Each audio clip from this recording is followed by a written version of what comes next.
Yo, oh morg. I'll put it on 5-minute sub only mode.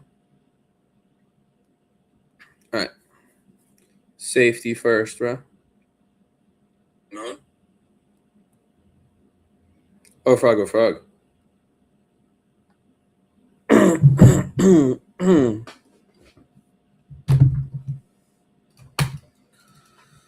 Hoity do, scrum duddy dum dum dum.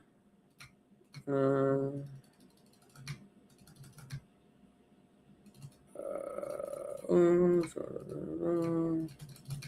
you know what? I might try that actually, because it's a good switch. Let's see. Oh shit. Might switch up what I'm doing. Maybe do a little bit of mining.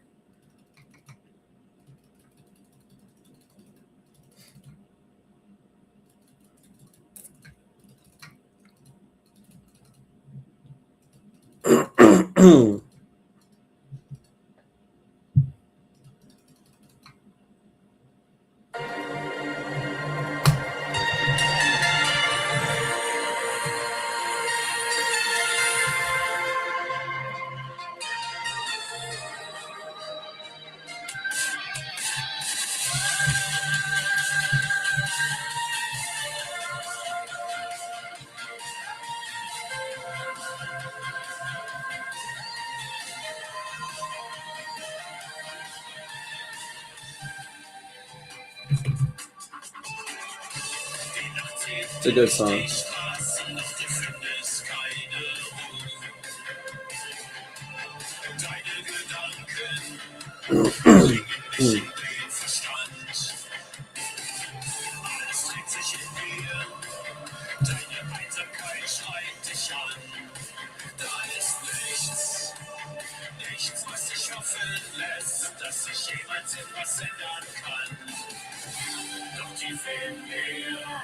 Chris called it a night.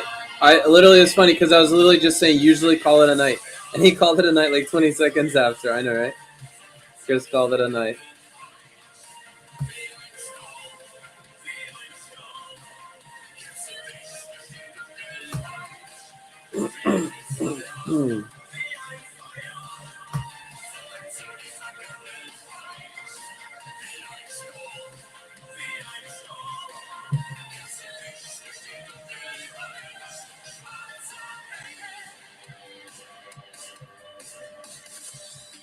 That's funny.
Was a good one too.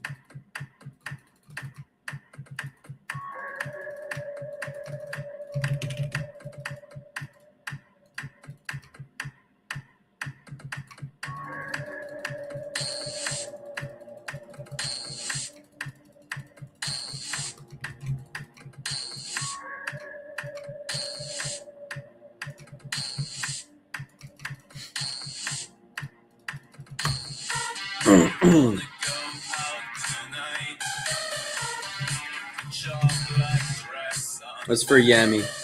He's like, I got a dress. I'm like, you're so stupid. Why do you cross dress? I forgot because he's an F guy.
All right, I'm gonna do a few more trips, and then I'm gonna do some mining and probably watch some videos because it's gonna be more relaxed. Change it up a little bit, you know. Because I gotta get money for this bond.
Бесконечная зима, переулочки пусты, полуночные дома, вьюги белые холсты, будто следом кто идет, обернешься никого, только и не только лед.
Whoa. Fuck.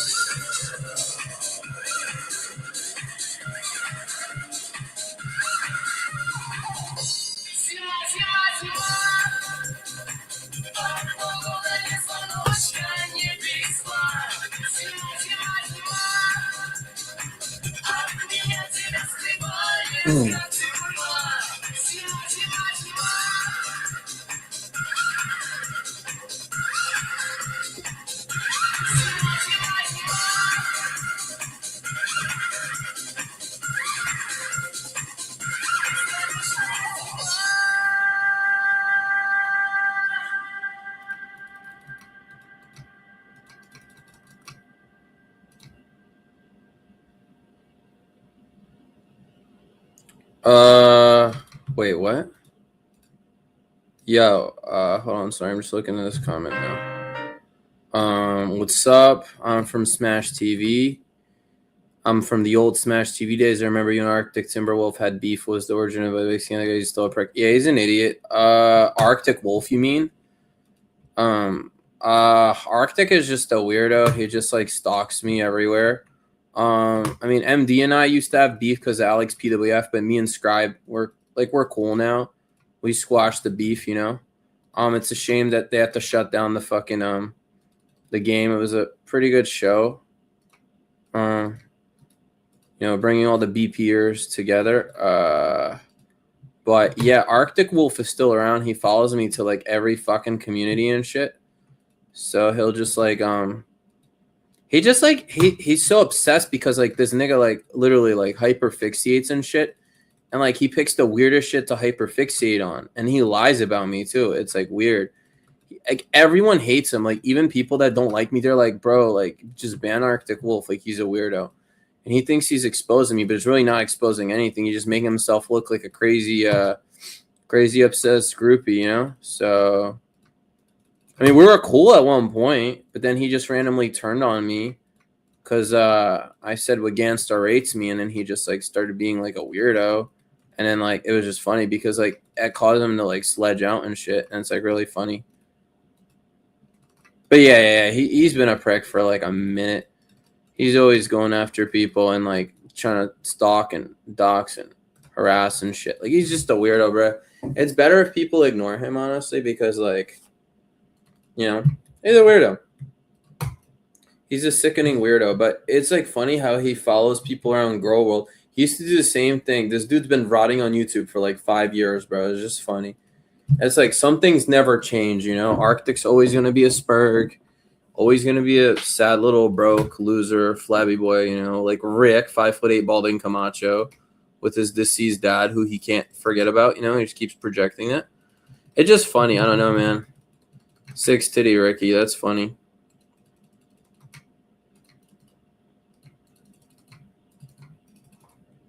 It's just funny how these people never change, man. You would think he would change. It's like people come back and they're like, wow, is Arctic still being dumbass? Yeah, he is. I exposed him. He showed some really unattractive sub-5 Asian receipt, and after that, he got like really spurgy. Like that girl was like really mid. I don't know, and he just kept like showing off. I'm like, bro, she's nothing special. Like, I can find girls way better. I get better girls than that too. And I'm like, I'm not even trying to brag, but it's like if they're gonna make like weird freaking claims, you know, it's like I don't know. It's kind of like funny.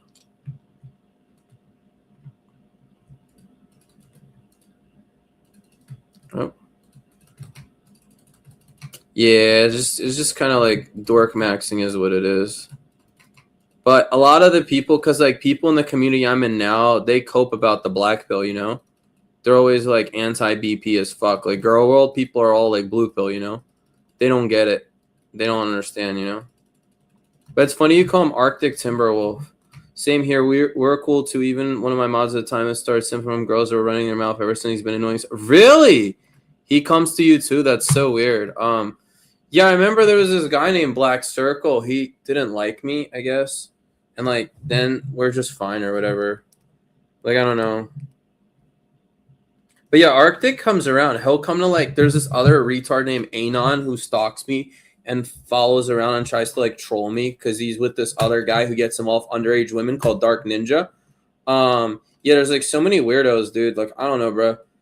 There's a lot of bum ass niggas in this space, and they got like nothing going for them, you know. So they're just kind of like, oh yeah, like you know, Greg is this, and they'll like lie about me too. It's like funny because like there's stuff I just said as rage bait to see if he'll still talk about it, and he still talks about it to this day. Like it's clearly rage bait, and it's just funny, you know. But yeah, it's weird, dude. He'll like come to like bigger channels too. Like he's got me some like big shout outs from like really big channels, you know, because the dude is like chronically online. So he's just gonna like always like, you know, he's always just gonna be like he's always gonna be spurging, you know, it's just funny to me. I just think it's funny that he has nothing better to do than to spurg about me. Like, okay, keep spurging about like it's like if you want to waste your life spurging about me like that, like imagine. I can't imagine. First he used to obsess over playing with Fire Alex. Now he's doing that like to me. Like he's just like his whole entire existence is spurging about Greg Lurk. I'm not that interesting. You know? Same thing with that weirdo Anon guy, the Bunzi Pod, Luca guy. I'm like, bro, why the hell are you so obsessed with me? Like it's like you're that obsessed that you're dedicating your every moment and you're spurging about me. He responds to every comment. He goes everywhere and somehow follows me. Like he's probably watching right now too. I think at that point you're just like full retard, you know? Remember, you never want to go full retard. But Arctic's already like he's at the point of no return, you know? I think it's just funny. It's like, dude, it's like, what the hell are you doing, man? It's like, can we get real here? Can we get so for real here? Like, Arctic, you need to grow the hell up. You need to like get off your like whatever your sad LARP or whatever. He's a strange LARP, you know. We just call him strange LARPs. It's just funny to me. I don't know. He obviously is unemployed because he's always online. Because even when I'm working, I'll just let it stream. I'll do whatever. I'll eat. I'll sleep. I'll chill. I'll like work. I'll like, you know what I mean. And then I was like, people are like, because I remember one time Gant was like, oh, because he was like playfully coming. He was like, why don't you ever like bring any girls? Like, whatever. I was like, because I'm not going to bring girls into this space. People are like fucking weirdos over here. Like, why the fuck would I do that? You know, this is weird.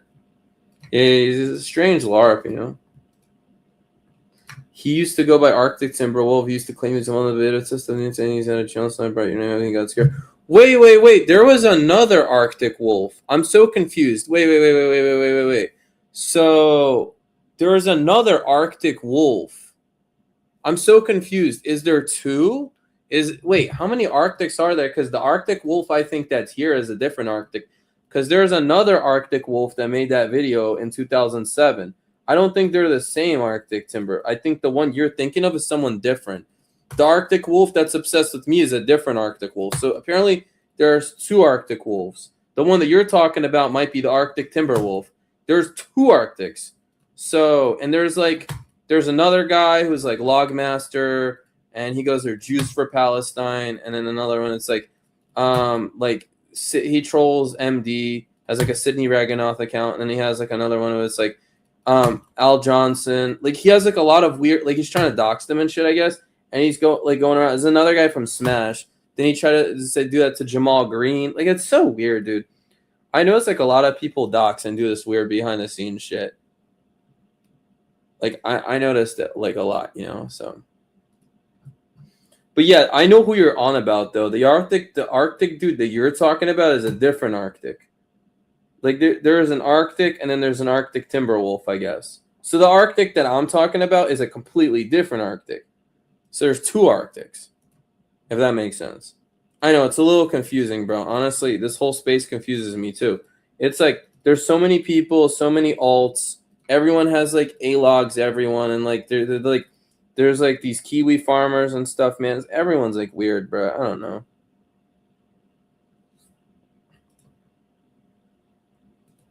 Only one functioning lung? So he's like in a freaking it's not the same Arctic. So he's in an iron lung or something. I don't know, bro. I mean, it's look. It's definitely interesting to me because I'm like how the fact that like we coexist with idiots like that on the same planet is like wild to me. You know, like I don't know.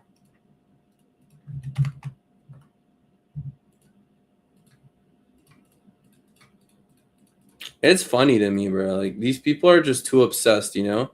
They can't get over it, right? And they can't stand that I mock them in life. And like idiots like Anon and all these other people. Like they think they're trolling me. I didn't even know who Jared Genesis was. He's like, "Oh, you're a cow." I'm like, "Thanks, I guess." Like I'm just silly and fun and I could have my Jared Genesis is I don't know. I was like, he's like, "You're a cow. You live in your grandmother's house." Like I was like, "Bro, it's my own house." Like talking about like Jared Genesis. Like, okay, bro.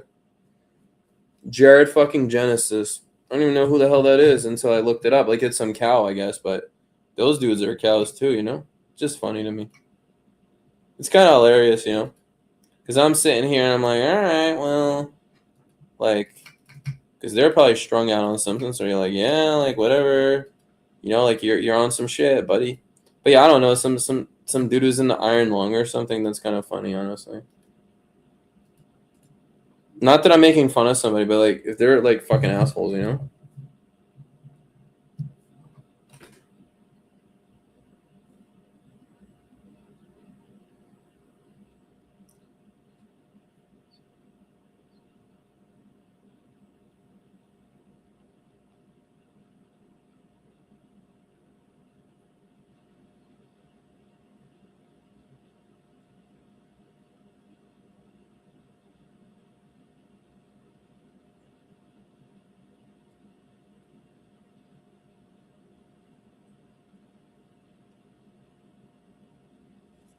Um, yeah, that's weird, dude.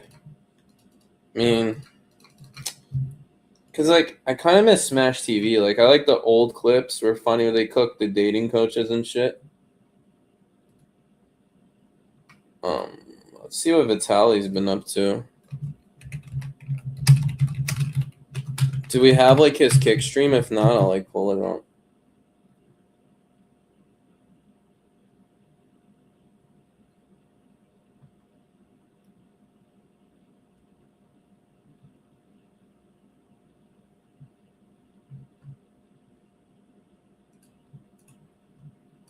I was like, I feel sure you had my Mexican computer voices that left. Oh yeah, that was funny. You remember that shit, bro? Yeah, I mean, here's the thing, man. Like, I appreciate it, bro. Like, I think black pill is ultimately like the thing that's important. I come from the red pill community, but like once you realize how much of these scammers and these dating coaches just manipulate these people. Fortunately I've never had to pay for dating coaching. I've only just hung out with dating coaches, like not like well, I guess on like YouTubes and stuff. And Alex did me so dirty, bro. Like that nigga's such a liar, man. Like such a weirdo. But yeah, man. Yeah, I remember that Mog Maxing Hormax, but Hormaxer is a weirdo. People try to say I was defending. Remember Hormaxer, bro? That dude's a weirdo. That guy's like, man. Do you know a guy named Rishi? He did like a fucking man. He did like a fucking funny ass it's like a funny ass Hormaxer impression. No, he does it like really well. He sounds more like Hormaxer than Hormaxer does.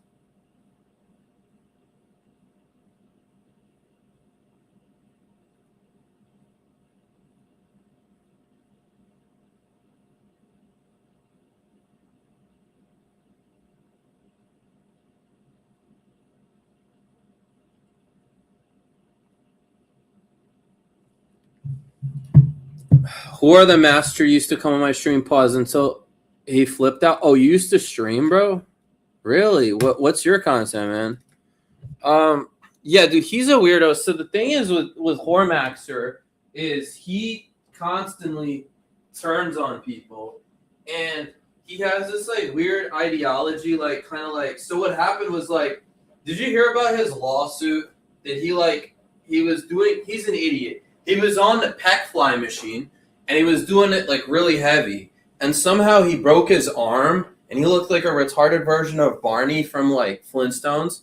And he was like, he tried to sue this 24-hour fitness, and obviously he lost. And he just like, he's on disability. He's lost his mind. Yo, you remember Karen the Troon, bro? You know Karen, that trans individual, whatever the fuck, that weirdo? Apparently Karen became Kevin. Again, Rishi's a mushroom. They used to be cool with Caduceus. So, oh shit, you know, yeah, I know Caduceus self-made. I've talked to both of them off stream. I probably talked to Caduceus more because I had him on WhatsApp. Yeah, Caduceus. He's like a doctor now or some shit, or at least like in residency, or I don't know. But yeah, man, remember that. Hold on. This is not real. Hold on. Oh, not in jail anymore, guys. Holy, that's good, Chad. I can't believe I'm back. Oh my God, out of jail. 5 months in the hole.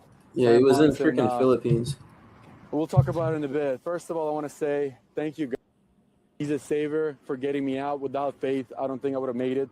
They literally tried to make an example out of me, throw me in the fall. I'm sorry for cursing. In isolation, 90-degree weather. But let's not talk about that. Let's talk about that. The team is back. I'm so pleasure to meet you, brother, and have you. Our meeting was at church, 561 PC, Mr. Scrappy. Oh yeah, this guy's like an MMA fighter. In Florida over here, man. How are you? Yo, also known as oh yeah. You know Yin Yang, bro. Black Earth. He's been around from Smash. I've live streamed some things. Yeah, I finished them. bro. Oh, that's cool, man. Yeah, bro. Alan, you think the team fell Yeah, it was like a good community. Ghost Rider came bigger from and there better, too. bro. We got what's a Rodriguez Who else? guy? Like Skip, my boy Skip. Scribe, She's tagging along obviously. just to Jake see. the Snake. What do we got? We got Chris here. Master Yoda. This boy Master right here. Yoda. What's up? And we're Malissimo, how are you? Without him, Black. My name was Black Stickin. Thank you Oh for flying shit! out, You know what? Thank you, I bro. might have. Thank Did you you ever so hop on much. the game, bro? Thank- One thing that you gotta admit. Black What? Stickin. Frank got Shit, Shit. I swear I thought Yeah, I Alan might have. almost shot caught you and you on- Dave. Shout out to Dave. Because I Shout wouldn't out really Dave hop and on Nikita. Smash like that, but like when they did the Beautiful female girlfriend of game, I Santi is gonna started be hopping helping on. us catch the Predators. And Alex, bro, we go way back, Alex. Alex, we go back to the parties in LA. Life changed. My life changed, bro. It's been crazy. But we're going to get into the episode right now. Are you guys enjoying this? Are you guys excited? Make sure you spam the W's. I love you. Mods, can't forget about you guys. The Vitaly looks so operation. old. And Vitaly looks like he's like fucking like. Can you believe this guy's only a few years older than me? He looks like he's like 50, we got bro. David behind the camera. Thank you, David. Holy shit. This is Yo. going to be not these 10 episodes and we're done. Santi, we're going to try to do this 365 days a year, bro. You think you can handle it, bro? Yep. We're back. There's one a day. No. We got 3, 4. Look at this. This guy came professional with evidence. We got a lot of predators. Shouldn't be excited about that. So, bro, tell me about this whole operation. And you work with the Delray Beach Police. Well, we don't work with them, right? Yeah. So, because that obviously isn't possible. But yeah, man, Delray Beach is an awesome city, and the cops come. Yeah. I mean, This as soon is as where we I grew call up. in, yeah, that's what This it is where I says. grew It's up, nuts. right behind this plaza. Yeah. I grew up. I used to skateboard here. This is the Delray Racket Club. Yeah. And I was playing tennis against the wall. That was my first friend in America. Me playing tennis against the You're wall. my And now you're back man. in the same plaza catching predators. Yeah, and we already got almost in trouble by the cops. So Yeah. they don't know what they're doing. We're gonna keep this. Santi, bro, why are you not on camera? Are you shy? Are you Santi? What are we I would doing love to today? collab with Why this you guy. nervous? Guys, we don't know the evidence. We don't know.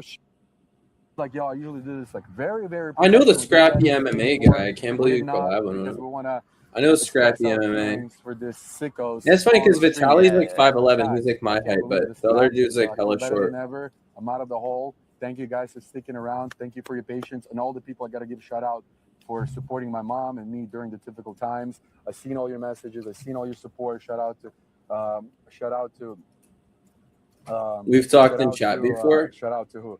Yeah, to, I think Dave, so. Shout out to Alan. Ying, shout you out and to all Ying you guys, definitely shout out to talked in Scrap chat before. being here. Because Ying is like an Scrap, OG. Scrap. I think he Where'd you found get me the through famous like guy? Like PWF. 561, But 561 PC is the operation, but Scrap, I got it from when I was like 4th grade football. Are we allowed to say who introduced us? I'm happy Yeah, too. He didn't we're deserve it, Ryan, but right? like Hey. he was doing stupid shit, back so to he had to just kind of like Yeah. But yeah. they Let's just get made into an the episode. example Look at out the of chat. him, Do we have any people here? Oh, the chat's zooming. I love you. Oh, guys, thank you for the gifted. Squeeze just gifted. That's all I seen. I seen a lot of gifted. people are really He's excited doing about good, but he like chat. We're doing he this kind of made a tomorrow. mistake Chat, when we're he doing like this on accused the wrong Sunday. guy or whatever. I heard someone I kind suing of want to him, get but I him don't this think it's in gonna go Florida, but we anywhere. I might don't be know. flying to LA. No, I Alex found you drove MD, all the Greg. way here Really? from What Texas. specifically Bro, from this MD? is a hardworking team over here, man. Hardworking team. Anyways, let's get into Luigi the episode. Birdbeak? Let's see. That sounds familiar yeah. though. All right, We got some sickos. QB? Some pretty Let's bad see it. ones. I, We Yeah. got some Oh, you probably know waiting that are, QB like, Passport comments, like, Flexing for then. school. I know you know Wow. him, Yang. They're into us, so they're willing to wait. NPC, do you know him? Yeah, You know first QB, guy, bro? you MD know, we're not doesn't gonna say like the him for name, some but reason. but he is actually But I like here QB. to meet QB's my dude. Remember a little Ganstar? boy yes. and a little girl. He's bisexual. Wow. So he's meeting me and the kid. So Santi has been grinding, and it's sad. I wish Santi came up to me, bro. Sorry, we don't have an episode today. No, Bro, we got some crazy ones. I know that I can't say it, and I don't know the evidence, but he kind of hinted me on it. It's absolutely crazy. It's crazy. yeah, man. We We got that's whole chat log. Oh. I know everyone. You really do know Dude, look how everyone. you organize this. Please, Trying, man, trying. All right, here we go. So, Read this guy. So how about this? You'll be this. You'll be I'll the. be the predator. You be the decoy. I'll be the decoy. All right, let's go. All right, sup, Josh? Oh, You want me to read? Oh, yeah, it? you All right, first. I'm the predator. All right, sup, Josh here. I don't know if I can read this and kind of pretend, but hey, Dante here. You want me to do it? Yeah, you read So that I'm part. decoy? Yeah, Oh, you that's read easy. decoy. Ready? Yeah. Hey, Dante here. Hey, How you doing? I'm good, thanks. And you? I'm great. What do you like doing for fun? Gym, bike rides, video games, fishing, etc. And you? No way! I love playing video games, playing soccer, walking on the beach, dinner. And then this is close to nitty gritty. How old are you? No, You- let's go. okay. We're running it up. How far are you from Delray? No, that's you. That's Oh, yeah, that's me. you. How far are you from Delray? Oh, that's a wrong one. My bad. This one. I skipped the whole. Yeah, one. you're reading this. Oh yeah. You're the predator. Oh yeah. Okay. 45 minutes. Okay. Wait.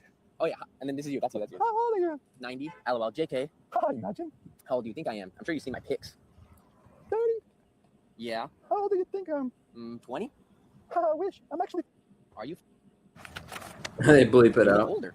You guess it. Yeah, Thank you. QB's I cool guess nightmare and that's Koala Yeah, Street always that's cited his glory. Oh, so you remember like Lasagna Killer? Okay. Thank you. What are you He's into? cool though. Amazing What are your Aaron thoughts style. on Cliff Thanks. Clav? Good from a BP or you think he's corrupting? Whatever you want. I think he's good for the BP for what it stands for, but the other shit he's just too I try want hard. you to teach me I hate some. the guy, bro. That guy's a piece Will of be a bit shit. I uncomfortable do to not talk like that about. guy. That was a Maybe we can crazy drive back to the method. place if you They want. kept Just fucking get trying to that go over after there. me. I live far. He's a weirdo, dude. That was like the actual fucking Okay. motherfucker I had to like dox me and shit. That guy's a What are you doing moron. today? What else are you gonna teach me? You're cute and have nice lips. What do you want to learn? Anything to tell me? But yeah, BP's like good. I think it's better than like wheat waffles and shit. But Okay. Yeah, we can go to the walk on the beach or grab dinner or something. You down to meet at 7 p.m. Friday? Yes, perfect. But you're. Mm-hmm. I'm excited to bond with you. You like also? I never tried to be honest. I think, man, Oh, I see. which do you like better? You're good looking. Maybe you might have interesting. This is great. Yes, the decoy. Mhm. Okay. Wow, she's hot. He knows about that you're into guys. Yeah, she's my age. She's cool. what How do the you fuck not- is how do you not this? walk after that? How do you? Yeah. How do you like? And then he goes, no, then you see here, he goes, wow, she's your age. Like, Wow, he's excited she's about excited. that. Yeah. See, very good to point this out, guys. We have a crazy, how do I say, not progress. How do I say? We got information about these guys. I'll end up rated with some information. We know the family. We know the addresses. We know the history. We know houses, how much they bought them for. Let's We see know if I can everything. So find this his is newest getting to stream. a bigger scale. Is there anyone that archives in Vitaly on Kick? Vitaly X Nico. Mexicans. Tomorrow we're renting a truck and we're going to Home Depot to pick up Mexicans, pretend I need to work on my house, and we're gonna take them to the immigration center. I'm sorry, bro. That's crazy. That's wild. What the fuck? Holy shit. That's funny though. Hazlo, que lo hagas. Que va, pues No, no, pero yo no le dije eso. no, no, hazlo, o si no, Pero no le dije eso a él. ok, hazlo. Yo no le dije eso a él. Ok, hazlo. ¿Va? Ajá, yeah, más. Yeah, that's crazy, bro. Yeah. Así, that's what we're gonna do to him, right? Y disculpen, ya nunca lo vuelvo a hacer. Hazlo, que lo hagas. Yo! These niggas wildin', bro. Holy shit, Vitaly's crazy. These are like old clips. Do you have an STD test? A what? STD test. Have I had an STD No, test? yeah. To get in, you need an STD test. Just show me a paper or something. Ah, the They're cameras are with watching. Mark. No, I'm serious. We have an STD epidemic. Did you hear it? Yeah, it's definitely not Mark because You he's vaccinated taller for than it? him. I think. Did you get vaccinated? They look Yeah, pretty man, close. Oh, you definitely can. Because Mark Wahlberg is 5'8".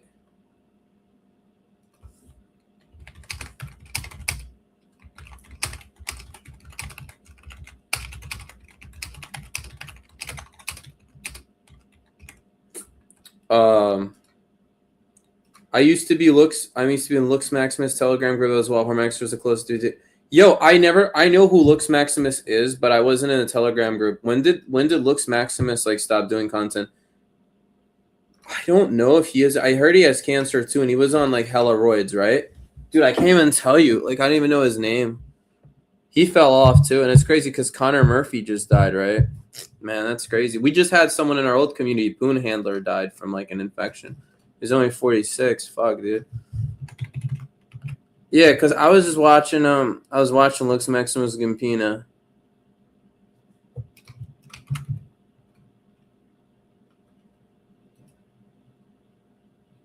Optimus will be back in 5 minutes. I just finished swallowing his coom. Are you jealous? Look, listen, buddy boyo. I'm not gay, and Buddy boyo. Look, listen, I'm going to remove you from the fucking internet. I have already written a written report over to Odyssey, and I will continue to write reports. And I think and look, buddy boyo. All right. Buddy boyo. On. Allow camera. All right, there we go. Optimus will be back in 5 minutes. I just. Do you have a social life there in Poland? It looks like Dan Bilzerian from Wish. If you're asking me if I have any friends, I had gym friends. I had gym buddies that I was sparring with, but I haven't seen them in a year now. So no, besides my clients, I do not have a social life, and I'm not looking for a social life actually. When you get older, you really stop needing people around you.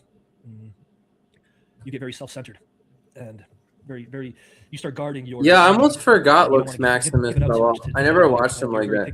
So he just quit YouTube, huh? Yeah, I heard he had cancer too.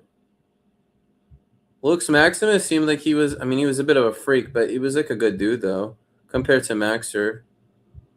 This is Jaywalk. Lux Maximus. You have a social life there. In Poland, do I have a social life? If you're asking me if I have any friends.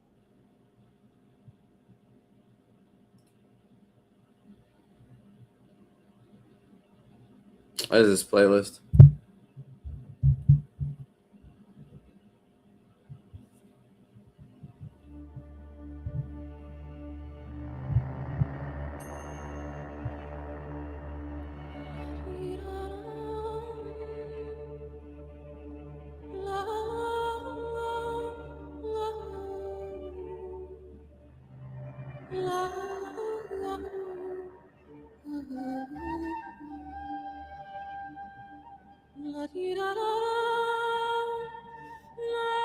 Okay, what the fuck is it playing fucking opera, bro?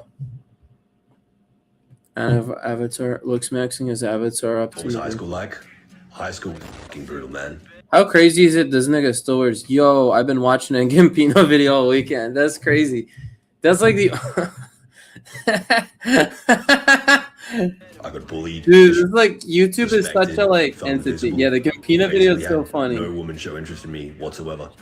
I was tired of being ignored, and I was tired of being disrespected. So he and I was tired of feeling powerless. Already giving up.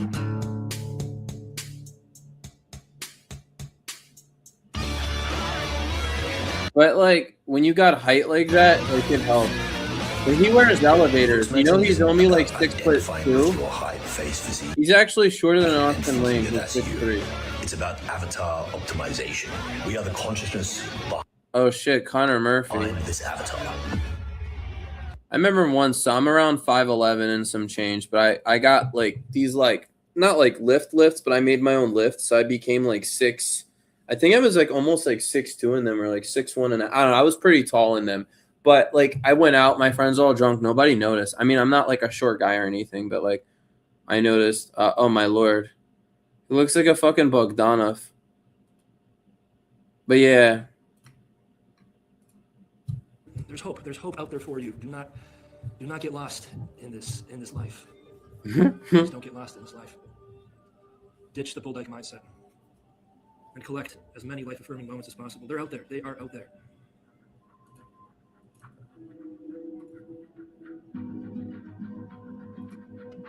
There's another good archive channel if you want to watch a documentary on like you probably remember NoFap Gamer, right? Do you remember like Tropical Heat NoFap Gamer?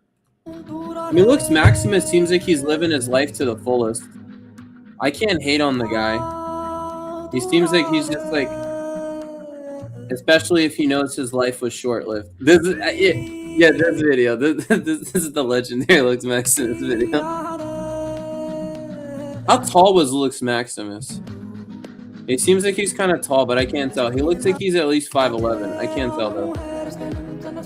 This is an interesting tribute video to Lux Maximus. I've never watched these clips. I only just remember him sniffing the panties. Look at this time. Look at this time of the greatest intermogger of the time. He lived and breathed a small dip pretty. I agree. He's definitely different. He was just living his life. He's definitely not like. He definitely was cool as shit. Like he wasn't. The vibes I got from Lux Maximus was definitely like better than Hormax. Hormaxer's a degenerate piece of shit. I would never meet up with him. But like I would actually have a beer. I don't even drink, and I'd probably have a beer with Lux Maximus. He seems like a really chill dude. Lux Maximus play that song you were playing that he goes to her house. He literally hookers phone up, spin, bang the chick to that music. Yeah, I mean, he just seems like he was just living his lifestyle. Black Myron was the beak, and Luigi was crazy bigot. Father was federal judge. It's about Myron Gaines. Oh lord, dude, my buddy went to school with fucking Myron Gaines apparently. Yo, listen to this shit, right? So there's two things. Did you hear? You know, Grace, you probably know the Thorpes. If you know like Hormaxer and Lux Maximus, you probably know the Thorpes. Dude, Grace Thorpe is like really big now. She has like a kick deal and shit. But like, yeah, apparently like Hormaxer met up with her. He didn't smash. Dude, even fucking remember Spicoli, Carrie Sontag? You remember Carrie Sontag? Spicoli. He has a nice physique though. It's a shame it's like not natty. Because I would love a physique like that, but that's just not too well natty. Oh, is that him doing that? That's like a compilation. Interesting.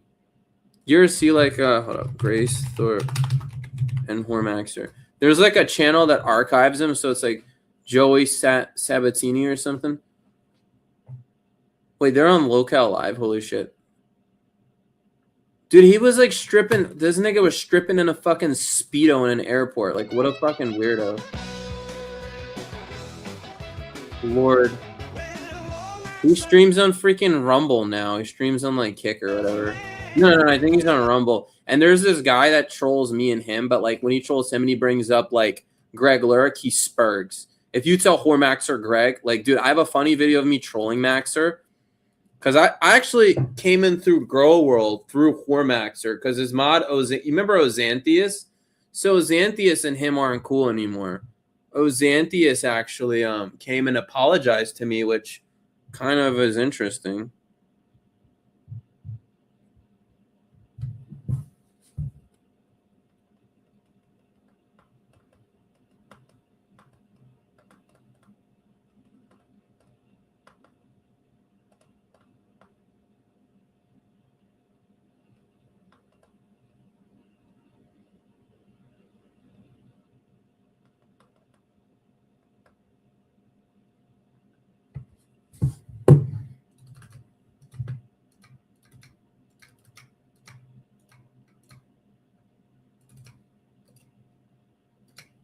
Spicoli's hilarious. Going to interview him. Oh my god. Yeah, you should. He's a character. He hops on here sometimes.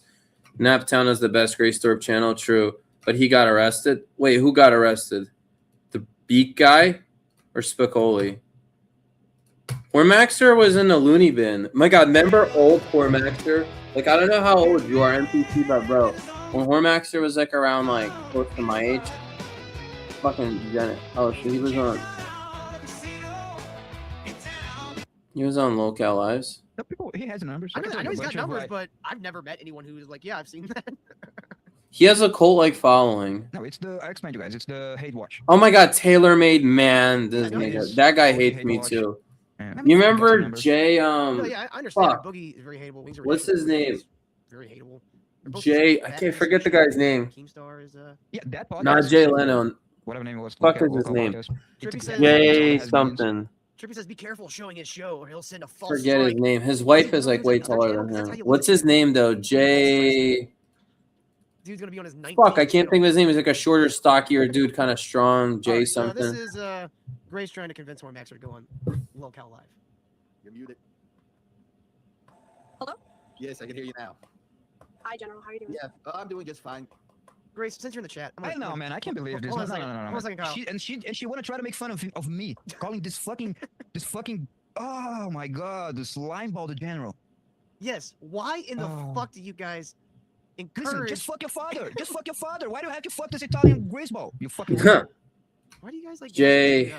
I'm 40 and Maximus there's no 49. anything. Yo, you're the same age as fucking right on. You're the same age as like Hormaxer then, right? Because Hormaxer's 48, 40. He might be a little older than you. He might be 49, and you're same age as Ghost Rider. Yeah, you're the same age as Ghost. She wants the You remember views. Ghost, right? Started dumb. You might not remember People Ghost. wants the views no matter how. That's Okay, No, I so yeah, understand. I Maxer, don't you're know the same age why- as There's so many Hormaxer. people out there that would do fucking far better. Fuck, you know what? I'm trying to find the one. Did you see their IRL where they met up IRL? Yeah, I'm 30. I'm about to be 31 in a few months, but dude, did you see Ava got fucking well, Grace attacked Ava. My god, Jeremy, you know Cougs? You might know of Cougs, you might not know Cougs, but they're trying to tell me that I need to be the next Jeremy. They're saying that I could be the next Jeremy, and they really want. Oh my god, wait, when did Ava get on the Whatever podcast? When the hell did Ava? Wait, Grace was on the Whatever podcast? When the hell did this happen? Oh, Naptown. That's what you were talking about, right? Jay Tahoe. Yeah. Jay Tahoe. You talked to him, bro? How's he doing? This nigga. Conversation great there, Jeremy Radio Foreman. Trigger warning, story of abuse. If they think I'm a piece of shit, bro, the Thorpes are like the worst, bro. All right, I'm gonna play this. Give me like 1 second, though. I gotta do something real quick. It's fucking disrespectful. I gotta. I'll be right back. I'm gonna let this play, and then y'all feel free to still be in the chat. Stop talking about me that way. Stop looking at me that way. Keep your fucking hands to yourself. I'm serious. Gross. I'm fucking serious, dude. It's not good content. Pervert. We can't trust you at night. It's gross. It's disrespectful. You're a disrespectful little prick. Don't ever fucking touch me again. Well, you guys should be happy because I have something to talk to Lalo about this morning. And I'm kind of pissed about it, so. But he did 3 times in her thigh. I kept moving away from him, but it's a small space. And the last time I told him, Lalo, cut it out, come on. And he stopped. And I turned away. So I was happy. Fucking asshole had to ruin the trip, you know? At least ruin that night. It sucked. It was off stream. It was like an hour after I was half asleep. And I feel his fingers. And it's like, it was like inner thigh this time. Not like the meat, like inner thigh. And I'm like, what the fuck? So I move away. He does again. I move away. But it's like tight quarters. And then the third time, I was like, Lalo, cut it out. Come on. And he stopped, and I went to sleep. So, whatever. He can apologize, and we can move forward, or he can not, and that'll be it.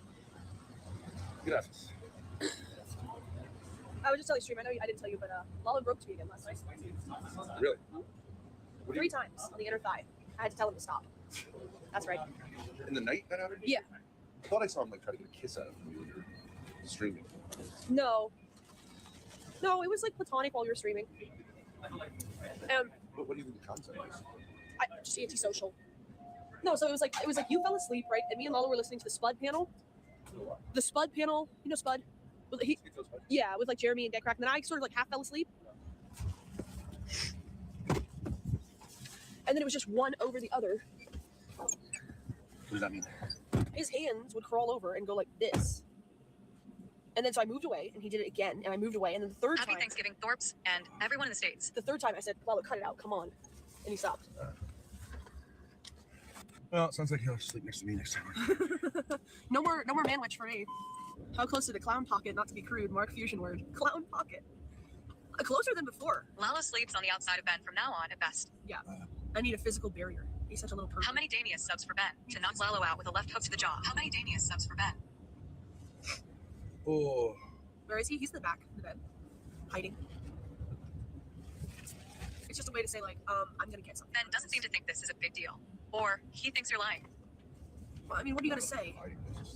It's stupid. Yeah, it's stupid. It's like too many times, dude. I say shot caller 16. Go from there. Yeah. An apology and a punishment would be good. And then we can move on. He's up. Lalo. Sleeping next to me tonight, buddy. Can't control yourself, I guess. But if you even look at me funny, if you do one thing that I find weird, which is, like your middle name, see, you're doing it right now. Can you just act like a human boy for 1 minute here? Look at me like a person. You can't do it for more than a few seconds. Look at me like a human boy. Don't mess around with me. You're going to be back on that plane. We got allegations. Yeah. I would expect someone who I'm trusting to keep their hands off. Make him take the bus from Cleveland to Chicago. That's just Turkey flavored potato chips for all sleeping together in a small bed. I don't want to have to do this in the morning. I wanted to have a fun time and play music, but like, really, you gotta do that 3 times. Next to a 22 years old guy. What could go wrong, LOL? 3 times? I have to tell you verbally? I have to say, Lalo, please stop it. Fucking loser. Grace, layer of aluminum foil around Lalo's neck first, but not. Then the shock collar on top. Yes. Oh, we got something to talk about, buddy. So, what's up? What's with the touching last night? You're upset? Yes, I am upset. Yes. It was 3 times. Like, what the hell? What is wrong with you? Oh, you're also No, it's not for content. I did it on stream so that you couldn't say like, well, you said something different off stream. 3 times in the inner fight. Did I tell you to stop? I told you to stop. Yes. I'm going to do something you weren't into. You wouldn't do something I'm not into? Yeah. Your hand reached over and was like massaging my inner thigh. I moved away from you. You did again. I moved away again. The 3rd time, I told you, Lalo, cut it out. Come on.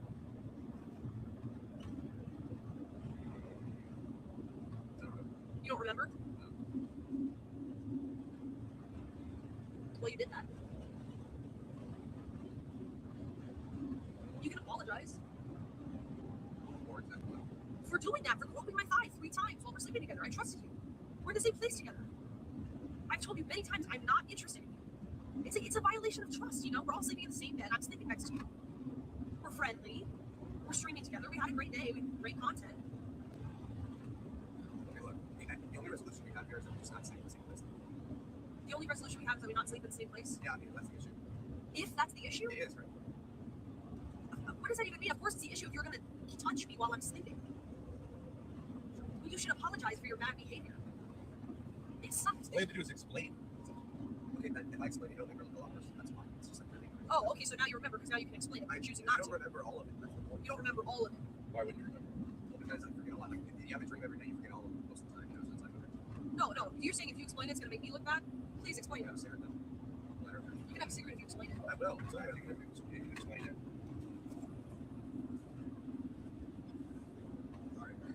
Here, Tim, here. Let me move the phone so people can hear. Okay. What? Oh, you want to hold it? Go. You said fair enough. Okay. You can explain yourself. Yeah. I'm gonna. All right. Bet. Yo, Grace, Thorpe, and Ben really crazy. Y'all, Tropic, right? I don't know if Okay. All right. y'all remember, but Tropic, no fap gamer. Oh, you remember Black? Yeah, he was active. He's always active. Wonder what Rick thinks of Grace on makeup. He thinks she's attractive. Yeah. Oh yeah. Wait. She's not attractive though. Hold the truth. Hey man, what about the closet, man? Hold the truth, bro. I love Hold the Truth hostage. Holy shit, Lalo is such a disgrace. I hate Lalo. You remember Stefan? Holy shit, Stefan is a clown too. Lalo is a joke though. You gotta explain. Yo, Actually, this is so bad. Stefan really reckless though. Y'all remember? All right, so there's this. First of all, I'm gonna preface it by saying that I wouldn't do anything that I think. There's this backup channel called Esoteric Autismism. So it's this channel, Esoteric Autismism. They have like a love quest. You remember him? NoFap Gamer.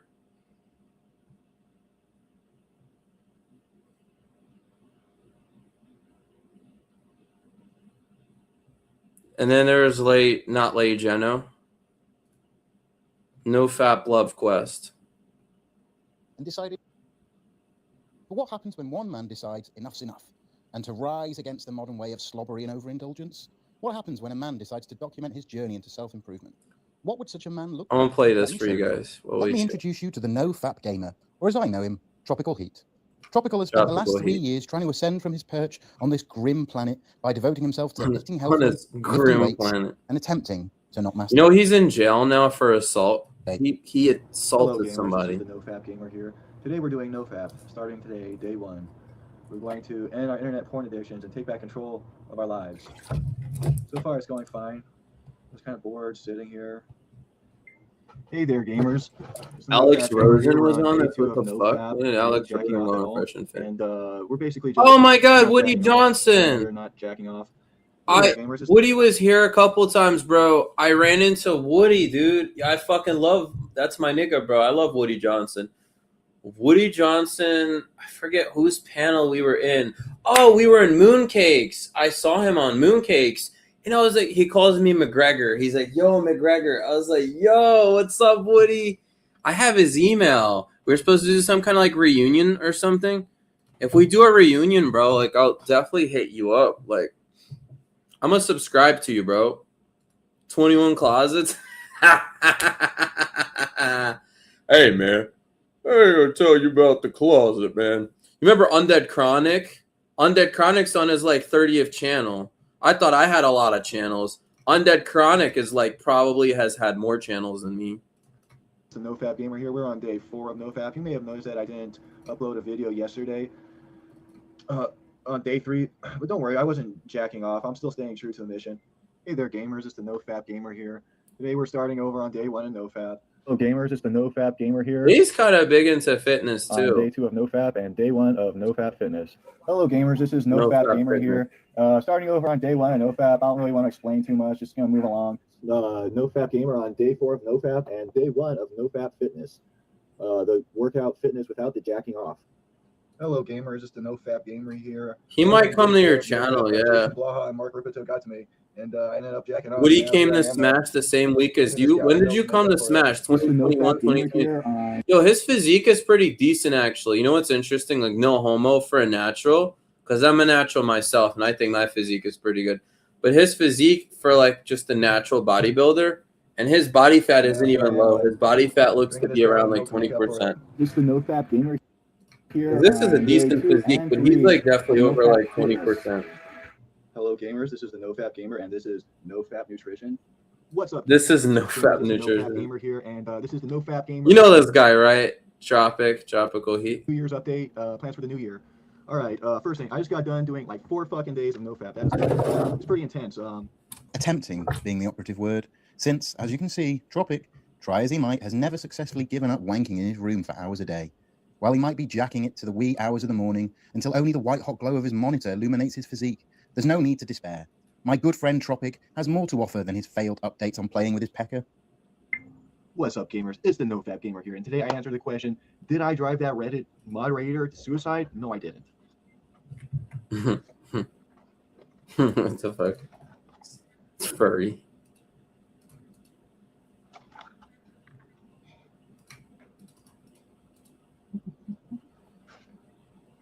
His dog is cute, though.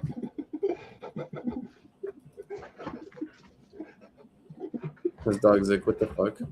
What's up, gamers? I was talking to some European friends of mine earlier, and I told them a story, and they thought it was looking out on the esoteric autism. And, yeah, bro, it's an archive channel, so it has like. I used to piss all over. You know, grossly old Uncle Barry has like all the Ormaxer documentary. It has like partly like Not Lay Geno. Authorities. It has dude, Not Lay Geno's out of his mind. You know, he was talking to an AI, and he's like convinced that the AI is like a real person. Not Lay Geno is kind of crazy. I'm not gonna lie. Not Lay Geno. Kind of funny. But yeah, I got you, home have dog. a hostile Remember architecture Tropic? where like I think you I've have seen like Woody in the huge chat on my cracks live. in, like the huge Yeah, let cracks me in between the doors, subscribe to you, where, like bro. people can see you shit, and like it's like they They try to do make like it into a humiliating psychology and experience. shit. So that Let's was go, my way of bro. striking back against them. Yeah, I think I've And seen you like it started in before high too. school. I would just piss all over the walls, and if the toilet paper was available, I piss on Oh, that too. nice, You know? bro. And a lot of the time they had these plastic covers that like they're designed to thwart you from pissing on them. But I'm smart. See, I just pulled a lot of toilet paper out, and you piss on the toilet paper, then the water will travel upwards and get the rest of it. Got it, brother. I mean, yeah, I did this probably. He said, "I at marked least my 100 times, territory." and for like multiple I years, I was remember never caught, Batman and Beyond too. You I never remember will him? be. Batman Beyond. Why is that ring a bell? I don't really piss in public restrooms at all these days. You know, I've moved past that. But if you have a bad public restroom, you better watch out. It's if I go in there, I'm gonna piss all over the place. What the fuck? I think that's all I have to say. Remember speed More dating? news I was soon. telling fucking Noah. What's up, gamers? I got crazy red pill for you today. This has been weighing on my conscience for like a couple of years now, but people are not wiping their asses correctly. What the fuck? I hear this line people say, don't wipe your ass from your ass to your balls. Usually they say ass to vagina because like apparently you smear shit into your like women smear shit into their vagina somehow. I think that's like some type of Victorian era thing, but it's bad advice. You know, sometimes I hear people say, you know, you're gonna smear shit on your balls, but that's just like, who cares? Just take a shower, bro. Unfortunately for Tropic, he struggled with drug addiction for a long time now. He once told me a story about how he used to fuel his habit by letting a homosexual man suck, sniff, and worship his feet for money. He's especially proud of the $150 an hour rate he was able to earn. These days, though, Tropic can be found enjoying a massive amount of Kratom, the gas station's favorite drug, to help him enter the goon zone and sustain hours of furious masturbation.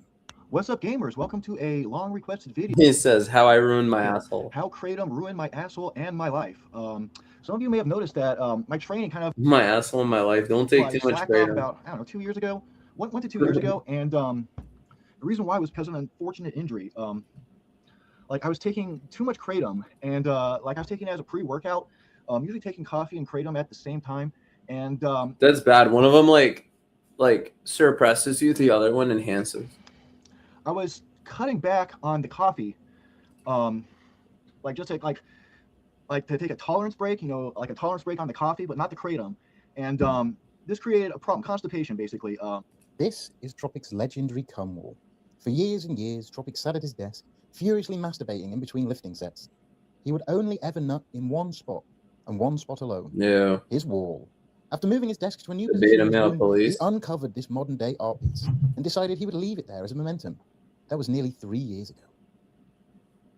From self-improvement to onanism, Tropic has recently moved into a new era. Brought on by a Kratom-induced drug haze, our hero finds himself utterly smitten with a young streamer by the name of Grace Thorpe. I'm getting to the point, okay? And I don't know what I'm... So this is the point. The point is, you guys are kind of right. There is something incestuous going on, all right? It's true. Okay, and I have a message, okay, for everybody out there. Okay, here's my message. If you're a girl and you're not connected to your dad, you need to go find your dad and suck his dick. And whatever that means for you, however you want to interpret that. Did you suck Ben's dick? However you want to interpret that is fine. If you're not connected But I to your think dad, he you does need to that for rage and suck bait, his dick. though. Like I don't think he's actually. Bye-bye. Okay. Bye-bye, everybody. All right. At least Ben's getting a BBJ. I'm not. All right. Christ, Yeah. man. It's crazy, but they're unhinged. Humiliating. Good. Good. Cry all you want. Humiliated me, good. Good. Cry all you want. You cry all you want. Doesn't matter. Now get up. Let me see your fucking lingerie. Let me see your lingerie. Let me see. You ain't gonna tell me what to do. You come up to the camera and sniff these panties, little boy. Bitch, I ain't fucking sniffing shit. Sniff him, little cuck. Get up to the camera and sniff him. Bitch, I ain't sniffing shit. What do you mean? You little man whore. Get out of here with that. Sniff my Get out of here, cuck. dude. What do you mean? I ain't doing You shit. little boy toy. Come up here and sniff them. Come up to the camera and sniff them. Go talk to someone else like that. You ain't gonna talk to me like that, dude. Shut your mouth. You shut your mouth. Don't tell me to shut my mouth. Shut your mouth.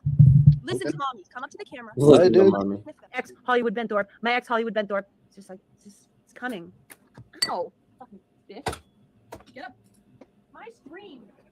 She's such a bop, though. That was enough of that. Yes, sir. You got you, Like any man brother. of resolute action, rather than words or attempts at seduction, Tropic has a Man, single there's so plan. many His weirdos. mission is to have her escape from her incestuous relationship with her father. Unlike this And page, how? it's just funny. Well, so far it's consisted of incessantly nagging her to get a plane in the middle of the night, fly out to him, move in, and then immediately impregnate her.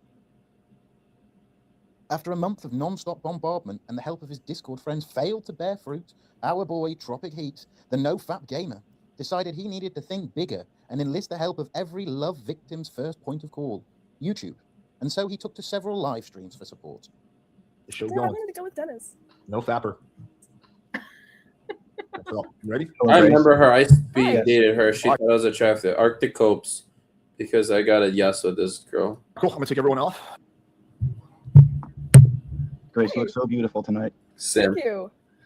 As soon as your father falls asleep, go to the airport and I'll buy you a ticket. Really? Yes. So I should escape? Yes. You want me to escape from the place I live and come get a ticket and come to you?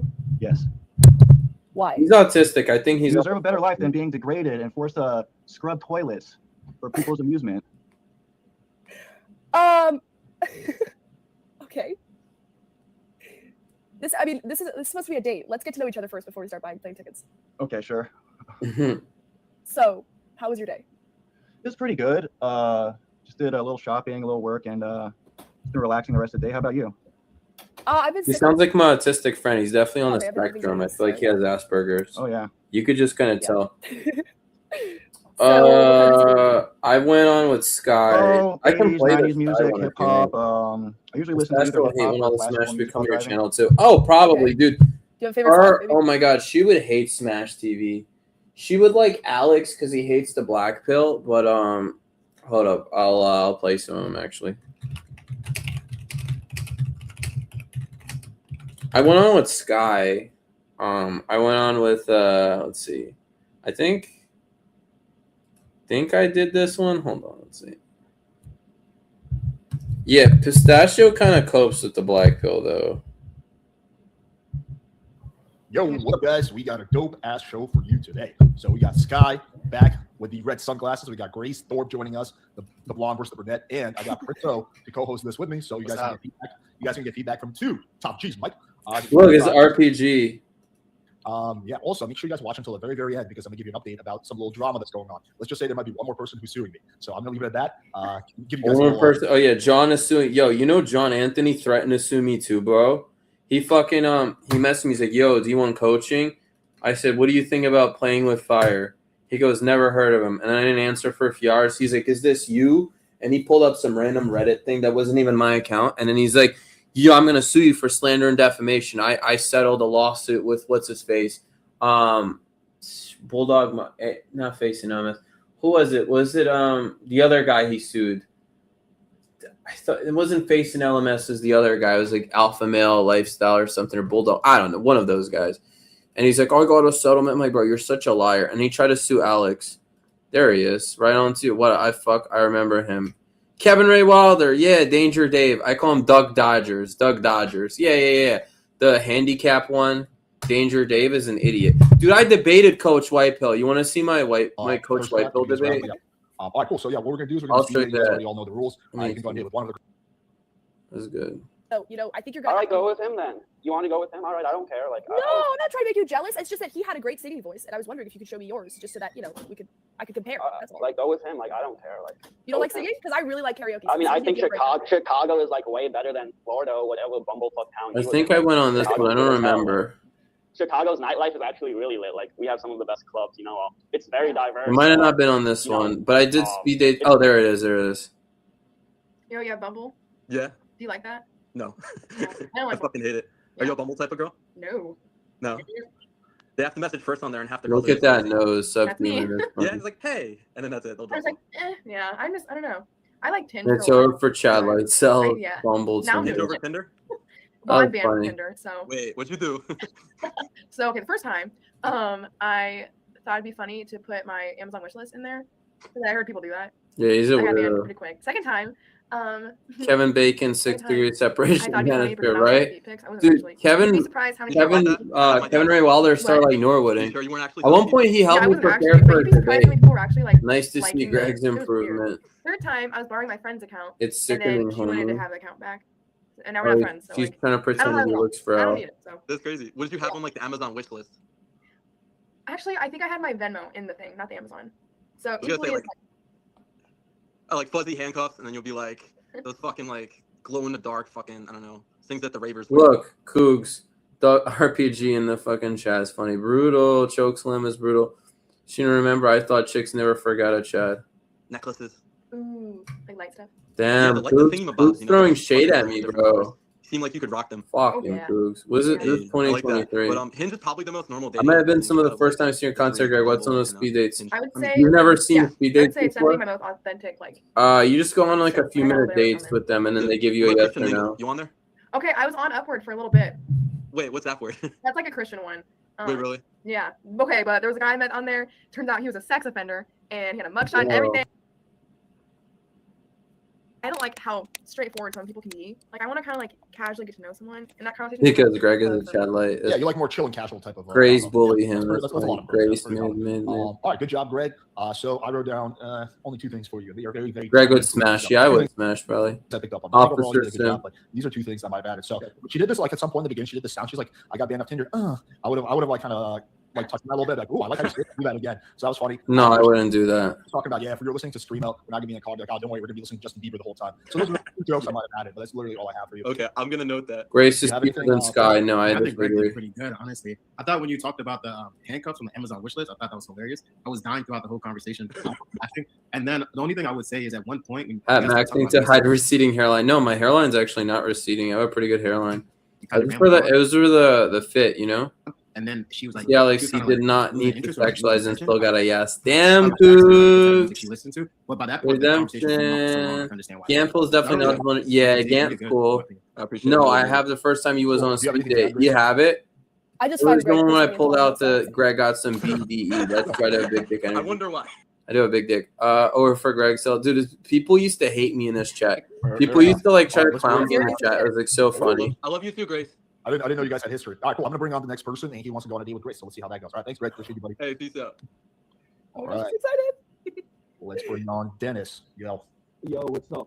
Oh man, your feedback is terrible. My feedback is bad. Yeah, your audio's terrible. Yes. Hold up 1 second. Yeah, I think I can find Dennis, it. well, I'll just take 5 minutes and fix it. I'll get you on right after this. I keep the show going.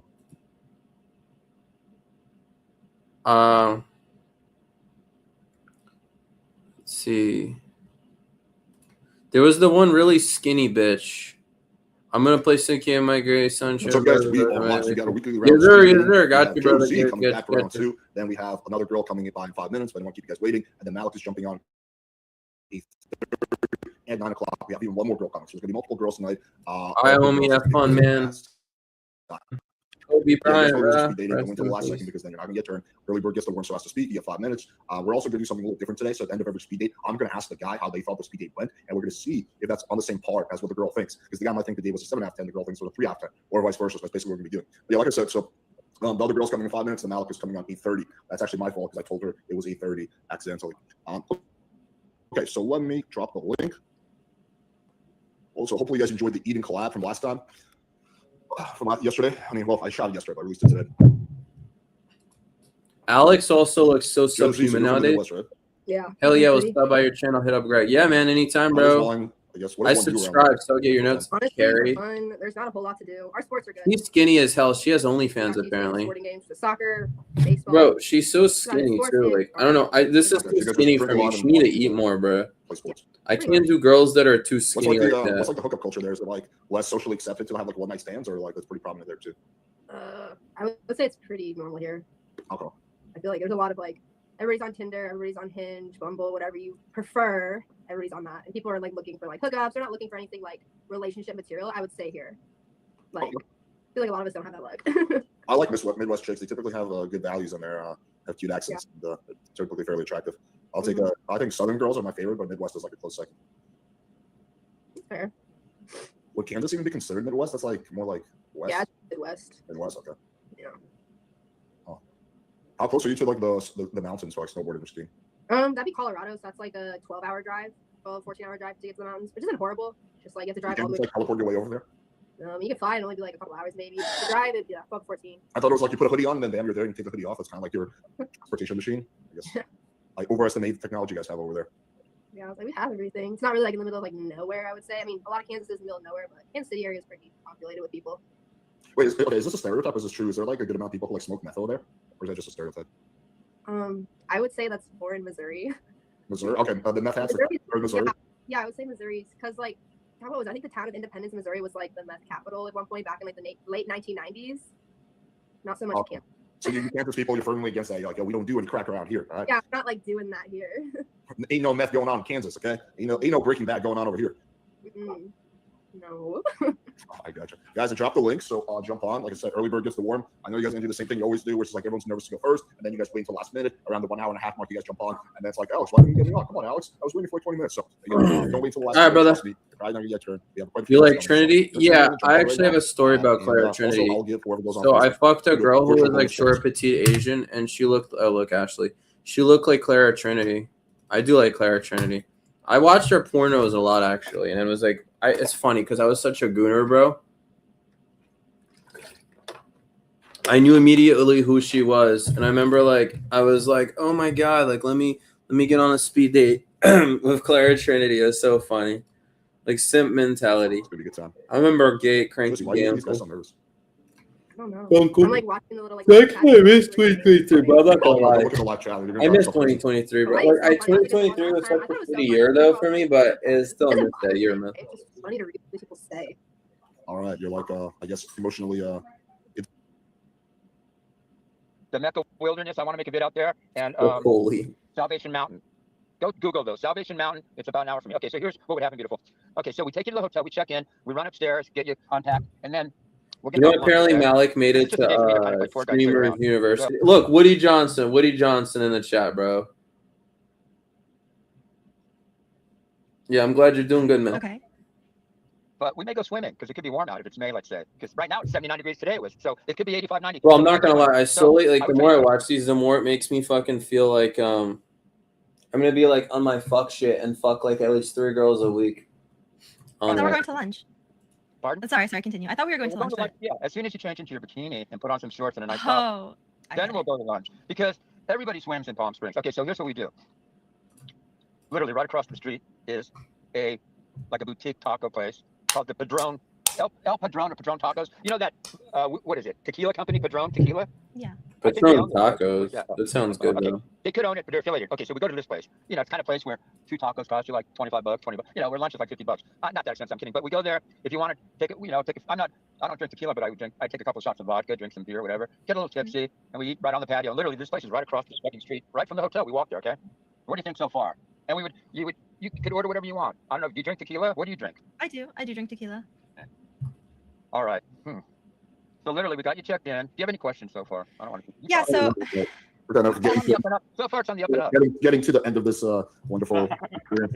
I don't think I'm even going to ask the follow-up question I always do because I don't know what to make of this. The one observation I have, which I find, I guess, pretty amusing, is Picoli saying that I have a girlfriend, so I don't want to go with these other girls, and then saying now I want to rub my boner on you.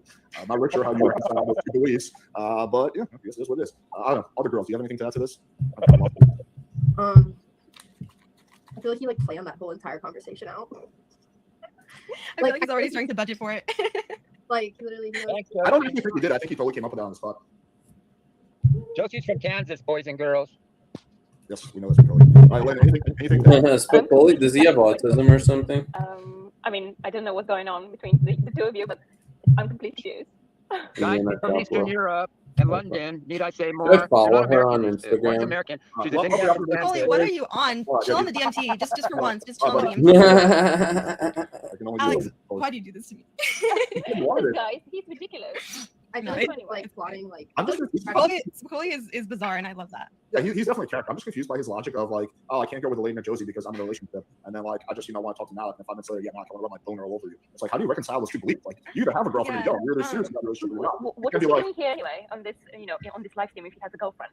I think he just. He doesn't have a girlfriend. He's in love with his DMT plug. Yes. Exactly. And you, most probably, as well. Yeah. I bet he's secretly observing your life and secretly. He has no social media, supposedly, except for like. Well, no, he texted me the other day asking if I could give him your number, so I just thought that would be cool. So yeah, I gave him. Sorry. That's great. Yeah, you did a good job, Alex. Indeed. No, I'm just kidding. That's a joke. No, Alex doesn't even have my number. I wouldn't trust him with that. I don't. Oh yeah, we always talk on Discord. We always talk on Discord. All right, let's what the fuck? You don't give me your number. You don't fucking hit me up when you're in Miami. It's like I'm nothing to you. All right, Alex, there are so many people who are mad at me that I didn't hit them up when I was in Miami. Don't be one of them, please. Well, I'm like always joking now. I don't actually give a shit. No, I know. All right, Michael. Hey, what's up, guys? Hey, Keith, I'm gonna get you on next, buddy. All right, so Michael, who do you want to do on day with? You want to do 2 girls, 3 girls? What are you thinking? I'd like to do Elena, please. With who? Elena? Yeah. All right, cool. I'm gonna take everyone. Hello. Hey, what's up, Elena? Hey, Michael. How are you? Doing quite well. So, I heard you trade options. I was listening. I'm not trading options yet. I'm trading just derivatives on the futures market. Options not Really? yet. Yeah, I've traded some stocks. Like, how do you do that? Like what's different than stocks? Yeah. The options trading is completely different from trading from standard trading. Yeah. Followed her. Oh, sorry. But futures though, like or what you are trading. You're not trading options, but yeah. I'm not trading options. No, I'm trading mainly crypto derivatives, mainly BTC and Ethereum derivatives, mainly, and also German bonds. But that's something that I've started doing for quite recently. How did that come to interest you? I feel bad for Michelle, her husband, like dying and shit. Black pill stick was OG. Black pill stick. Was he black pill though? I feel bad. Didn't he get deported or something because he couldn't get a tech job? How about you? Yeah. Sid was really chill, bro. I feel bad for Sid. Yeah. 6'2" too. He's a tall Indian nigga. Super into it as well. You know, watching the price. Yeah, right now I'm trading MRC right now. It's a stock. And it's like a Christian binary. commodity with gasoline, right? And that's like a.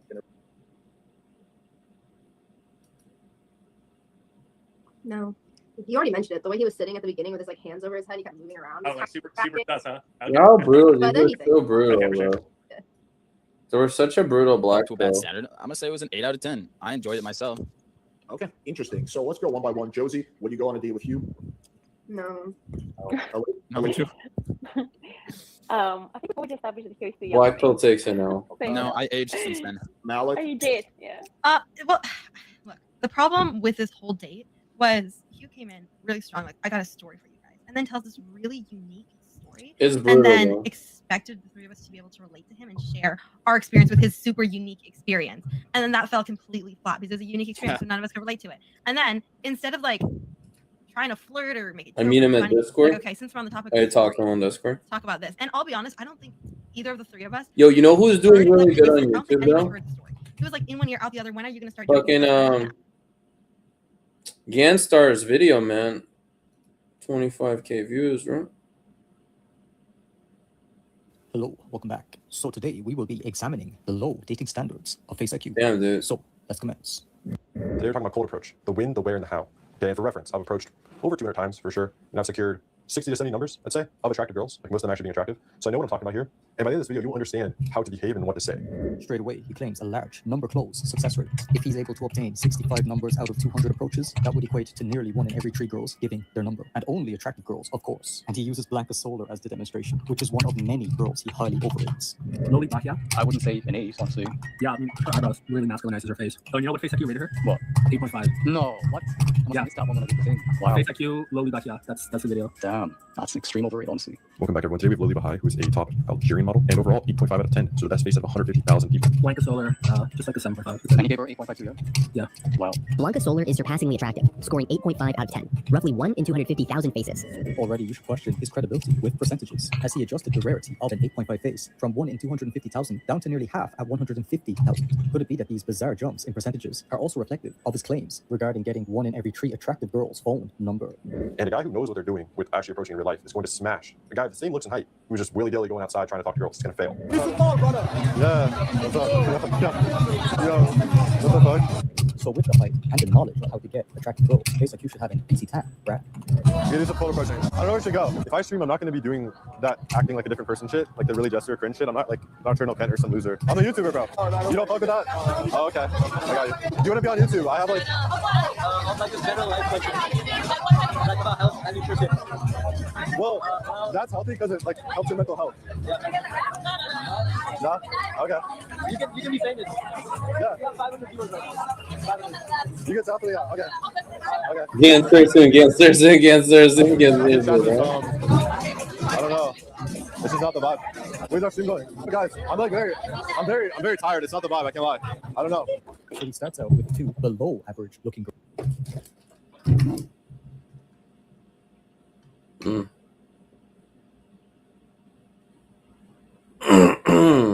Ready, so we're live on both Meat Waffles. I'm still loading here. It says it's loading. And we are live. All right. Welcome. Welcome, bro. Welcome to the stream, guys.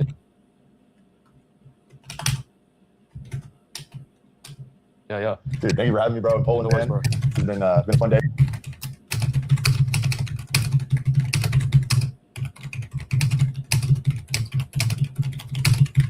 I just love trolling. It's so fun.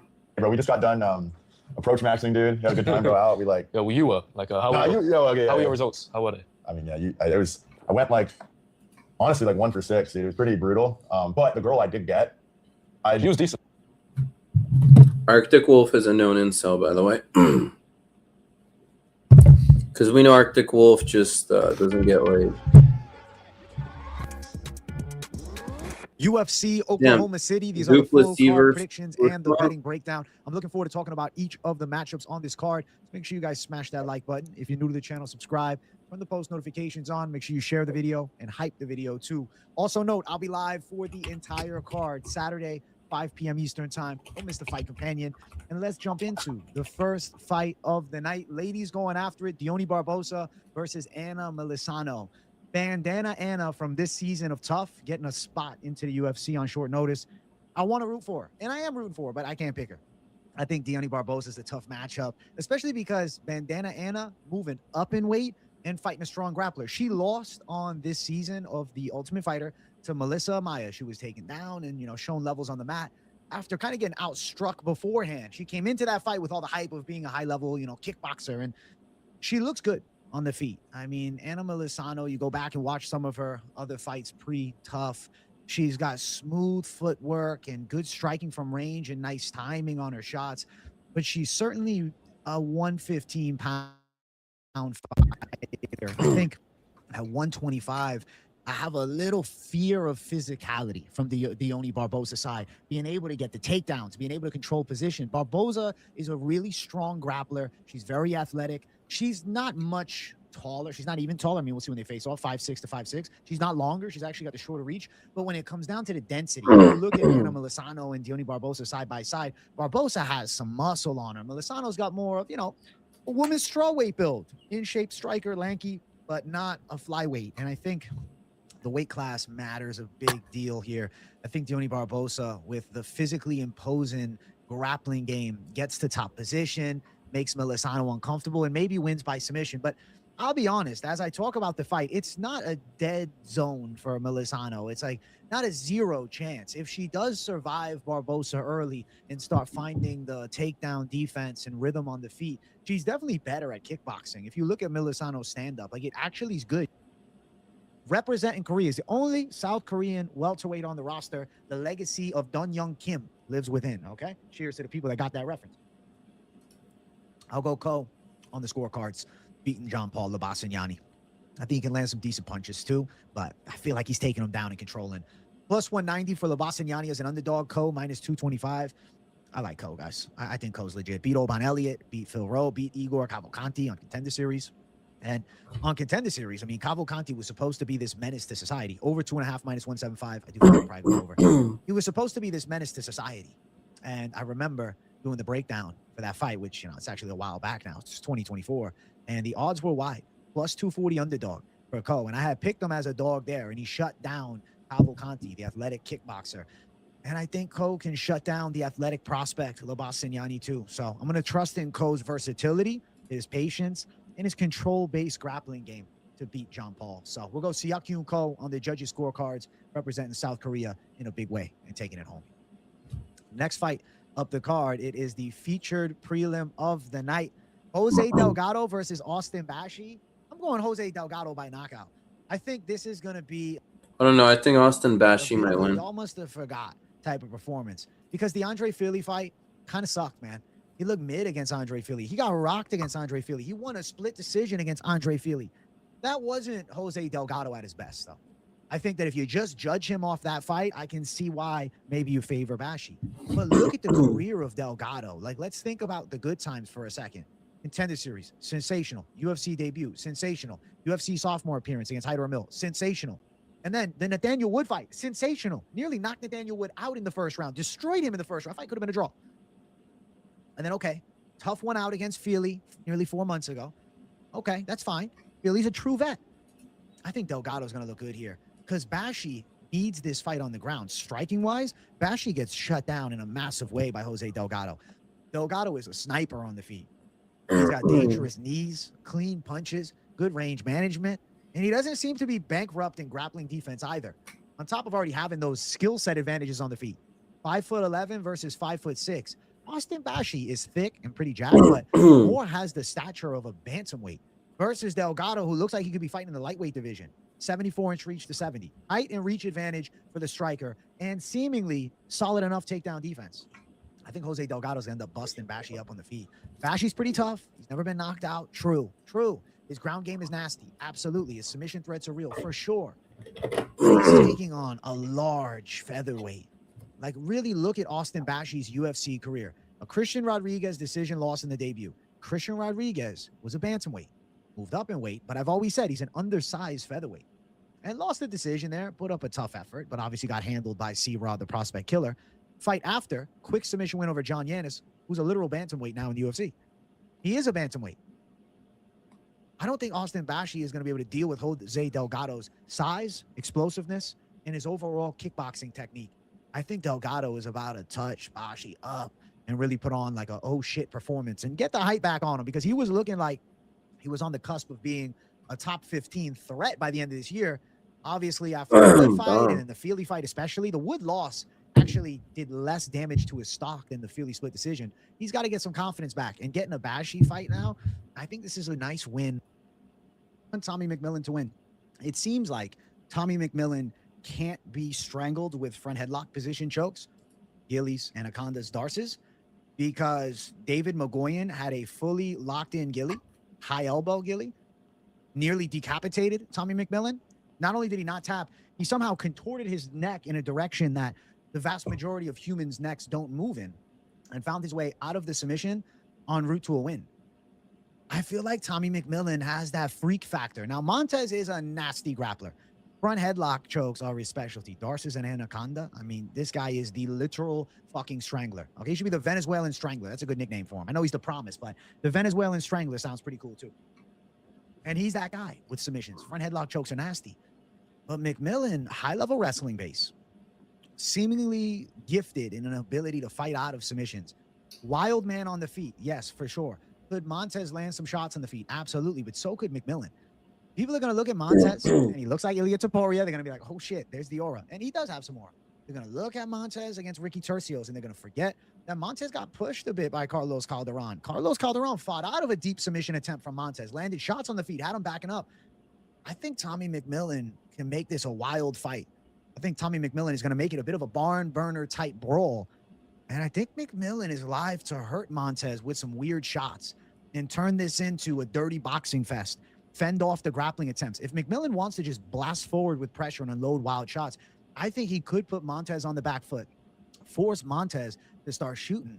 But McMillan's a state champion level wrestler. I think McMillan can fight off the takedown attempts and then turn it more into a kickboxing fight. And yeah, Montez has this Taekwondo background, but he can be backed up and outdogged a little bit. He got knocked out badly. It was some years ago, but he did get violently chinned 5 years ago.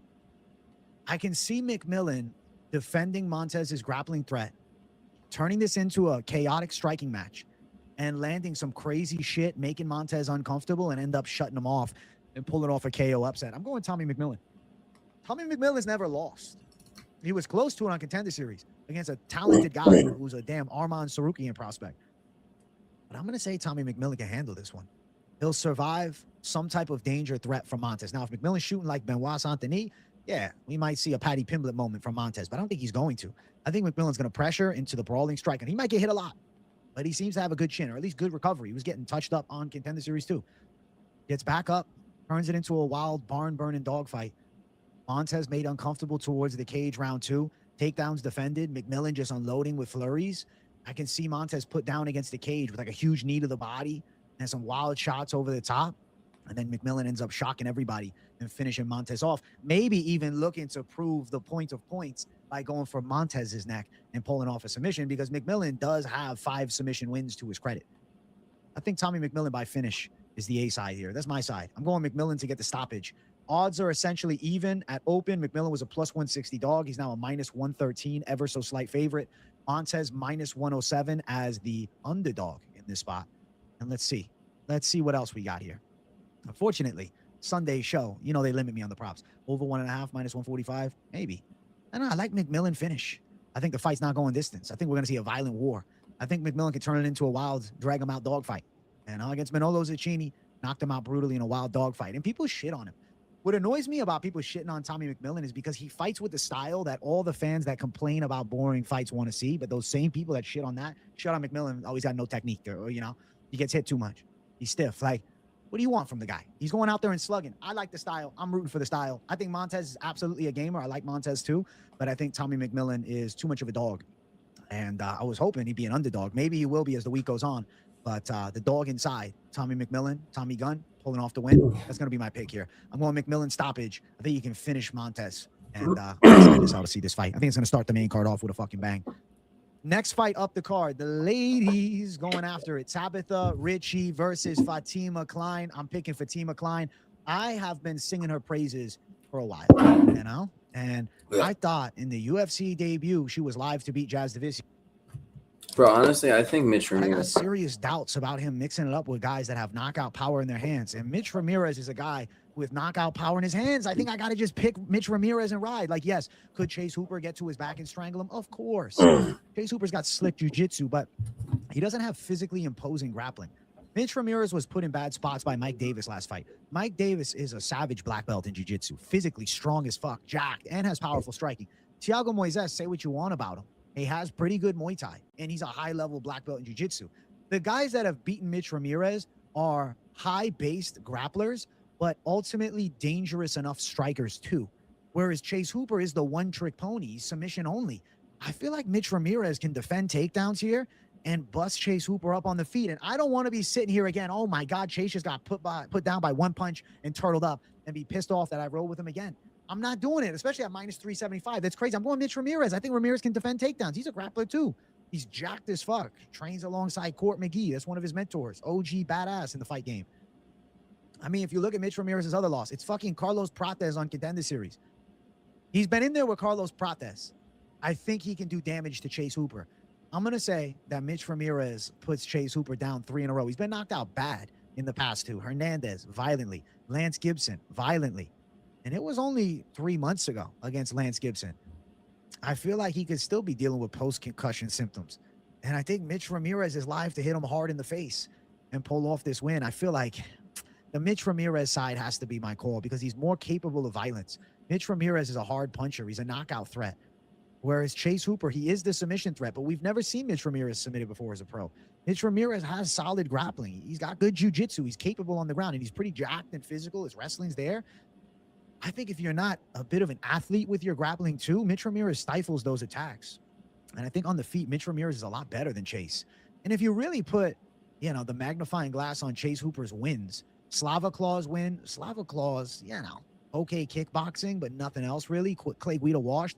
And then Jim Miller, the Jim Miller win aged well, but it's kind of a good Chase Hooper matchup. Jim Miller in the later stage of his run threatens with submissions, but for sure pulled it off somehow, some way against Jared Gordon. But I'm not going to let that get in my head too much, man. I'm going to say Mitch Ramirez can deal with a little bit of the Chase Hooper early grappling threats, defending the attempts, and then landing big shots. And it's not like Chase Hooper's a wrestler. Like, if you look at Chase Hooper's statistics, average takedowns per fight, 32% takedown average.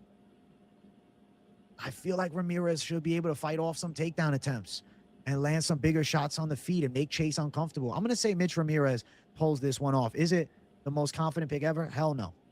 Is it a potential spite of Chase Hooper? Let me just trust in the other side because I can't trust in Chase's durabilities? Probably. So I'll say a Mitch Ramirez potential KO, but he might not even be UFC level. I might be tripping, but I know he can punch hard. And I know Chase Hooper can't take a hard punch. So it's like stylistic matchup. Like, what happens if Mitch Ramirez stops some of Chase Hooper's takedowns and then just punches him hard one time? Can we trust that Chase Hooper eats one clean shot from Mitch Ramirez? I don't think I can. I don't think I can, man. I'm going to say Mitch Ramirez by knockout. I'm going to say he's able to defend the grappling and land some big shots on the feet and pull off what would be a hell of an upset because he's a plus 310 underdog. The odds are insanely wide here. Chase Hooper at minus 375. I'm not trusting Chase Hooper again at this tag, man. Especially not at this tag. Not again. Too many times have I trusted Chase Hooper to secure grappling position, and then he doesn't. Now, we've seen Mitch Ramirez with his back taken in both of his UFC fights. True. But like I said, those are very physical Brazilian Jiu-Jitsu black belts. Chase Hooper is very technical and lanky. He's not an athlete. Over 1.5, minus 140. The shit could go under. I'm going to say Ramirez lands a big right hand or a big left hook. Something over the top, maybe a wild shot. Who knows? some type of clean punch, and Chase Hooper is rocked early in this fight, and Ramirez unloads the blitz and pulls off the upset win. I'll go towards the more violent fighter in Mitch Ramirez to get the finish of Chase Hooper. So Mitch Ramirez by knockout against the chinny Chase Hooper is going to be my pick here. Next fight, co-main event of the evening, Jared Cannonier versus Christian Leroy Duncan. I feel like Christian Leroy Duncan's got to beat the 42-year-old Jared Cannonier. Leroy Duncan is a sharpshooter from range. He's got excellent straight punches, nasty body kicks, nasty teeps to the body, good range management. He's very light on his feet, and he's explosive with good blitzes and range. And then he's fallen in love a little bit too much maybe with the spin attacks, but he does have nasty spinning elbows, just nasty elbows in general. I think Leroy Duncan is live to do some big damage here against the aging Jared Cannonier. I feel like Michael Venom Page, though he's sensational at striking, I watch Cannonier there and I say to myself, that's not the Cannonier of old. He looked as slow as I've ever seen. Turtle speed slow. He doesn't have that same explosiveness. They say the power is the last thing to go, which is true, right? There's still power there for Cannonier, sure. But his ability to close distance and land massive power shots is something that I think is gone. And that's kind of what made Jared Cannonier great, is his explosiveness. Not having it, I think he has a hard time with Leroy Duncan's ranginess. Leroy Duncan, not much of a reach advantage, only 1.5 inches, but definitely better at long-range kickboxing and surely faster on his feet in 2026 than a 42-year-old Jared Cannonier. Now, Cannonier has the win over RoboCop that seemingly aged pretty well. He was getting his shit rocked throughout the early portion of that fight, and somehow, some way, that chin held up beautifully. So respect to Cannonier surviving the absolute boogeyman of RoboCop. But I think that this matchup, Leroy Duncan can stay technical, picking his shots from long distance, avoiding Cannonier's power hooks, avoiding getting taken down. Like Delidze hit some takedowns on Leroy Duncan, but I don't think Cannonier brings that same level of wrestling threat, especially at this point of his fighting career. He's 1-3 in his last 4, and Mavov, obviously kind of early stoppage, but rocked this shit bad. Ohio rocked him a couple times to a unanimous decision, and then obviously last time Michael Venom Page cooked him. I think Leroy Duncan is live to knock a 42-year-old Jared Cannonier out like flat. I mean, it's been almost a year since Cannonier fought too. You know, last time we saw him, he was 41. Now he's 42. That's up there, especially against a fast and rangy kickboxer with good timing. I think Leroy Duncan can pull off the highlight reel in this spot. I'm going to say Leroy Duncan knocks Jared Cannonier out. I think the speed advantage is going to be very evident here. I think Cannonier could potentially look worse than ever. Like, there's a chance that you're like, oh my God, Cannonier looked washed. And I feel like if it's going to happen, it's going to happen in this matchup at 42. It's like all the unfortunate stars are aligning for Cannonier to get flattened. And I'll say Christian Leroy Duncan puts him away. Now, he's a huge favorite, minus 330 for Christian Leroy Duncan. Cannonier at plus 270. You know, respect to Cannonier wanting to still get out there and throw down at 42. But I think with Leroy Duncan, it's just a recipe for disaster. Over 2.5, minus 145, under plus 125. I'll say the fight ends inside distance. I think Leroy Duncan could put him away. He's got a good amount of knockout wins. 10 KO wins as a pro. Leroy Duncan is a finisher. And I like that he's got 5 second-round knockouts. He doesn't need a first-round blitz or then it's going long. If you look at it, okay, Delidze survived the storm. Delidze was wrestling a lot, though. Marco Tulio, flattened. Tulio, good striker, knockout ability. Eric Anders, historically durable, violently chinned. Then an Andre Pelayev decision. Pelayev survived the storm of a Tebagate, who's a powerhouse. Got quickly subbed last time out by Rizzy Boyev, but Rizzy Boyev's a submission ace. Now we're looking too far back. But, you know, Hibero, Tululing KOs, Todorovic fight was weird. I think that Christian Leroy Duncan is going to end up getting a KO here. I mean, 10 of his wins are by violent knockout. Cannonier's 42, and I think there is a real chance that Leroy Duncan is the guy to flatten a 42-year-old Cannonier. Big speed advantage, some power shots should get through. I think a big straight punch could end up wobbling Cannonier, and then an explosive finish by Leroy Duncan. If Cannonier looks to pressure against the cage, which I think he's gonna, a little clinch work Cannonier, I think the Leroy Duncan elbows could end up wobbling Cannonier too. A little elbow to the temple, something along those lines, and then Cannonier stopped. So we'll go Leroy Duncan by knockout as the pick in the co-main event, and I think it's going to be a pretty impressive performance for him. And it's a setup fight because this is the final phase Cannonier. This is not prime Cannonier. So Leroy Duncan KO. Next fight up, the main event of the evening. If you guys are enjoying, sure to smash the like button. If you're new to the channel, subscribe, and be sure to hype the video too. We got Dricus du Plessis versus Kamaru Usman. Ooh, man, I'm going Dricus du Plessis to beat Kamaru Usman. Come on now. Dricus du Plessis is a hard matchup for a 39-year-old Usman who hasn't fought in a year either. And then before that, it was a year and 8 months. An inactive Kamaru Usman versus Dricus du Plessis, who had the belt? No, it's Dricus du Plessis with his weird, awkward striking pressure, his plot armor, and then blitzing body kicks and overhand shots, making Usman uncomfortable. Now, to be fair, Usman still has a sophisticated jab. Usman still has long reach, but granted, fighting at middleweight, him and du Plessis got the same reach. Usman's still a high caliber wrestler, and du Plessis coming off of an absolute wrestle fucking loss to Khamzat. All Khamzat did, though, was embrace the grind for all 5 rounds. Khamzat physically primed, right? Regardless of the Strickland fight, Khamzat physically primed, youthful still. Usman's 39. He's had some bad knees for a long time. He had the fight against Buckley that, yes, he was positionally dominant in, but he was still getting rocked in round 5 with punches. Buckley was landing some bombs on him. And the, Buckley fight has not aged like a fine wine, as Buckley just got destroyed by Sean Brady on the ground, and Brady was getting a dominant position and beating the shit out of him. Is Kamaru Usman on the pathway to a 5-round wrestle fucking against one of the best middleweights in the world, dangerous striker Dricus du Plessis?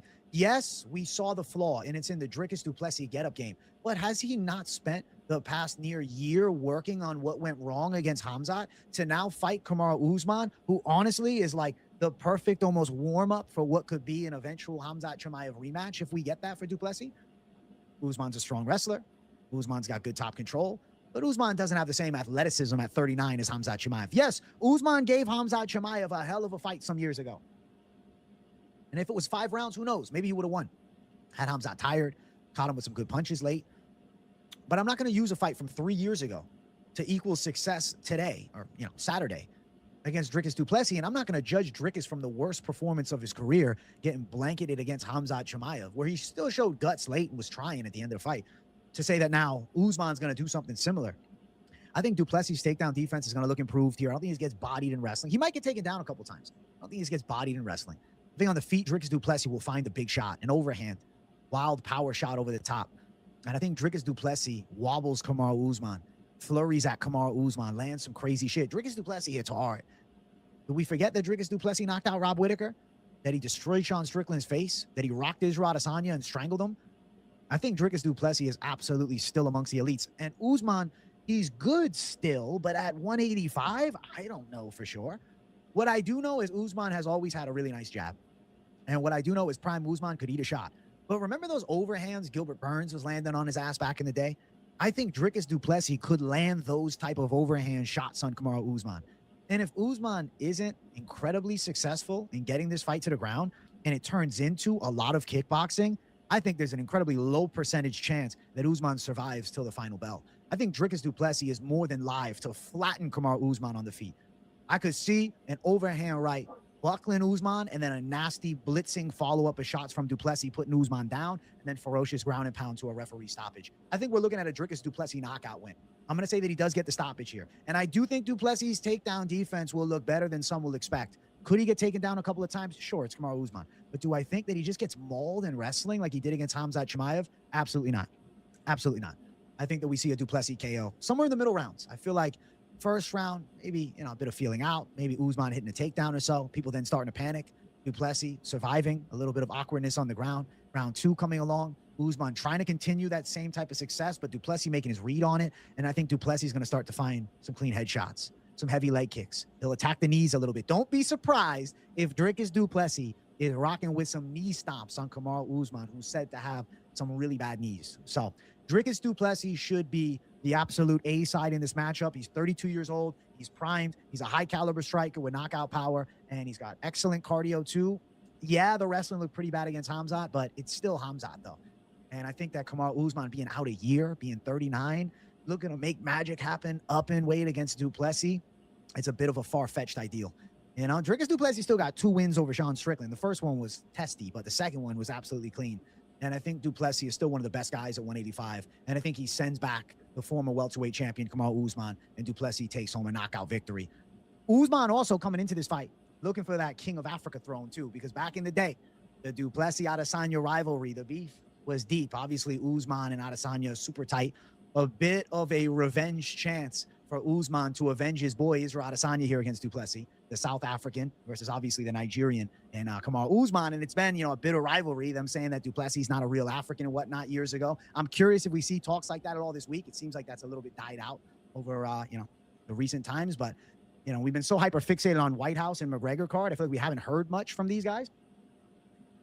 Maybe a little bit of the, you know, rivalry would be reinstated come media day this week, and we'll hear, I don't know, a little bit of shit talk between the two of them. I look forward to the fight. I think it's Dricus du Plessis' fight, and I think he's knocking Kamaru Usman out. He's a minus 280 favorite, wide favorite, but I do think he wins. Plus 240 for Kamaru Usman as a large underdog here, which would be the real underdog wow if he goes out there and beats the former champion du Plessis.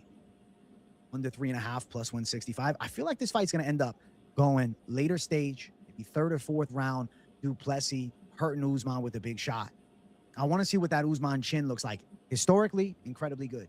But at 39, up in weight against a dangerous power hitter like Dricus du Plessis, we shall find out.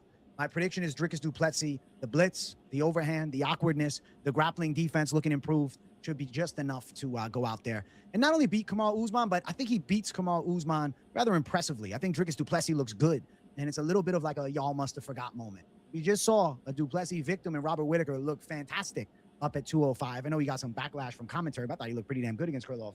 I think du Plessis got more than enough left in the tank to go out and handle Kamaru Usman in a big way. So we're going Dricus du Plessis by knockout, UFC Oklahoma City. Those are the predictions. That's the main event call. Hope you guys enjoyed it. I'm excited, man. You know, we're coming off of crazy highs, UFC White House card, and then UFC 329, which was a rather disappointing McGregor return. But the card itself was excellent, besides the, you know, rotten cherry on top with McGregor tearing his knee in the first strike of the fight.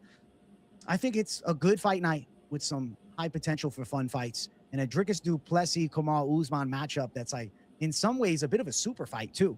You know, at one point Kamaru Usman was the welterweight champ, du Plessis was the middleweight champ. There is maybe not enough hype around just how big this UFC Fight Night main event is, and I am incredibly excited to see what the stylistic matchup looks like, and I do feel like it's du Plessis' fight to go out there and win. So that right there is the show. I hope you guys enjoyed. Smash the like button, subscribe to the channel if you're new, turn on the post notifications, and hype the video too. Let me know in the comments who you got. You with me on Dricus du Plessis? Do you think Kamaru Usman avenges Israel Adesanya here in the Battle of Africa? What do you think about Cannonier at 42? Does he got some oomph left? Or do you think it's a Leroy Duncan slime out like I am? And are you going to believe in Chase Hooper one more time?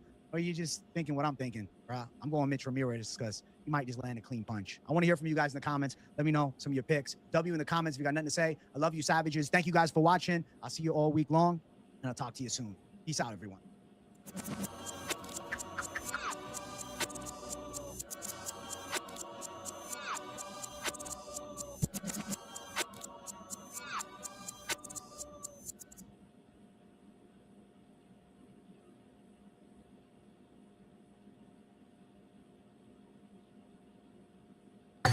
Line up, you fucking nerds. Who wants a shot at the champ? They bring the heat. Francis Ngannou is the hardest puncher in the history of fighting. They bring the knowledge. If you think this fight is going 5 rounds, you are out of your mind. They bring you the picks. The dog is getting it done in this one. We deliver every single week. We're bringing the heat, ladies and gentlemen. The money line. Don't miss it on the MMA Experts channel each week. We are live, coming off of a banger of UFC 327, heading into a bit of a sleep fest at UFC Winnipeg. We're going to break down the full card. Of course, we'll give our reaction to 327 as well. Welcome to the Money Line. I am AJ, joined as always by my guy, Mike Finch. How you feeling after a savage Saturday? I feel like everybody in Miami who was in that place, oh my God, this is why we love this sport. Some insane moments. AJ, when Yuri Prochazka went down, I ripped the hoodie out. You know, so for those of you that don't know, Carlos Ulberg was my lock of the year, my first lock of the year on Premium Channel. Biggest bet I placed in 2026. I slammed that plus 110 line over the weekend on Carlos Ulberg. Carlos Ulberg blows his knee out. Now you guys know this part. Gets that KO, bro. The hoodie came off, whipped it in the corner. I mean, it was full Super Bowl celebration, AJ. And I, one of the first things I thought was, I got to check AJ's live and see his live reaction. I got to check everybody's. That was a moment in MMA history. On one leg, puts him out like a true savage striker. Listen, man, Yuri Prochazka decided to play with the food a little bit, mercy or not. The injury happens, he's pointing down, instead of attacking, instead of, keep on chopping at the leg and mix it up. He'll back off. He'll let Ulberg, meet him in the pocket. Very weird. I don't understand. Even I'm like, bro, just take him down. Like, could Ulberg stop a takedown at that point? I'm not sure he could have. And Prochazka's pretty strong. He choked out Glover. What happened when Prochazka pointed down? Do you remember? Prochazka first points down. Carlos Ulberg's like, all right, let's run it. He points down again. Carlos Ulberg lunges at him with a combination, tries to clean him with a left hook. Carlos Ulberg even broke the ceasefire. Like, Carlos Ulberg was not playing games back with him, you know? Even watch that initial point down. He points down. Carlos Ulberg's like, all right, I respect that. Thank you. He points down again. Carlos Ulberg's like, I'm going for his jaw, you know, and tries to crack him with a shot. So Yuri's not getting the message. Yuri, for any of you guys who are super confident on Yuri, or some of you people, more so the people who are like, this was a fluke, Yuri was on his way to winning, I think it's important to admit that Yuri Prochazka is a samurai. Yuri Prochazka has Bushido code. Yuri Prochazka is the type of guy where his opponent gets injured and he goes, no, brother, we're going to fight. And we're going to fight with honor. We're going to fight with respect. That was paramount over winning the world title, you know? And the best example is like John Jones. Somebody's injured in front of John Jones. He's going to continue to injure you. He's not going to get close to you. He'll continue doing the stomp. He'll continue doing whatever he needs to do to win the fight, Yuri. So Yuri Prochazka with you know, I think Ray Longo had a nasty take. I just played AJ before we went live on it, you know? He made a massive mistake. And even on one leg, AJ, even on one leg, Carlos Ulberg sleeps him in the first round. Carlos Ulberg KO is the pick. Carlos Ulberg gets the KO without his back leg. I mean, absolute insanity. History for Carlos Ulberg, takes the belt. And yeah, good striker at the top. Problem is, though, when the hell are we going to see him again? Obviously, we don't know for sure. The ACL is potentially torn, could be a year off. Might have to do an interim title. Strange situation at light heavyweight where they're trying to get the division moving with a new champ. We might have a new champ on the sidelines. I will say this, looking at the fight, Yuri Prochazka, you know, it's honorable. No, it's just fucking kill the opponent, bro. It is a goddamn UFC championship main event. I don't care if it's a goddamn amateur fight. Go out and win. At the end of the day, go out and win. It's sport competition. You know, at the end of the day, that's very respectful. He's you know, trying to point down, but no, he played around. And he got caught looking like an idiot. And he'll make the, you know, or he'll feel the regret of this moment for the rest of his life looking back. I hope he lets it go at some point, but the immense, you know, down moment of what could have been, the title was in his hands. He had that fight. That's his daughter's college money, bro. Right. Like, what are you doing, man? This ain't, what are you doing? You're going to give that away? For what? For what?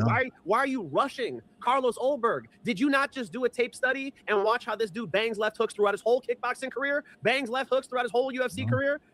Did you not see him trying to set you up in this fight, and you're just going to run right in there? What happened when he got knocked out? High, low, feint, high, feint, low, feint, high. He came to feint low. Carlos Ulberg said, go to fucking sleep, you idiot. You know, eat the fucking canvas, dumbass. It was upsetting because Yuri's a great guy, right? I'm not being aggressive towards Yuri, but I'm being aggressive towards that choice. I mean, listen to the post-fight press conference. What did Carlos Ulberg say? He goes, I wouldn't have done that for him. He shouldn't. I don't think anybody should take that risk and, you know, get yourself serious damage, because is Yuri's chin ever going to be the same again? You know, he just got knocked out again. Another good point. Right? Like, how does he bounce back? You know, before we went live, you made a great fucking point. AJ goes, this ain't an amateur fight. Yeah. It's the world title, Yuri.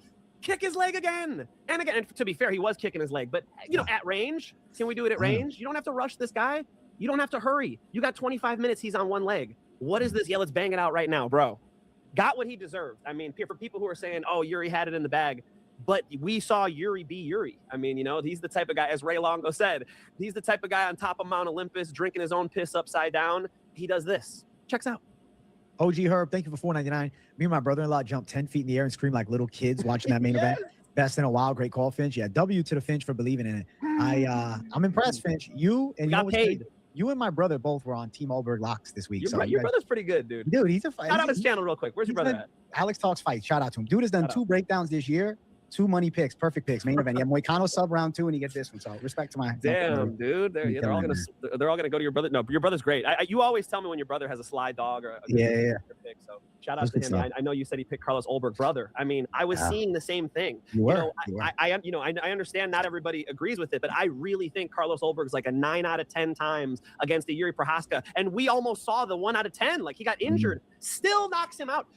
Yuri Prochazka moves forward with his hands down. I said it before the fight, and I'll say it again after the fight. It got him knocked the fuck out. We did a lock of the year. This is my first lock of the year for Premium Channel. Shout out to everybody who made money, because a lot of people did jump in for lock of the year. That felt great to be able to. Everybody who went on that roller coaster with me, dude. You know, I said, you're my family now. You know, it's like that was some ride. Jesus, dude. I feel like, you know, the joke of the AJ main event curse with Yuri selling that one in the palm of his hand, bro. Oh, AJ picks real well. Okay, AJ. Dude, the main events have got me slipping. I hit Kevin Holland as my underdog lock. I was very happy about that. We both brought Kevin Holland. Hey, did I pick dogs nicely this pay-per-view too, bro? No, you did good. Hoke it. Kevin Holland. Allberg. He was an underdog. Allberg. No, it was good shit, dude. I think overall the knockout victory for Carlos Allberg. I mean, if he's doing it on one leg, what would have happened if this was him uninjured over the course of 5 rounds? You saw him working that leg at Yuri, right? Yeah, he was. And that check left hook, bro, it was a perfect shot and out went Yuri Prochazka. You know, the technical striking was elite. Yeah. Come up on him, rush up on him, see what's up. Yeah, he keep seeing what's up. Carlos Allberg versus who next, though? That's the thing about this weight class. Who's next? Here's the thing. Perfect weight class to be injured in. The injured champion for 205, perfect. Injured champion for some of these other ones, heavyweights been pissing me off, you know? Let's run through these contenders. 205, bro, Paulo Costa versus Ankalaev, winner gets a title shot. I like it. You know, I just feel like with Paulo Costa, he's a wild card. You got no idea where they're going to match make him after a sensational performance where he knocked out the undefeated Russian dark horse of the weight class, and he looked as good as he's ever looked. I know people are saying, oh, Paulo's back to form. Now, this is beyond form. Paulo Costa that fought here was the best version of Paulo Costa I've ever seen. And I think that's because at 205, he fills out the frame beautifully. He doesn't have to worry so much about cutting all the weight. He's a good-sized light heavyweight.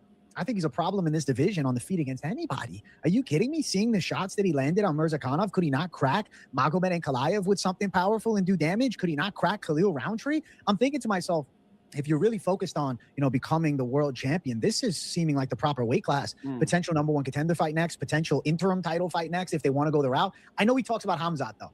It's just like, does he cut the line now at middleweight because of a light heavyweight win when you got Imavov, who's deserving of a crack? I don't know if Imavov doesn't want to fight. I'm confused with the middleweight division. Obviously, we got Strickland and Chimaev coming up next month. But looking past that, let's say Khamzat Chimaev goes out and wins. What's next then? Is he going to try and jump up to the light heavyweight division? Well, Carlos Allberg might be on the sidelines for a bit. If he wasn't injured, maybe a possibility of Allberg versus fucking Khamzat. I think it would have been sick, though. In a different world, if we would have got Yuri Prochazka versus Khamzat for the light heavyweight belt, something like that. But unfortunately, not the case, man. Not the case. I'm good with it. I don't need to see Yuri Prochazka versus Khamzat. I think Khamzat's got some fun ones at both weight classes. I don't mind him staying. Fucking middleweight's got some contenders, dude. Middleweight's got some action. So I see action for Khamzat at middleweight. I don't even want him to jump. Paulo Costa. What did you, the first year we were hosting the show, I worked for Bellator, and Paulo Costa came through and did the Liver King Challenge, liver eating thing, and I was hanging out with him. What did I tell you about Paulo Costa, AJ? So he's like the size of a heavyweight. I said, this dude is a heavyweight. How on God's green earth does Paulo Costa make 185? I said, he's bigger than some Bellator heavyweights. This guy's huge. He's bigger than Josh Hogan. Absolutely, he's bigger than Josh Hogan. So here he is against Azamat Mirzakhanov, and dude, he's bigger than Azamat Mirzakhanov. Azamat Mirzakhanov was a fat guy compared to Paulo Costa. Paulo Costa's a black hole, man. Azamat was slamming him with shots. He was doing the bounce-in thing. We were talking about bang, he was coming in. Bang, he was coming in. Paulo Costa ate that shit. Give me more. Give me more. It came out in the third round. Paulo Costa was like fresh again. It was like, what the fuck, dude? He just ate all that damage and acted like it was not an issue. And you know what, AJ, honestly, I think he's been building towards this point because he's gone through these tough fights and he was actually pissed off, had a chip on his shoulder. Like that's just that little edge Paulo Costa needed mentally. He's like, this motherfucker is not beating me, and he made that choice and he made it a reality out there in the cage. His will to win was fantastic. His ability to absorb damage was fantastic. His cardio was better than ever. So the issue with Paulo Costa is exactly what I laid out before the fight. Still, he's not that accurate. So when Paulo Costa starts coming downhill at you, it's like he's hitting those Muay Thai pads, those big pads, bang, bang. Everything he throws is just like it's hitting a heavy bag. Mirzakhanov is much lighter, much more finesse, but when that bounce resided, when Mirzakhanov started breathing heavy, had to wrestle with Paulo a little bit. Shout out to Captain Eric Alberison. When he was breathing heavy, that's when Paulo beat the shit out of him. He did beat the shit out of him. He just needed him to stand in front of him. Yeah. And when he did that, he fucked him up. Yeah, it was excellent. I'm just thinking about what's next for Paulo. Like, the talk is he still wants to drop back down to 85. Fuck that. Ankalaev. I think it's a mistake. I know. Him versus Ankalaev. Top contender fight. I'm down for that. I think Costa's capable to challenge for a belt. Right. I'm down with it. His kicks are nasty, dude. My God. I don't know. I'm going to go out and say this. I think Paulo Costa's the best kicker in the UFC right now. Who's better at kicking than him? He's the hardest kicker right now. It's not like when he's kicking, look at how many times I see in the comments, Costa's kicks are accurate. No, they're not. Look at him hit elbows, dude. Look at him break your arm. Shit. Jesus Christ, bro. He cracks shins and elbows all the time. He does the old Boss Rutan thing. If any of you are as nerdy as I am and you've watched those old Boss Rutan instructionals, dude, I think I had it on VHS. I'm not even kidding. This is a long time ago. Boss Rutan used to say, when somebody blocks, why would we care? Kick right through the block. And Paulo Costa does that. He doesn't care if it's your elbow. He goes, my shin is going to break your elbow then. I'm going to come and put it through your body. And dude, Mirzakhanov could do it for, like 7 minutes, not 15, bro. He could not do it for 15 minutes with Paulo Costa. No, and he didn't. He got knocked the fuck out. Nasty head kick laid down. And I don't blame him. He said, get me the fuck out of here. This animal, this Brazilian animal is too much for me. So He hit him with everything, AJ. That's all he had. Like, here, one last thing, dude. People were saying, oh, Mirzakhanov let me down. What? Watch the second round back. That was Mirzakhanov. He was doing his shit. His shit is balls of his feet, loopy shots, closing distance quickly. All that worked. And it didn't put the Yeti down, dude. He was still there in the third. I think Paulo Costa stay at 205. Go him, Ankalaev. Let's go number one contender fight. Or maybe something crazy. Him versus fucking Yuri Prochazka. That's fine too. Either one of it. They could do that. It depends what's up with Alberg's timeline and return. We could see a top contender fight, including Yuri. I think they want to keep Ankalaev a little bit far away from the throne. I think they're like, oh, we'll give him Khalil if he wins that. Maybe he'll, be considered. But I think Costa versus either Yuri or Ankalaev next in a top contender fight. Fuck this middleweight division. He's too big for the weight class. I think if you look at his performance here, then you think about him at middleweight, it's like that's not the same animal because he doesn't have the cardio for it. I'd rather see him at heavyweight than middleweight. Agreed. So Paulo Costa, hopefully he's sticking around at 205 because he's a fucking contender. Fight before, put the middle fingers up in the air. Josh Hokett in a dogfight against Curtis Blades. Was able to get the hand raised. Damn, son. Kid's got grit. Balls on him. Not losing a fight. Dude. He almost knocked Curtis Blades out in the first minute. He was all over him with punches. Just consistent with accurate shots. Took some big ones too from Curtis. All volume. That was a war. It was one of the best heavyweight fights, maybe, ever, but definitely one of the best heavyweight fights in a long fucking time. They went after it for 3 rounds. And Josh Hokett, he's a problem in this weight class because he seems to have the volume that a lot of the guys can't match. He's a high-level wrestler. He's a little lighter than everybody, so he's a little faster. I'm curious to see how him versus Derek Lewis goes. And I got to say, dude, early lean has to be Hokett. I think he can out-wrestle Derek Lewis anytime he wants. You're thinking here, he's just going to strike because that's what he did with Blades. I don't know, man. Maybe early, but I could see him taking D-Lew down and mauling him on the ground. So I think Josh Hokett is absolutely a player in the top 5 of this weight class now. Josh Hokett with the fast hands. This dude went out there and had a war. This is when you want to do that. So many people have wars in the gym. So many people have wars in the amateurs, right? You want to get to the UFC, get into the spotlight if you're going to have your brain getting rocked around like this shit. This was where it pays off. Josh Hokett just went from this annoying sideshow to a absolute, fire in the heavyweight division. He just absolutely changed his life in a massive way, earned a ton of fans, including, Dana White and the president of the United States, who has him on the White House card now. As you said, Derek Lewis, they called that night and accepted the fight. Look, man, Derek Lewis was looking slow in his last one, brother. My boy Tyrell Fortune was there in the corner of Waldo, and he's like, I could not believe how slow Derek Lewis looked, is what he said to me. Hockett's fast. Hockett's fast with the hands. One redeeming quality you could say for Derek Lewis is Hokett took a lot of shots. But here's a goofy narrative I keep hearing from you on the internet. Let me set it straight. This idea that Curtis Blades won this fight, this idea that Curtis Blades landed more punches, outstruck Josh Hokett, you would have to be blind to not see the difference between Josh Hockett's clean landing shots and Curtis Blades grazing him many times as Josh Hockett's moving in with these shots. Yes, they're both hitting each other, but Josh Hockett's moving in, he's rolling with these shots, he's staying loose. Curtis Blades is eating a lot of them very clean. And you could, an obvious example of this is how their face looks, which should definitely be a factor. You're wearing the damage, but also I'm just seeing the cleanness of the shots. There were many moments for Hokett. There were moments for Curtis Blades that the craziest brawl they had was when Hokett was like towards the fence and Curtis Blades is coming downhill at him, throwing shots on him. Landed some good shots then. It was just, there wasn't enough steam for Curtis Blades to really hurt Hokett. I swear Hokett, dude, dropped him. Remember when his knees gave out? Almost had him out of there early. Couldn't get him out of there because you know what? Curtis Blades is a warrior. Curtis Blades, he wanted to win that night. Curtis Blades was not going out like that against Hokett. He felt very, very, it was serious business out there for Curtis Blades. He really did not like this dude. And you got to respect the balls on Curtis Blades. He went out, they stayed in the fucking fight. He tried to win. And yeah, easily the best heavyweight fight in UFC history. I think Curtis Blades needs to be respected on the fact that he took some fucking hammers and he could have went down. Fighters have gone down in that same position, being hurt. Good. Curtis Blades had a lot of disdain for Hokett that kept him in the fight, and deserves some respect and love for it. But Josh Hokett, he showed something that even when he's exhausted, He's still dangerous. He's gonna still keep on throwing, man. Like he looked gassed after round 1. So did Blades, really. But he looked like he was on ice skates. You know, he was wobbling all over the place. Never stopped. Kept putting the middle finger up. Kept throwing big 1-2s. Josh Hogan is a fan favorite and I guess a fan most hated. It depends which side you're on. I saw a buddy of mine today at the gym. And he's, I hate Josh Hogan. I hate him, you know. And he's like, you know, I'm about Derek Lewis could maybe knock him out, you know. So it's like he's got people talking. Everybody knows Josh Hogan now. Either you love him or you hate him. I don't think there's many in between. I'm a fan of it. At the end of the day, I'm a fan of it. You're a fan of what?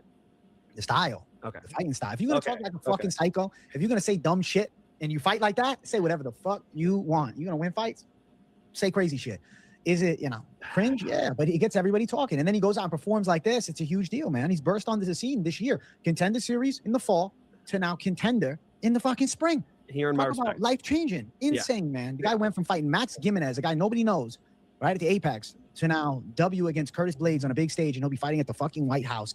And if he wins at the White House, I mean, they're going to try and book him in either a #1 contender fight. He could be a shoe-in for a title fight with the mouth he's got on him. And he's already talking shit to Poatan. You got America versus the UK. If somehow he gets an Aspinall title fight and Aspinall's still champ, let's say he beats Pereira or something like that. So, yeah, lots of things to be excited about. I think we got a fun one. Then, you know, they even signed Gable Stevenson. So speaking of the heavyweight division, Jesus, Gable Stevenson's now on the roster. He's Love debuting on International Fight Week. So Love we got some savages. And it's good to see some American savages, too, in the rankings and, you know, amongst the elites now. Yeah, Gable Stevenson's the Olympic gold medalist. Why not put him on the White House card? So many things don't make sense about the White House card. I like Derek Lewis being on it because Derek Lewis, you know, he did the famous, hey, call the president. He talked to the president on the phone and, you know, for the post fight. So, you know, that makes perfect sense. Of course, they add him late, you know, again, goofy matchmaking for the White House card. Dude, this guy, I separate the two things, okay? I separate the two things because as a fighter, he earned a lot of respect from me. He earned a lot of respect from everybody. He showed a style of fighting where he's all gas. Josh Hogan is, you know, throttle open, right? Fucking pedal to the metal, in your face, fist flying at you, takedowns coming in if he wants to, although he didn't try against Curtis Blades. He's done it plenty of times. Curtis Blades tried that single leg. He pulls out, he goes, fuck you, right? And it was actually the perfect time to flip him off because it's like, we're getting in this great striking match and you're shooting single legs. I think that was the vibe, and that energy carried through the fight. Brother, he's an entertaining fighter. He's never had a bad fight. He's all drive, which is just fantastic. You met him from Bellator? Who are we talking about? Hogan? Hogan, never. Never, okay. Never. Not to my knowledge. No, I don't think so. Yeah, I certainly never heard this character. I mean, yeah, dog, the character, dog. I can't, bro. I'm clicking out of stuff. Like it's so bad. He needs me to write lines for him. Josh Hogan at Mike Finch MMA on Instagram, at Mike Finch Show on Instagram. DM me, bro. Let's go. I could.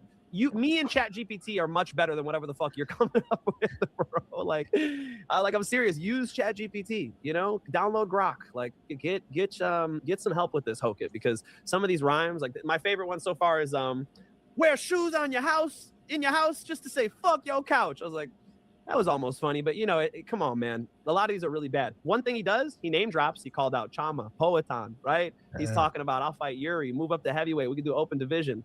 I mean, he's doing that, but am I annoyed with the gimmick? Yeah, it's terrible. Look at Dana White up there, just so uncomfortable when he's talking. You know, it reminds me of Henry Cejudo's cringe thing, but this is for some reason this is worse.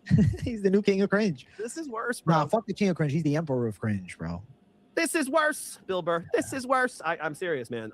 It's bad. He really needs to like Chael Sonnen. Call Chael Sonnen. Chael will help you. You know, he needs help. He needs help, but in the cage. In the cage, you don't need no help. Hey, W to it's Kevin Albasri. Thank you. Hi, Coach Mike. I miss you. Thank you, Amelia. Hey, we'll train soon, okay? Amelia, I've been seeing your gymnastics, and you're getting older and more athletic now. I think we got to train soon because your sister, she's throwing some good punches, okay? And I'm not going to have you fall behind, so we'll get to work. I miss you too, Amelia. Finch, man, we're going to keep running through this main card, then we get into business with Winnipeg. I know you're trying to put it off. You know, you're like, yo, we ain't trying to talk no Winnipeg. This is the best fight night I've ever seen, ladies and gentlemen. This fight night puts UFC pay-per-views to rest. You've got talent like Robert Valentin versus who's this Canadian bum they signed? LeBlanc. LeBlanc. I had to torture myself with watching LeBlanc fights today, bro. He has some left leg kicks and knees. That's it. Okay. I had to torture myself to watch a dude far less athletic than me fucking fight this week. So I'm super excited. Let's go. Let's go. Almost there, man. We just got to quickly run through snooze fest of the century. I don't even want to talk more about it. Reyes and Walker. was Skip. slovenly. Skip. Yeah, Hey, yeah. keep running though. I want to talk about Pico. Cub Swanson beat the shit Yeah, out of kill Nate the Train. Nate the Train. Hey, my boy Kevin who dropped that dono. He goes, you would beat Nate the Train. I'm like, damn, dude, that Nate the Train looked vulnerable out there, dude. Cub Swanson smoked him. He's 41. 42. Nate the Train's fell off, bro. The train is off the tracks. Train is off the tracks, man. He's going to BKFC soon. And then Pico obviously had a bit of a master class. My God, he looked good. The hype is real. Yo, I picked Aaron Pico by decision. I was like, I think he's going to be calculated Pico. So I was hype on the method of victory because I was like, I'm seeing this calculated style from him this time, man. He fucking did it, dude. I'm proud of Aaron Pico, genuinely, as somebody that's seen the whole career. Now you guys got to see the violence in Aaron Pico's shots. I mean, oh my God, when he would shoot the takedown with his elbows wide so that, well, he probably wanted to take him down, but Patricio would defend. Boom, he would send him away with that hook to the body. You saw some of the violent right hands, violent 1-2s he was putting on him.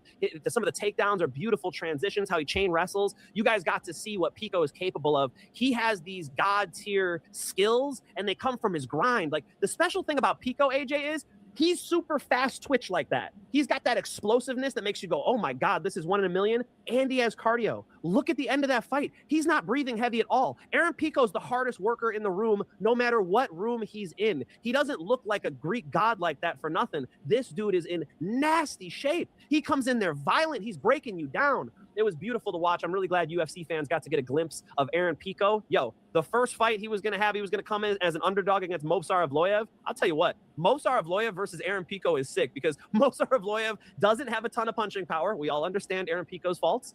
And you want to wrestle with Aaron Pico? I want to see it.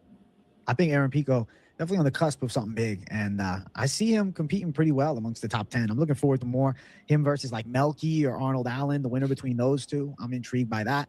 I think they could even do a Kevin Vallejos fight, which would be nuts, bro. Obviously, Vallejos is the opposite. Big power all the way through and through, one shot, touch of death. And, obviously Pico, we've seen the chin wobbled a few times too many. So I don't know. We'll see what happens with Aaron Pico, but nonetheless, excited for it. Patricio Pitbull, I mean, him and Josh Emmett could be a fun one if they're looking to throw OGs after it. That's cool. Patricio Pitbull took damage in this fight. So shout out to Patricio Pitbull for staying in it. But you saw the Greg Jackson influence, right? And probably Mike Winklejohn too. Aaron Pico would hurt him. Pitbull would shake a little bit, but you saw he was still there. And what did Aaron Pico do? He would back up. He did it multiple times, dude. He would bam catch him with something. You would see Pico Patricio Pitbull wobble, and Aaron Pico would take 2 steps back.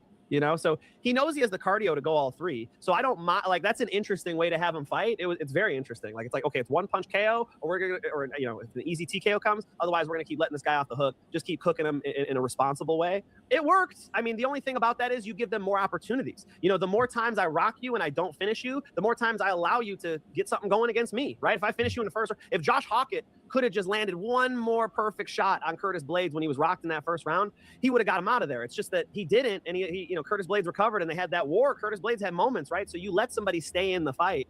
Chael Sonnen wins 1, 2, 3, 4 against Anderson Silva. You let him stay in there in round 5, he got triangled. So you were going to roll the dice in that way as well. But I thought it was very interesting because Aaron Pico has cardio. So maybe we see intelligent Pico now, and maybe a matchup against Vallejos, he just takes him down and smashes him. Aaron Pico's wrestling is fantastic, man. I want to see him blend it with the jiu-jitsu a little more. But I mean, you saw those wrestling transitions he had with Patricio Pitbull, who's been with Captain Eric Albarracin, who's an Olympic level wrestling coach, coached a gold medalist Olympian and Henry Cejudo. Like, it's impressive. I love it, man. I love it. This card, listen, it was a banger. AJ finally trusted in the Cub, man. Thank you, Pick him for 23 months of membership. Yes, I did. At 42. That's right. Thank you for the correction. Yes, 42. You saw him that they go, Cub, are you're done? He goes, well, I told the wife I'm done. Is he coming back, bro? He can't go out like that, huh? Yeah, listen, I think it's good to go out like that because the other way he goes out on the other end of it. Eventually it's going to happen if he sticks around long enough. They'll end up giving him Kevin Vallejos or they'll end up giving him Aaron Pico and he ends up getting chinned. And we don't need that, man.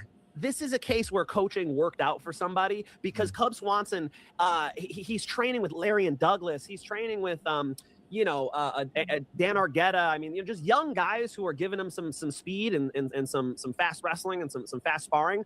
Like it makes him comfortable in front of Nate the Train. It makes him feel like he knows Larry and Douglas would sleep Nate the Train in the first round. And he's like, why can't I? I'll go fuck this guy up too. I think he gets better looks in the gym and all this respect from these guys he coaches. I saw somebody comment on my last show. They go, yeah, but these guys in the gym are taking it easy on him. What the fuck do you know? You're not in the gym. So I think these guys are giving him good looks in the gym, and I think that it showed. Look at how he performs at 42, dude. Shout out to Cub Swanson, man. He's been in some fun ones. Last guy from the WEC. You got to respect that career. I'm going to say this. I'm going to say Cub Swanson will coach a champ at some point. Like, I think that's possible from never became a champion himself, which I think can lead him to being a better coach because, you know, he's always right there. He's real good. Yeah. And I think I don't know. I said that prediction on the recap show. And I said, we'll check back in 20 years and we'll see. But I think he can coach a world champion at some point. I think. Dude, we had to fight his Alta team last year, so it was Team UFC Gym Huntington Beach, essentially my team, versus Cub Swanson's team over at UFC Gym Costa Mesa, and they did well against us. I think we picked up 1 win, and they picked up a couple wins against us. If you look at Alta on Saturday, we went 5-1. UFC Gym Huntington Beach went 5-1 against other UFC gyms. So it just shows, like, even Cub Swanson coaching people who've never trained before at Alta, which is a lot of fun. And, you know, the fights are always wild. They fight in shin guards and shit. Their MMA gloves have a little more padding, but it's an MMA fight. He's great. He's great. That's cool. That's cool, man. W Cub Swanson. W to the career. We want to get into Winnipeg. It's time. All right. So make sure you guys hit the likes. Make sure you guys hit the subscribe. And let's talk about fight number 1. We got Jamie Siraj versus John Yanis. Listen, Jamie Siraj is the top featherweight out of Canada. Okay. And he's a very strong pressure grappler. He's in your face. He's throwing wild shots. He's looking to take your ass down, and he's looking to choke your ass out. Now, to be fair, he was getting out grappled by this strong-ass Brazilian dude 2 fights back. He did have a quick win last time. He got knocked out by Diego Brandao with a spinning fucking back kick 3 fights ago. The thing is, as much as I think John Yanis has the knockout chance here, the guy's got a weakness in grappling. I'm even digging back to years ago. He's fighting Mo Miller. You remember Mo Show on the fucking Contender Series, strong wrestler? Never got signed, but he just controlled this kid from Tampa. And, you know, I just think the Mo Show in him had a close split decision. That's years ago. Then I'm looking at these other fights. He's getting subbed up by, you know, the side of Gabriel Vanderlei, who's a good grappler, high-level, you know, talent for sure with jiu-jitsu, and then gets destroyed by Austin Bash. I know it was short notice, but the style that he brings to the table is a fun striker. John Yanis can fucking punch people in the face. Oh, shit, I love the stand-up. Good leg kicks, too. Tight, kind of Muay Thai style with good straights. Kind of reminds me a little bit of Taco, but a little bit better with straight shots and a little less elbow focus. But the problem is I don't feel overly confident on him being on the feet for long enough to be able to land. All Siraj is trying to do is get a hold of this motherfucker. I'm going to go towards Siraj, but if he gets mogged at the fucking weigh-ins by Yanis, maybe I'll consider going the other way because there is a piece of me that's like, dog, I know Yanis has the striking chops to sleep Siraj. The problem is it's not like Siraj is this chinny bum. He's in great shape. He's a high-level grappler. He's in your face the whole time. He's got really slick transitions on the mat. He's got nasty chokes. I'm going Siraj by sub because that's just the Yanis weakness, man. It's striker versus grappler in this one. You know, I was looking at some of Siraj's early fights and the commentaries, like he's very well-rounded, but what his career has turned out to be is he's a grappler. Like if you look at him, even when he's on bottom, he'll go for heel hooks. You know, he's a dynamic grappler. He'll grapple from every position. You know, so I feel like he's going to find a way against Yanis, and they're in Canada. Yanis has got some pop in his shots, you know, but yeah, he has submission losses. He has an issue on the ground. You know, he did just beat Nick Aguirre. Slick Nick Aguirre, I would say a friend of mine almost. You know, I know him from XFO and I know him from the local fight scene. I've been to MTC before a couple times. We filmed with some of their fighters, Daniel the Predator James and them. Nick Aguirre's always there, always saying what's up. So you know, and he's a good grappler. Nick Aguirre's got some nice jiu-jitsu and back takes and stuff. And you know, Yanis was able to handle him. But the thing is, I think Siraj is a little bit more complete of a grappler, a little bit stronger. Like Nick Aguirre sometimes has trouble getting bullied, and I don't think Siraj will get too bullied here against Yanis. I do think he could drag him onto the ground, and dude, if he's in top position, he hunts for submissions. He'll find a strangle. So Siraj, even if he gets hurt, finding a way to work through it, getting onto the back, getting a rear naked strangle over Yanis, who's just not well-rounded enough to be a UFC fighter right now. Siraj minus 256, Yanis plus 216. That Siraj sub side seems like the A side plus 190. Yeah. But if you are thinking maybe you like the look of Yanis, you know, because he does have power, you think he might knock him out, you can get 5-1 odds on a KO. And I'm expecting that people are going to play that line down. So, like, even though it's not the prediction, on the opposite side, if Yanis wins, I think he's got to find the chin. And I think he could. I think Siraj's grappling is going to be the ultimate difference maker. I just don't love his stand-up. I think it's a little sloppy. He's not the cleanest of the strikers, but his style is so in your face that it's hard to have any moment to create space. So, you know, it's Siraj needing the grappling. It's Yanis needing the striking. I'm going to go the grappler over the striker, but obviously Yanis hits hard. Yeah, I'm with you on it. I think those odds are right. Yeah, I think so too. So we're both going the Siraj side using the grappling. Let's keep running. Next fight on the card, we got John Castaneda versus Mark Vologden. We got the UFC OG versus the man involved in the greatest fight in Contender Series history. Whoa. I got to just believe in the prospect. I'm going Vologden, man. I just got a feeling. A lot of the times I would favor the side of the savvy veteran, but the thing with Castaneda is he's striking-wise going to be clearly slower and less tactical with the stand-up. He's got decent strike volume in close-range boxing, and Castaneda's got a hell of a leg kick, but at the end of the day, Vologden is fucking slick. The way he rips the body is beautiful. The straight shots are on the money. The kicks are nasty. He's a karate specialist that transitioned it from MMA, and he can strike all angles, all spaces. Everything is shirred up. He lost to Luna Martinetti, but this kid is a fucking nasty prospect fighting Davey Grant in a debut. So both of these guys have gotten like high praise from the UFC. You coming off a loss and they're like, hey, we're going to give you Castaneda.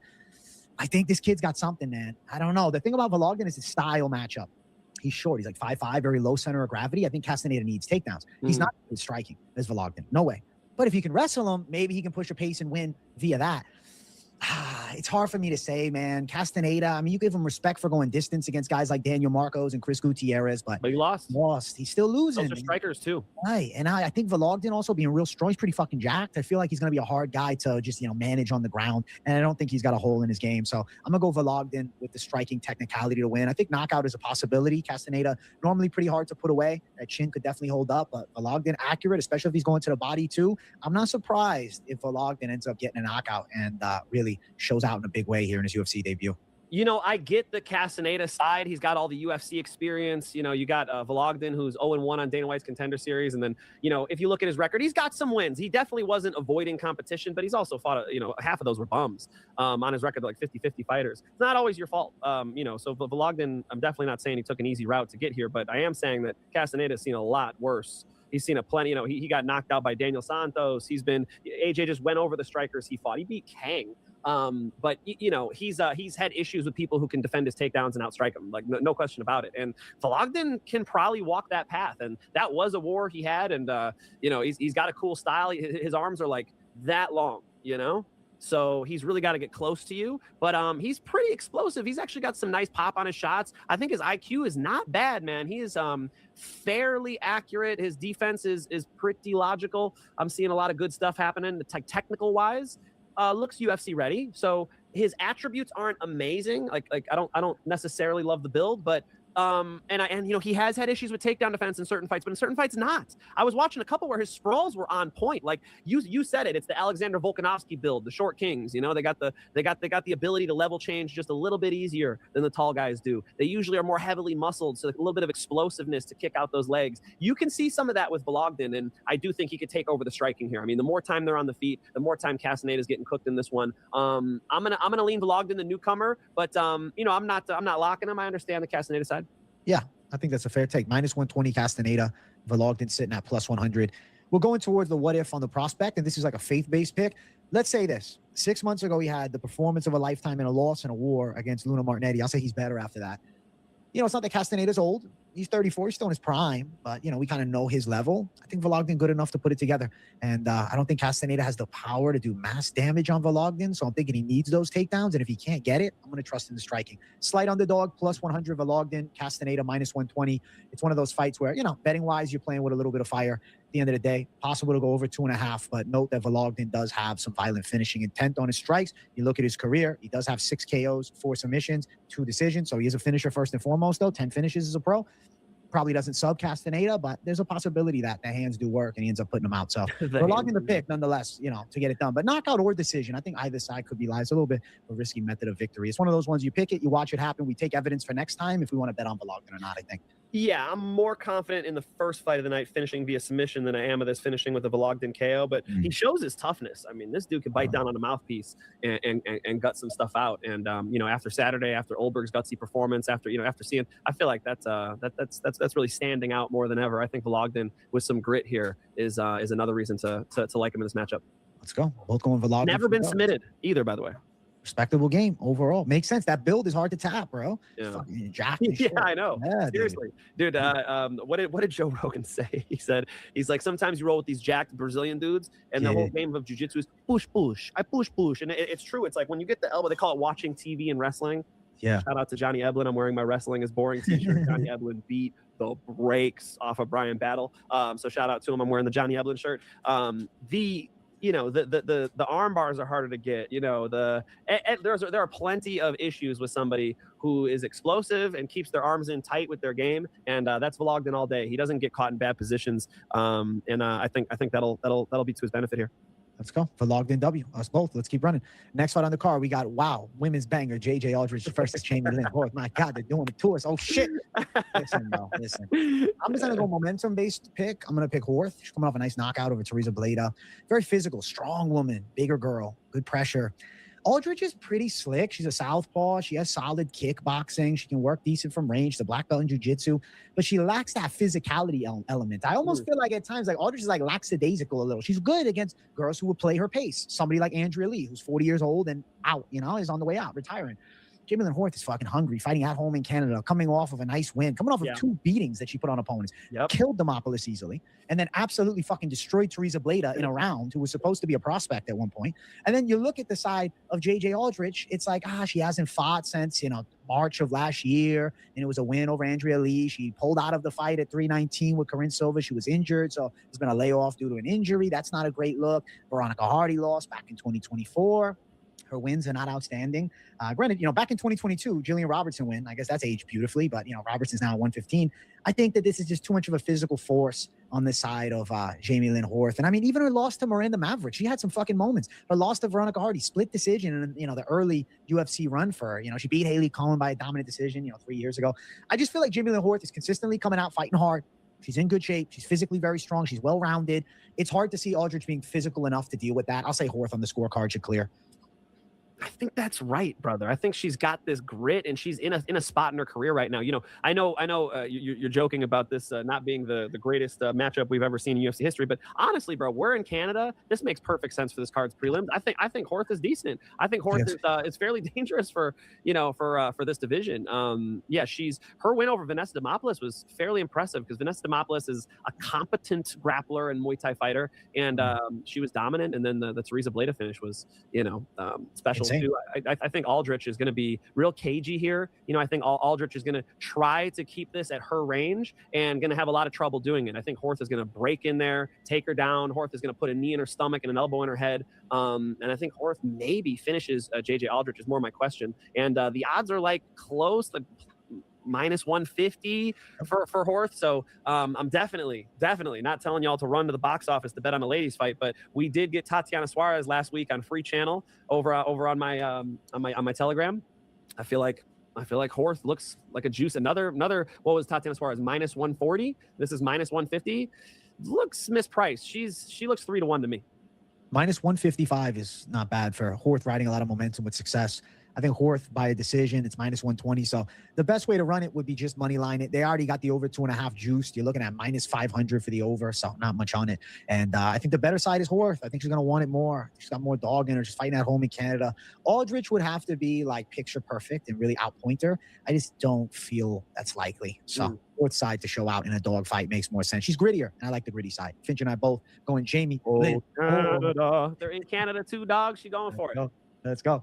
Next fight on the card, we got Mitch Raposo versus a nasty Brazilian, Alan Nascimento. Now, when I say nasty Brazilian, I don't mean that race. I mean nasty on the ground, because Alan Nascimento's got some high-level BJJ skills that I think exploit the lacking Mitch Raposo game. Raposo coming off the win last time against Azat Maxim. It was a weird fight. Azat Maxim was half asleep at the wheel the entire time and ultimately grabbed the cage and got points deducted, and it was just strange. Mitch Raposo can box a little bit. He's got decent combos, and, he's not bad in the pocket with his, right hook, his overhands, whatever. It's just, I'm looking at it and saying to myself, but Nascimento's high level at jiu-jitsu. He should be able to find dominant position. His striking's a little slow. I don't love it. Cody Durden obviously had some moments striking, but, did ultimately knock Cody Durden down before subbing him. So Nascimento can crack, trains with Charles Oliveira. The red flag, though, around this shit, Finch, is the fact that Nascimento fought at a catchweight 130 last time when he took on the side of Cody Durden. And then if you look at the fight before that, he fought Filio, and he came in at 127.5. So has had some issues on the scales, That's the one red flag. So at 125, here's my worry. He misses weight. Fatigue sets in, or potentially he's missing weight. But that could, honestly, him missing weight's not the end of the world, because then he should probably have a better third round and he can secure maybe a dominant grappling decision. But if he makes the weight, I'm just potentially worried about, the body being worn down. Him at this weight class, cutting all that weight, he is 34. Maybe the body's saying, hey, we got to go up to 35, but he knows he's too small for the division. And obviously Raposo, young dude at 27, definitely got a long career ahead, tough customer. But ultimately, I favor the side of Nascimento via grappling control. I think he'll probably take, 2 out of the 3 rounds, probably a decent level of positional dominance and shit. So we'll favor the side of Nascimento's grappling, but Raposo a tough customer for sure. I feel like he's got a lot of will to win, and he shows that even in all his losses. Andre Lima, great prospect. Suma Derji, very good. And then obviously last time beat Azat. So yeah, what do you think, Finchman? Alan Nascimento's ground game's too good here, man. I just feel like he just needs a takedown, and this thing could get wrapped up. You know, I like his schedule too. Alan Nascimento, you know, beating Cody Durden, who's at least a wrestler. You know, Rafael Filho, definitely solid grappling. Carlos Hernandez, a striker, dominated Carlos Hernandez. That was like ran his ass over.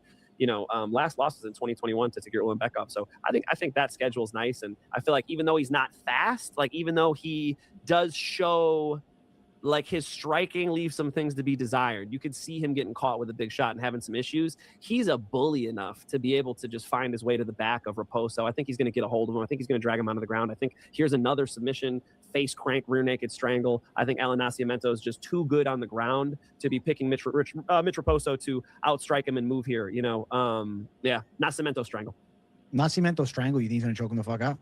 I think Nascimento on the ground is like A tier. It's really nice. If you guys watch, you know, I know Carlos Hernandez is not the best grappler, but look at how he just like buzzed right through him. You see jiu-jitsu like that, and it makes you. We didn't talk about Tatiana Suarez, but like you see the difference when Tatiana Suarez gets these girls on the ground. Like you saw Lupi got Tatiana down, and you know Tatiana got back up, had to get a hold of her, dragged her onto the ground, and what did she do? She pulled her back. So instead of going up, right, and wrestling like everybody else, she showed the blending of the wrestling and jiu-jitsu and pulled her back into that the two hooks in, and then locks up the perfect strangle, does the rotation. It's like you see that level when Alan Nascimento's on top of people. I mean, show me the perfect strangle, Finch. We're doing perfect strangle. You have your primary arm and the secondary arm. The primary arm is the choking arm. You want to use your bicep and put it on this set of arteries. You use your forearm, you put it on the other set of arteries. Your hand goes behind the shoulder. I can see right away if you're a bum or not, if you do one of these, right, or if you do one of these. If you put your hand behind my shoulder, it's so much harder to pry this damn thing off. It's like, imagine you're rock climbing, you know, you put your hand on the ledge, you put your hand on that lat, nobody's finding it. I think about, I want to get as much waterfront property as possible. Get that whole noose, okay?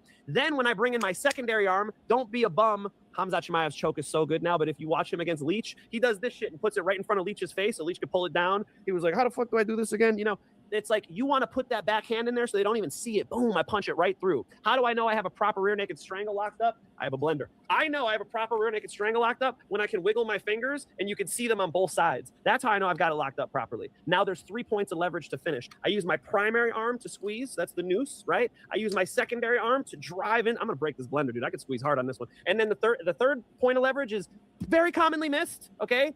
Rotate your shoulder. I don't know why people still do this 1990s choke where they breathe in or some shit. What the fuck are you guys doing? Take your shoulder and break their shit. Look at the space in here. You see all the space? Watch what happens when I pull my shoulder back. Gone. Yeah, how much do you do when you row in the gym? Like, you can take someone's jaw and put it in their soul. You know, I'm trying to rip their head off. I'm taking it home. So who cares if they tuck their chin? Alan Nascimento is going to put his jaw into his neck. And that's going to work too. I love the Nicky Rod quote from John Danaher. I drop it too often, but it's worth understanding because it gets to the point. He said, if Nicky Rod locks up a rear naked strangle anywhere below your eyebrows, you're going to tap because he'll just break your face, right? That's the level of rear naked strangle I'm trying to see in the UFC. Like that's the level Nascimento brings. I like it, man. I just wanted to see that, proper breakdown for the folks. I'm thinking Nascimento maybe he's getting a perfect Finch level rear naked strangle up here, baby. Let's go. Hey, I won my amateur title with that rear strangle, baby. Go check it out. MMA University. Link in the description on my channel. I literally break techniques down for people. Rear naked strangle, I should do a new video on. There's like an old one on my channel of me choking Danny Halverson unconscious. But yeah, it's definitely one of my favorite weapons. Let's go. Junior Mafia, thank you for $1.99. What church you go to, Finch? You preaching, man. Pastor Finch, baby. Yeah, when I was a little kid, I went to Calvary Christian in Illinois. Yes, I did. Yeah, little Finch with I had the vest on with the clip-on tie. I went to it was kindergarten and first grade at Calvary Christian. Yeah, they'd throw holy water on me if I walked into the church now, but I appreciate that, bro. Hey, can you guys tell I love this shit? I love this shit. Okay. When I see somebody who's a technician on the ground like Nascimento, I take notice. Nascimento, technician, has some odds favoring him pretty strongly. Not too bad, though. I mean, minus 191 to plus 166. That's actually not crazy. I was thinking he'd be minus 300 by now. But instead, the odds have kind of went the other way. A lot of love on Mitch Raposo. Besides saying Raposo's tough, he can wrestle a bit, he's got some dog, I just think to myself, like, Nascimento skill-wise has a huge advantage in grappling. And I'm not even confident Raposo knocks him out in a boxing match. You in the boxing match. Don't go there. No, luckily, it's not a boxing match. No, Nascimento's not as fast as Mitch Raposo. In a boxing match, I would be more concerned. But I don't think he's going to be a dumbass out there, man. Nascimento understands. He just needs to, he just needs to be patient. And when he can close the distance, like as soon as he clasps his hands around Mitch Raposo, it should be a series of unfortunate events. I like it. Series of unfortunate events coming. We're going Nascimento. And KZ, thank you for the 50 NL. We can't wait to practice at RNC on his girlfriend.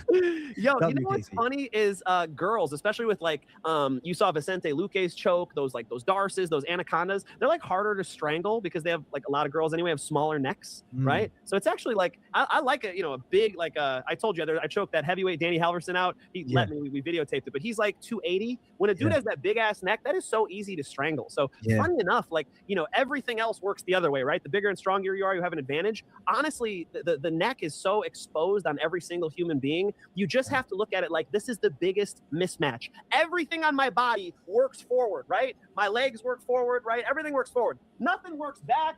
Nothing works back. I can't even put sunscreen on my back. I got to get my wife to put the sunscreen on my back. The human body's not designed to deal with problems back there. You put your chest on somebody's back, you punch that choke in, they're going to sleep. They're going to sleep, man. You might see Nascimento put Raposo to sleep with this thing, man. We're both going Nascimento. By sub, it's plus 200. We're favoring the grappling skills. They should show out. Up next, we got Melissa Croden versus Daria Zelenjniakova. I'm going with the Daria Zelenjniakova side here. I like her chances, dude. Younger at 30. I feel like she's making some improvement. She got good strike volume. She attacks with some fury. She's got pretty good defense, at least on paper. And I feel like she's going to land more shots. Croden's okay. She's got some decent Muay Thai skills, but I feel like she got to get to the clinch a little bit here. Out at space, I think Zelenjniakova is quicker with her hands. She's got a little more power. I'm not too worried about Croden's offensive grappling. I think Zelenjniakova can fend off the grappling attacks. And then I'm thinking about the kickboxing. Zelenjniakova's fast, man. And I'm surprised she's an underdog, too, because she's like the young girl on the rise coming off of a win against Melissa Mullins, strong grappler, and had beaten her outside the UFC in a wild fight. And like her one UFC loss is Eileen Perez. Perez is a top fucking 6'7" fighter in the world now. I think that Zelenjniakova is being underrated a little bit. I think people kind of hyper-obsessed sometimes about a debut, which she won, but it was a decision against Monsi Rendon, who's a tough customer. I know Bia Mesquita made it look easy, but Bia Mesquita is a fucking amazing grappler, and she's got power. Different level athlete. Zelenjniakova is a developing girl, Russian kickboxing with a good stand-up game, and I'm thinking Melissa Croden is a little slower grappling, even though in this matchup, maybe on paper she has an edge. I don't know if we see it. I'm going to say that Zelenjniakova is going to pull this one out. I think she lands more shots, and I think that Canada takes an L in this one. I'm going with the Russian on this. Damn, bro. I got to pick this fight for real. I got to pick this shit. What are we doing here, guys? If you guys are betting on this, call 1-800 I have a gambling problem. I don't know if that'll work. You guys could Google whatever, wherever you could call if you need help, please. But this is one of those fights, bro. I don't know. They're pretty evenly matched. Dude. Zelenjniakova and her are going to kickbox it out. I think, they're probably going long. Like maybe a way to play this thing would be like the over 2.5. I'm sure that's juiced, right? The over 2.5 on this fight is minus 250. Not that bad. So, I'm just saying, Vegas has a hunch about that too. Cause I think this is a really competitive matchup between these two. Zelenjniakova's had a decent schedule. I mean, but so is Croden. Like they fought the same girls, but Bia Mesquita, you pointed out who, or sorry, not Bia Mesquita, Jesus Christ. Monsi Rendon. That performance by Daria, and that she loses to Eileen Perez by arm triangle choke, but that's not the problem here. Like Melissa Croden probably does oblige her with striking, and Melissa Croden is tough. She's pretty durable, but every time she fights somebody good, Jacqueline Cavalcanti, like a mobile striker, loses an LFA. Luana Santos, who is decent, not as good as a Casey O'Neill, but like. She has issues if she fights anybody who's even like B+ tier. So I'm using a lot of words to say don't fucking bet on this fight. Just watch this. I like this Zelenjniakova dog bet, bro. I think I got to do it. How dog? How plus 140. I feel like it's, to me, I think Zelenjniakova should be a slight favorite. Younger girl, dangerous striking, they're Russian kickboxer. I know they're in Canada too. We'll see if they rig something in Canada. Croden's 36. Oh, Croden. I don't know. Like. I wasn't blown. I like Croden, don't get it twisted. I think that she's a decent Muay Thai specialist. But at the end of the day, the Lisboa fight wasn't easy. Lost to Luana Santos. If Zelenjniakova is getting better each time, at 30, the rate of improvement to me is higher. I think she's a good prospect. She came into the UFC with mad hype. Like, I don't know. Sometimes the debut kind of blinds us to what could be. Outside of the UFC, Zelenjniakova was finishing some girls. I mean, she had finished, two out of her last 3 heading into the UFC with knockouts. Maybe not elite level comp, but decent enough women. I don't know, man. I'm gonna go Zelenjniakova. I like 9-0. I haven't even seen these fights you're referencing, but yeah, 9-0. Who are they fighting though? Yusuf FC? Like, what are we talking talking about, open fighting championship 7. I don't know. I just don't know. Like even at this point, like Cage Warriors. I think you said that on your other show. Like Cage Warriors is like a badge of shame at this point. Like with Cage Warriors champ. Uh-oh, you're getting fucked up. Like, damn, that fade him. Yeah. I could see it, bro. I literally have no idea. It's really, I fully get it. I think like you could say 29-28, Daria Zelenskyakova, a little bit of meanness on the striking, maybe even a little bit of technique edge, a little bit of speed, but Croden's toughness, Croden's consistency with she'll switch stances on you, she'll put a little bit of pressure on you. All right, I'll go Zelenskyakova with the Russian with AJ, but I could easily pick flip on this thing by Friday. I ain't fucking around with this fight at all. Am I betting on this? Fuck no.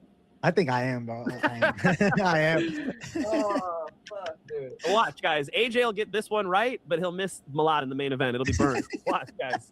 Watch. Oh, shit. Charlie Combat, thank you for the 30 HNL. Jay start calling him Finchton. Love from Honduras, man. Finchstan. Hey, Finchton? What are you from? Kazakhstan? Finchstan? Holy shit. It's like the OV for the dogs, Finchton. Yeah, I like it. Thank you. Shout out to Honduras, bro. I've been there. I like to do those carnival cruises. Actually, let me switch that. I hate carnival cruises, but my mom likes to do carnival cruises, so she'll just like buy it for the family. Like, oh shit, we're going on another fucking carnival cruise. And but it was cool to see the countries. I don't know about carnival, but I really like seeing all the countries. And Honduras was very cool. So shout out, man. You live in a beautiful place. Hey, let's keep running up. Next fight on the card, we got Tanner Bozier versus Gokhan Sarakam. Finch, you're a Bellator OG. Hey, Steve Murray stomped Sarakam. Have you ever watched that fight? Steve Murray is a big giant fucking. Steve Murray whooped his ass. Like everybody's saying, Sarakam's this wrestler, bro. Steve Murray out wrestled his ass all day. Steve Murray was beating his ass, submitted him. So yes, I am the Bellator guy. I understand. But Sarakam wasn't no Bellator goat. He wasn't no Pitbull. He wasn't no Aaron Pico. He wasn't even Daniel Mando James. Malo. What's that? He beat Daniel James. Daniel James is a nice win. Curtis Blades beat Daniel James on the regional scene. Daniel James has some serious attributes. He's a giant man. If he punches you, his fist is the size of your mailbox. But he also has some deficiencies. He has no wrestling background. He went to a gym with good grappling at Midwest Training Center, and they got him ready to beat a lot of dudes, including Tyrell Fortune. That was a crazy KO in Bellator.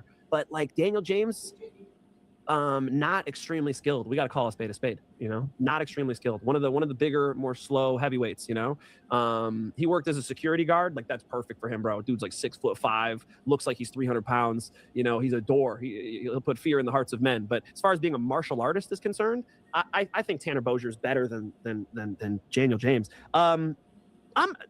Did I feel like, did that sound like I was dunking on Sarakam? Sarakam's pretty good. Sarakam throws big shots. I think he could strike with Tanner Bozier, which is a major thing. Like you need to be able to spend some time on the feet with Tanner Bozier. And then I think he could take Tanner Bozier down. Tanner Bozier's not very well rounded. So no, I am going to go Sarakam. Okay. I just see some people, glazing this dude. I don't know. I think it's a problem with Tanner Bozier. I don't think Sarakam's about to be the champ. I think Sarakam stylistically, especially if he's able to hit takedowns, she'll win. I think the ground and pound is nice. Good cardio, ready to press for 3 hard. Tanner Bozier's a good boxer, man. Tanner Bozier, in all of his UFC fights, he only got outstruck one time, and it was his loss to Kute Laba. And you remember I locked him back then? Holy shit. Like, I got a love-hate relationship with Tanner Bozier. For a long time. I've always liked Tanner Bozier. I just worry about him in this fight with Sarakam's grappling and being, a bigger heavyweight. I don't know, dude. Tanner Bozier, he did win against Vinicius Moreira last fight, but dude, the first round, he was getting fucked up on the ground. He was mounted and shit. And I mean, Vinicius Moreira was a cabinet of steroids, but like at the end of the day, he still was in a bad spot. Sarakam's a lot more skilled, and he's a full-sized heavyweight. I'm going to say Sarakam probably positional control, maybe ground and pound, but I could see him going out and putting on, a pressure-heavy decision. Bozier got a lot of grit, though, and he throws a lot of punches. So if Sarakam fatigues, a Bozier third-round madness KO or something like that, it's not impossible. Bozier's got some knockout power. He's got good grit. He comes to win every time. A lot of volume, in your face. A little unorthodox boxing, like to throw, chopping shots over the top. I'm telling you, bro, he's Canadian, bro. He's chopping all that wood, bro. That's where he got his style with those fucking overhands and shit. But I think the Sarakam grappling and even the Sarakam technicality, he can strike with Bozier okay. I'll go with Gokhan to win by probably unanimous decision. We don't need their wood. We don't need anything from Canada. And maybe Tanner Bozier's not cutting those trees down anymore, bro. U.S.-Canada trade on the rocks. I think Tanner Bozier had some embarrassing performances. Ian Cutelaba running him over. Like, how do we forgive you? Especially, it wasn't even modern Ian Cutelaba. It was Ian Cutelaba in 2023 running him over. Yeah, I think Saracom could smash him, dude. And even on the feet, like I said, Saracom's not out of sorts on the feet. Saracom's got some big shots. He hits people with powerful shots. He's very planted, which sometimes is an issue. It's going to be an issue if you fight somebody who's got a good bounce and good in and out. No, Bozier's not good enough, bro. I think this Canadian's going to lose. Give me Saracom. Submission. TKO, maybe. Mounted TKO. So minus 155 Saracom. Bozier plus 135. If you like him inside distance, plus 135. If you like him by decision, plus 275. I don't know. At least right now, we got to sit on it for a bit longer. Don't know how I feel betting wise on this fight. Bozier's got good volume, and obviously Saracom seems to be a bit better though. Now the Bellator guys lately have been doing pretty good though. So honestly, maybe we got to just ride the momentum of ex-Bellator fighters winning. What do we got? Like how the times have changed. Right? How the times have changed. They forget about Mandel Nalo. They forget about some of these boys are out here getting dubs now. What's up? We'll go Bellator. Bellator for the W. Gokhan, Saracom to pull this one off, and I think you should be able to beat Tanner Bozier. Let's keep running. You can next hate me now. But we can't stop now. Come on, Bellator. Let's go, Bellator. You heard they might be bringing it back. PFL might be rebranded to Bellator again. I did, bro. I did. Which is weird, though, because it's not Bellator. Are they desperate or what? Changing the name to Bellator. They're like, what can we do? What can we do? Wow, man. I've never heard of a drowning like this. Oh, my God, bro. The amount of money PFL's got to be losing. Oh, my God. They let Francis Ngannou walk. Francis Ngannou was a total bust, dude. They couldn't make money off of Francis. Fuck, man. They got the president changing. They changed hands over. Yeah. Man, rebranding to Bellator would be wild, but it would make all my T-shirts way cooler again. So hey, they would. Yeah. No, I mean, for your sake, I hope it happens, bro. For my T-shirt collection, I hope so. Let's go. Let's keep running. Listen, if Bellator comes back, that'd be fun, but I just have low expectations. I wouldn't even mind a complete name change, bro. I'm new. Why you gotta go back? Like, why we gotta? It's not Bellator. That's not bullshit. It's something new. Make it something new. Like PFL to me was the tournaments. PFL. That's the problem. That's why they're having issues, because it's like PFL feels like. I don't know if anyone's here. My bad. I gotta do they some change the name to? That's what I'm wondering. We got one viewer. I think a lot of people like the 3-letter acronyms. You see it throughout sports. The NFL. The NBA, the MLB, the UFC. So there's something to that. You see that?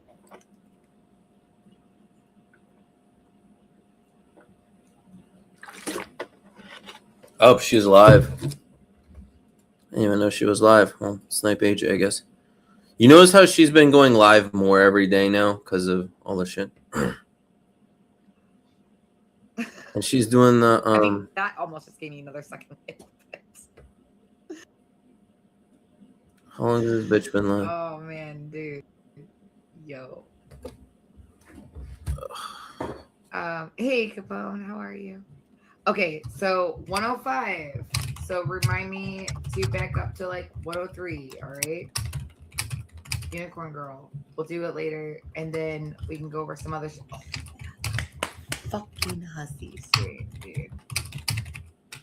We will go over that. That shit was fucking wild. Did you guys know that he went live to go, like, because apparently he was going out, and so he was in like an Uber taxi, like whatever it was, whatever, right? I don't think he said one fucking word hardly. It was like it was like, I'm showing you guys I'm going out, dude. It was like, I guess that makes, because he was behaving like a fucking fool. Holy shit. And I'm sure that I have done that myself. I'm just saying in this particular instance, he was, and oh my goodness. Call me out on my shit too. It's fine. It's all right. Dude. I'm so glad I had this fucking downloaded. Like, I was like, ooh, I couldn't believe it. I expected it to be like fucking immediate. It wasn't. I was like, yes. So we can go over that, but 105, but we'll back up to 103 for the Unicorn Girl thing, because yikes, this chat. I think you guys will be able to get a good understanding of that. And I hope everybody knows I still feel, and this, I'm giving people though the courtesy. Oh no, that sounds fucking pompous as shit. I'm giving people the room to grow, like if they want to grow. I would hope that people would give me that, to extend that to me. Again, why I'm upset with Monica, because I thought she was, but no, she's still okay with the same old fucking behavior, so it's cool. I am not. Now, we can definitely, yeah, we'll definitely get back to this for sure. It'll be good. It'll be really good. And if Carrie doesn't care, I can. Val is right. There is some sort of respect level. Like, as far as how I feel about you, if I'm going to play something that I have or read you something that I have, there is a respect level there for sure.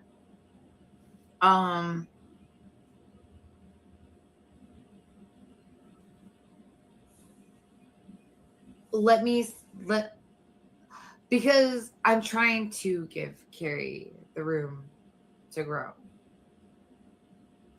Do I blame Val for feeling? No, because I feel like and this is what I said when she was on here, like, yeah, if something is done publicly, like a grievance, like, well then yeah, the apology should be also fucking public too. I don't disagree with that. I don't disagree either with somebody approaching you privately first, as long as they're willing to do something publicly when it was done in public. So, and I understand that, like, a lot, because there's so much that has happened like that with me in particular. Sorry, I was spraying, so I got a little. Sorry. This one's really good. This is one of my new favorite ones. It's called Creamy Whirl Drift. This one's, I like very simplified stuff. Milk, like, smells. The note of milk. This is one of my most favorite. This is literally one of my most favorites.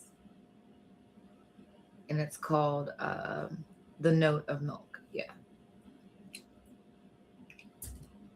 It just smells like sugary milk. Like, I can't really explain it any more than that. Just, that's what it smells like. There you go. Get your screenshots. Hi. So good. Dua. D-U-A. Dua brand. Fucking amazing. Anyways. All right. Peace out, y'all. Don't do anything I wouldn't do. And ask Jesus to guide you, okay? All right. So I'll see you guys here again later, okay? All right. God bless y'all. Sweet dreams, sweet daydreams. Good night. Good day. God bless.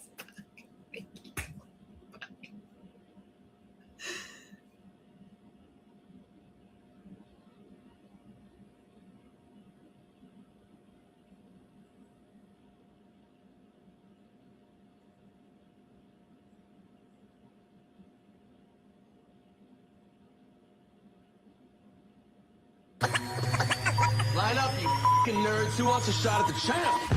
They bring the heat. Francis Ngannou is the hardest puncher in the history of fighting. They bring the knowledge. If you think this fight is going 5 rounds, you are out of your mind. They bring you the picks. The dog is getting it done in this one. We deliver every single week. We're bringing the heat, ladies and gentlemen. The money line. Don't miss it on the MMA Experts channel each week. The Money Line. We are live talking UFC Vegas 119. I am AJ, joined as always by my guy Mike Finch. What's happening, bro? How can we talk about an Apex fight night after what we just witnessed, AJ? Oh my God. AJ, we said it before we went on. The best mixed martial arts event in the history of the sport, and I don't even know of a close second. I think it was the best sports event in the history of the world. It was a spectacle show, you know, from having the fighter jets flying through to the walkouts from the Oval Office, and then to the fact that we had all knockouts on the card. Could not have been better. UFC Freedom 250, more than delivered. And I think we got to put some respect on Dana White's name because he always delivers. We'll talk shit, we'll have doubts, we'll question. And then when it comes down to it, just like UFC 300, it happens and it blows us all away. And this surpassed 300.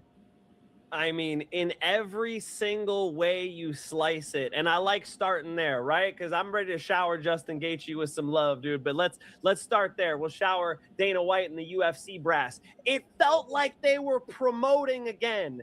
They were really storytelling. They were really going all out. Bro, when the bald eagle flew over the crowd, right, the day before, it was the weigh-ins, right? Mm-hmm. That was insane. That was absolutely insane. Everything they did was a home run after home run. You know, they had Justin Gaethje walking out of the Oval Office. I had chills, bro. He was looking at the Declaration of Independence right before he turned the corner and walked out of the Oval Office. It really felt like he had America on his back. And he goes and does that. You know, a 6-1 underdog comes through and gets it done. You know, the ring girls' outfits, the size of the setup, the huge UFC Freedom 250, all of the walkouts. You know, you could just go through the list of home run after home run after home run, setting this thing up. And the home of the brave, the planes fly over the top. Chills, bro. I had goosebumps, AJ. I mean, just incredible. And for me personally, it was the first UFC event I've watched with my dad in over 15 years. So it was just like really something special, you know? What an incredible once in a lifetime event the UFC put on. They should be so proud of that product. More than proud, and as fans, more than enjoyed. The fights themselves, you know, we can talk all day about how they did a great job promoting the event. What went down, you couldn't have written better in a script. Justin Gaethje, the American challenger, who seemed to have no chance on paper. Ilia Topuria, the undefeated knockout artist with some of the best boxing and MMA, gets absolutely outdogged by the true all-American underdog at the White House. Not only does Gaethje win, Topuria's corner stops the fight. Bust his eyes up so bad he couldn't see. Had his face looking like a mangled mess. And the beauty of it, too, is the fact that Gaethje had to go through some hellish adversity. The body work from Topuria in the second round had Gaethje nearly gone. I'd even argue and say if Topuria would have went punch heavy as opposed to submission threatening and let Gaethje back up, there is a real chance that Ilia Topuria would have stopped Justin Gaethje in that second round. But instead, he tried to showcase some Habib-style grappling. He shot for the same looked for the mounted triangle. He wanted a mounted triangle. And that was a show of his confidence, which is unmatched, right? Ilia Topuria is one of the most confident fighters in the history of the sport. But I think not succeeding in that moment and then facing adversity early in round number 3 afterwards, it seems like Topuria being so confident almost was losing faith in himself at the idea he was coming from behind now and was down a little bit. Like, I think he struggled to believe that Justin Gaethje was in this fight, surviving as long as he had, and actually succeeding against him. I really believe it's almost as Topuria's confidence being so high was his detrimental flaw. What Justin Gaethje said after the fight is he was thinking about losing. So he's getting his ass kicked in round 2, saying, fuck, man, he might get me. Let me try and fucking survive. Let me hold on for dear life. Let's see. Maybe I'll win this thing. Maybe I'll pull off an upset. Whereas when Topuria was met with the adversity, it was like, no, this can't happen this way. I already had my celebration last night. And I really think that Topuria's mindset, which I think is, really just believing in his invincibility, right? When that was proven wrong, because no fighter is invincible. Any fighter can lose. Any fighter. Every fighter would lose if they continued and continued and continued. They'd all eventually meet their match, regardless of a fighter retiring undefeated. I think that Topuria struggled to come back from that. You saw him touching at his eyes. Not saying they weren't bothering him bad, but you saw him losing himself in the fight. Like, oh, this can't be happening. Oh, my God. And I think that he was gone. Round number 4, when the fight ended, I thought the corner stoppage was fair. I really didn't think he had much left. That knee to the body that Justin Gaethje landed at the end of round number 4, Topuria had nothing in the tank. When he sat down on the stool, he just laid forward. It was like, yeah, it's time we call this thing. And Justin Gaethje continues to be one of the most terrifying guys in the history of the sport. I mean, look at everybody that fights against Justin Gaethje and loses to him takes career-changing damage. I mean, Tony Ferguson lost 7-8 fights in a row after he fought Justin Gaethje. And Topuria took a shitload of damage here. And Finch, I'm going to let you drop your, in-depth take on that. I just have a question first. What type of comeback does Topuria have after taking career-changing damage against Justin Gaethje this past weekend? I still feel like a lot of that was lacerations, and a lot of that was I don't know that I agree that it's maybe it's not what you mean by career changing. I feel like he's going to be 100% coming into his next fight. I feel like you hit the nail on the head though. You think about, you heard what Sean O'Malley said. He goes, I pictured this happening 100 different ways. I think of the 100 different ways Ilia Topuria thought about it happening, that wasn't one of them. He wasn't thinking, I'm going to get busted up throwing punches against Justin Gaethje. He was ready for Justin Gaethje to kick that leg, but he was not thinking Justin Gaethje was going to box that well, that he's going to be running into uppercuts, bleeding out of his, right under his eye. He was like touching his eye, grabbing his eye. Brother, I'm going to zoom all the way out, okay? I was talking about how cool it would have been if Sean Strickland's upset against Hamzat was at the White House. That would have been sick. The American's going to come through with it. Bro, this was way better. This was way better. Justin Gaethje is a 6-1 underdog who got knocked out by Max Holloway 2 years ago, comes through, wins a couple fights, puts himself in a position with a Paddy Pimblett brawl, and gets in there with the number 2 pound-for-pound fighter and stops him, makes them throw in the towel. It was fucking madness. Yes, absolutely, he hurt him bad. Justin Gaethje was curled up against the fence. Boom, he's hitting that body. Boom. It wasn't one body shot. He was rocking him with multiple body shots. He was coming from the right, coming from the left. Eventually, he hits a clean one on the liver. You saw Justin Gaethje curl over, but what did he do? He turned and he pulled half guard. And Ilia Topuria buzzed right through to mount, but that was an issue, right? In that moment, AJ was 100% correct. He wanted some space. You saw the way Josh Hokett did it. Josh Hokett's like, nah, I'm going to stand up over the top of Black Beast to rain down these shots so I can get more kinetic energy behind these shots over the top instead of accepting mount. And it turns out that would have been a better strategy than going in mount, because Ilia Topuria was going, oh, here's an armbar. He switches to S mount. And he's like, fuck, I don't really see the arm bar. Okay, maybe mounted triangle. Fuck, I don't really see the mounted triangle. These are precious seconds. These are precious seconds. We needed to be dropping elbows on top of this dude. We need to be getting him out of there. As those seconds go by, Justin Gaethje is recovering. Justin Gaethje could actually breathe again, right? He let him off the hook, barely, but that really mattered because he was wearing a lot of damage. He spent a lot of energy, right? Coming out into the next round, now Justin Gaethje kills him. Justin Gaethje hit him so hard when he did that front headlock. Remember? My dad was yelling. He's like, what is he fucking doing? He needs to punch him. And my dad's got a point, right?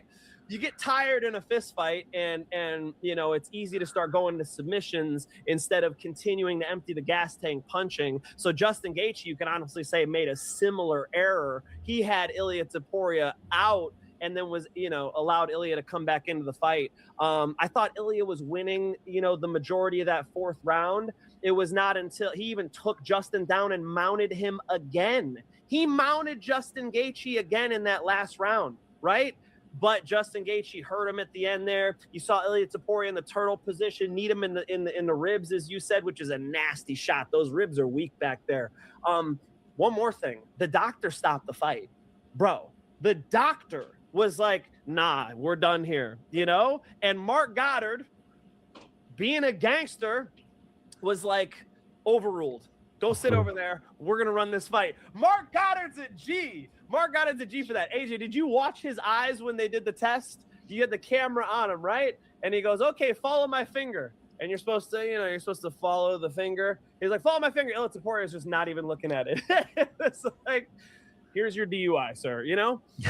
Ilia Topuria was so messed up that his brother called the fight. Now, the commentary misinterpreted what his brother said, but that was a language barrier. His brother was saying, essentially saying that, you know, we're done here. We're going to end this fight. And the way he said it, I forget the exact words now. We finish fight. We finish fight. We finish fight. He's saying we finish fight. We finish fight. Not we're going to finish the fight. Finish. And in the moment, it seemed like that. It was meaning, oh, we're going to finish.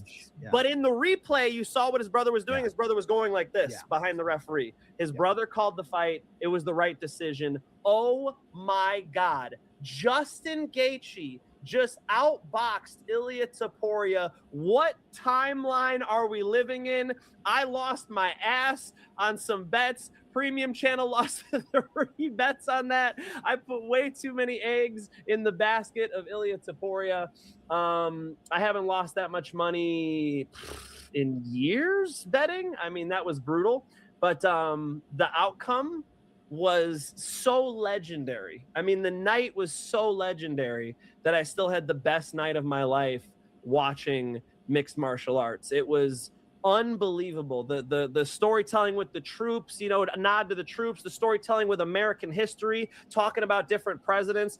President Trump hates Barack Obama. They had Barack Obama up on the screen. They had, you know, they really did a good job trying to give a sort of an American storytelling 250 integrated with the event. AJ, what a home run. 7 fights, 7 finishes.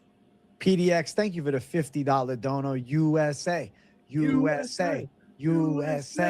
on, amazing. Dog. I had my daughter in her USA headband. Where is it? Somewhere over here. She was rocking the USA headband. We were hyped, dude. Thank you for the 50, bro. Very generous. I think, you know, nothing tops that. You know, that's the high of highs. You know, we got International Fight Week with a McGregor return coming, but does anybody even care? Like right now, like don't even talk to me. They were playing the interview with McGregor with the fist, the Irish fist hat on, right? Going back and forth with Max. I'm like, bro, not right now. Not right now. Not right now we're enjoying the time. time of our lives. Yeah, it was the time of our lives, man. Incredible upset in the main event. And I think, you know, the next question that we need to ask ourselves is, who the fuck is Justin Gaethje fighting next? I know the retirement talk, but bro, they're going to say, Justin Gaethje, you're on the championship contract.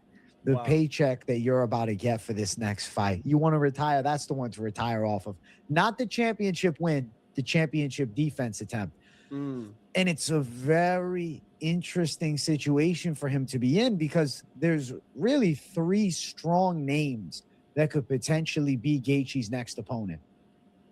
Number one, an obvious Ilya Topuria rematch. That fight on paper in a rematch makes sense, right? Their first fight was the fight of the night. It was the biggest fight of all time, the biggest card of all time. And I think the second time they do it would have immense hype, especially Topuria looking for his redemption story. Another option, though, the deserved number one contender in Arman Tsarukyan. Arman Tsarukyan's been waiting in the wings for a title shot. He's been active competing in grappling and wrestling. Haven't seen him in the cages often, but coming off a nice win against Dan Hooker. Obviously a guy that we want to see fight for gold. But I got a third option, and this one is the wild card. If somehow Conor McGregor would have win against Max Holloway, would the UFC not say, fuck, you want to get down to 155, Conor, and fight for the lightweight title against Justin Gaethje in the craziest fight that we could put together? Don't feel it's as likely, but those feel like the big three. And then the fourth option I'm going to say is the honorable mention. I was thinking just three, but I'll do four. Charles Oliveira. He's won over Justin Gaethje previously. BMF champion. Called Justin Gaethje out, said he wants to put the BMF title on the line and do a BMF world title unification fight. The winner takes both. That could be huge too. Where do I feel, the map of likelihoods succeeds in? If it was a pie chart, I'd say the bigger slice is you got to run the rematch. Too big of a moment. Right. I'd say the smaller slice is Arman Tsarukyan. Feel like it's almost Gaethje considering, if you're going to give me Arman, I'll just retire and he can fight Oliveira in the rematch and they can fight for the vacant title. I don't know. That doesn't seem as likely. But if they told him he could get revenge against Charles Oliveira, would that not be a consideration? He would take it. I think he would take it. I feel like that could be the fight. I think Max Holloway, even if he beats McGregor, is probably not going to get a shot at Justin Gaethje, regardless of having a win against him. But, could be. But I really think it's probably more than likely between a Topuria rematch and maybe, a super fight of sorts with Charles Oliveira and him rematching. As much as Arman deserves it, it's a weird situation to be in when you have the Gaethje stardom here. It's like he just had his moment, and as good as Tsarukyan is, it's like, do they go to that option? I think they do Oliveira Tsarukyan too, and they run that fight as a real top contender fight, BMF title on the line. The winner of that fight is then obviously going to be next. Tsarukyan is kind of a BMF. He is. Yeah, he'll fight you anywhere, bro. Anywhere, any place, any art. Doesn't matter. You saw him at MVP trying to fight Fazil. Yeah. He was in the back. Yo, where's he at? They're Where's like, he bro, at? please. Chill out. Yay, W Young Mindset for 199. Roofie Holloway would be fireworks. True.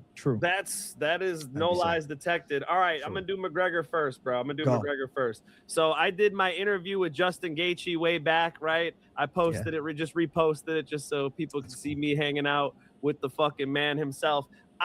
He hates Conor McGregor. Like, he does not, like, he hates him in a way where, like, he doesn't even want to entertain the fight. Like, he really does not fuck with Conor on any level, in any way, shape, or form. So honestly, I think he would be like, Conor doesn't deserve it. I don't want it. I feel like that's the energy Justin Gaethje brings based off of having a conversation with him about Conor McGregor. Although that's, of course, a lot of fun. Then Charles Oliveira, we've seen it. I don't know that you give Charles the shot, even though he was dominant against Max Holloway, the way he fought him. I don't know. Maybe Charles is still one away. Arman Tsarukyan, I think, is the obvious contender. Can you imagine they give the shot to Conor and Arman Tsarukyan's like, I'm going to kill somebody. Arman Tsarukyan's, he's like, what the fuck? Do I have to knock out this Georgie guy after this wrestling match? Like, what do you got? What viral shit do you guys need to see for me to be able to get this shot? Brother, I think you hit the nail on the head with the first one, right? In your pie chart. I don't know. Did you complete the pie chart? Are you saying most likely Ilya, right? Most likely Ilya, yeah. Yeah. I think Ilya rematch. It was the number 2 pound for pound. He was a 6-1 dog. It was fight of the year. I mean, was that not an amazing fight? Ilya razor thin and finishing him at the end of that second round. That would have landed some parlays for me, dog. That would have been I would have had that plus 115 that you first told me about. I know. That was the play. Fuck. Even though it didn't happen, bro, I thought it was that close, you know? I'll take it. You know, you live and you learn. First of all, you know, I try to download as much as I can here. It was a wild event, 7 straight knockouts. Something's got to be said for when you have a marquee event like this and people are nervous, finishes happen more often. You know, shit gets more dicey. Somebody like Justin Gaethje who thrives in chaos. Like, how many Justin Gaethje fights have been where they're both bleeding and they're both, honestly, he wasn't even wearing it as much as he has in other fights.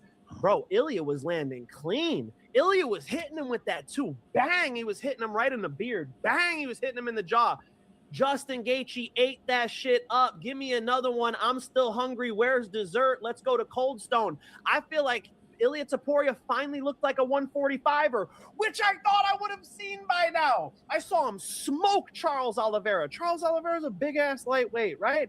I've seen him smoke Max Holloway, smoke Alex Volkanovski. I know they can make 145, but those guys have chins. Those guys are durable. You would think that you would see it by now. No, it took Justin Gaethje to really show Ilya Topuria is a blown-up 145er. Not to dunk on Ilya in any way, shape, or form, because I thought it was a ballsy performance. I think he's a gangster. I absolutely still loved it. But talking about moving up to 170, how silly does that look now, AJ? Now that looks like the fantasy of fantasies. It's not gonna happen. Never. This dude's too small for lightweight. Not too small for lightweight. It's the wrong way to put it. But he's not a large lightweight. He's a smaller lightweight. He could make 45. Like, the dude's got a 145 frame.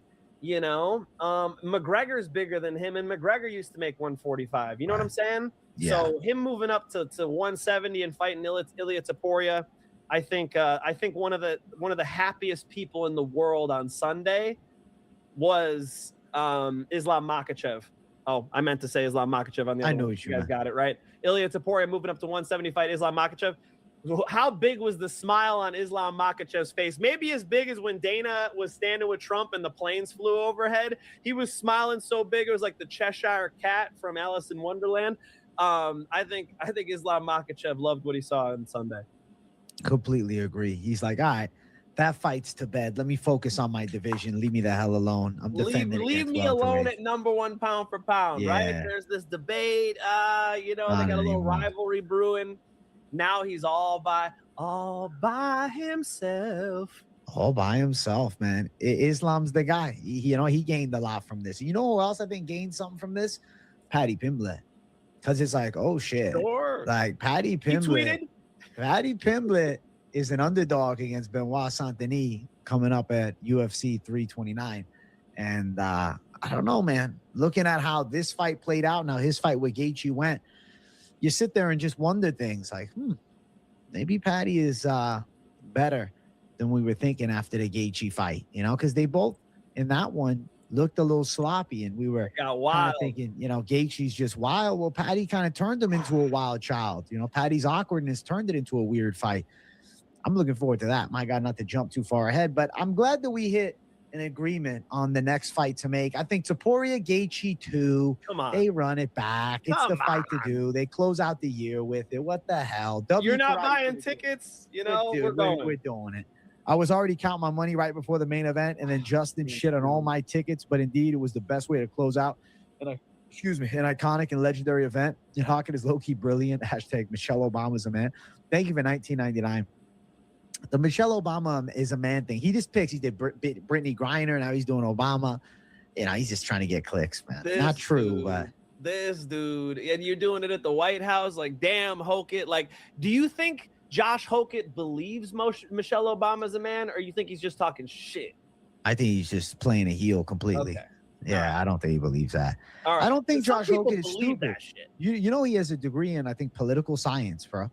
Is that right? Yeah. No. So he's not dumb. He knows what he's doing.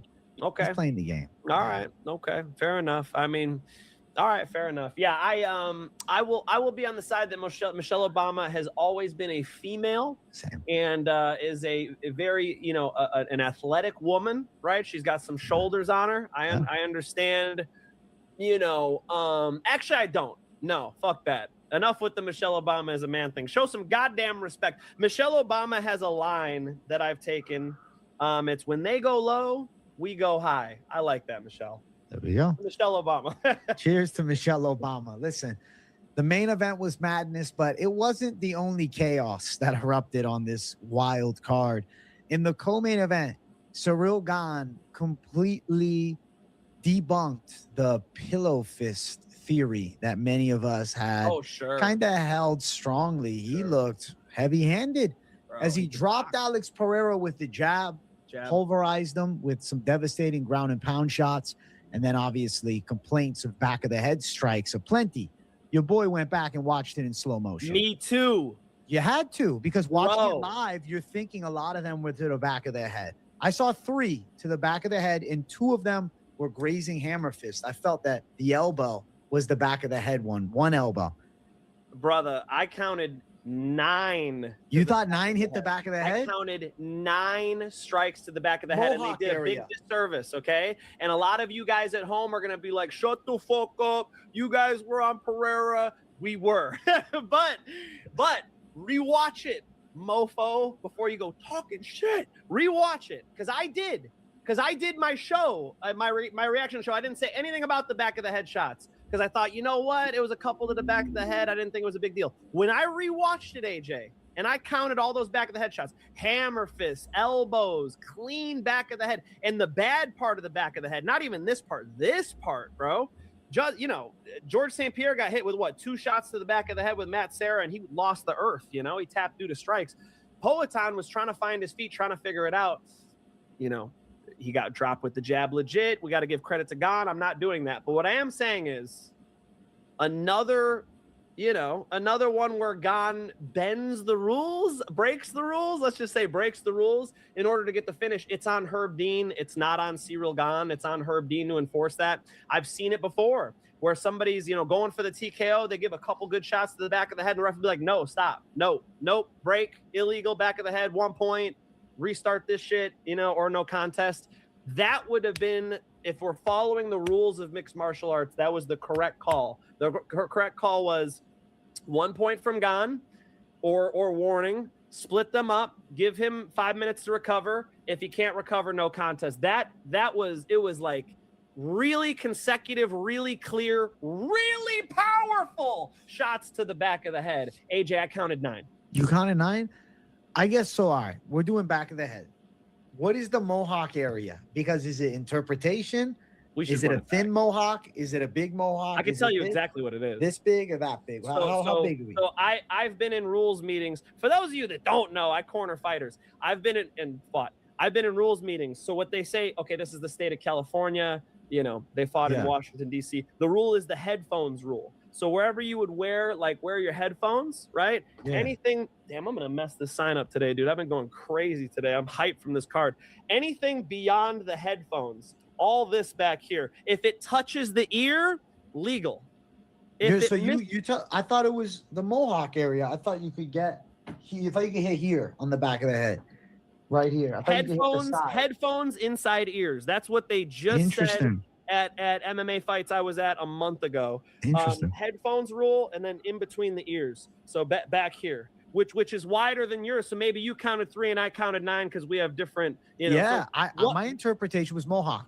What actually matters is what they told the fighters backstage, because those are the rules. When they do the rules meeting, whatever they describe to them backstage, them be the fucking rules, okay? That's what we're going off of, Like you go to a grappling tournament and they go, hey, guys, we're going to allow wrist locks today. Okay, cool. Now wrist locks are allowed. I don't care what the website said last week, So it's exactly what they told them at that White House, So if they said mohawk, then maybe it was 3. Brother, even 3 with the kinetic energy he was going for. Let me ask you a question in a different way. Did Cyril Gane avoid the back of the head? No, he did not.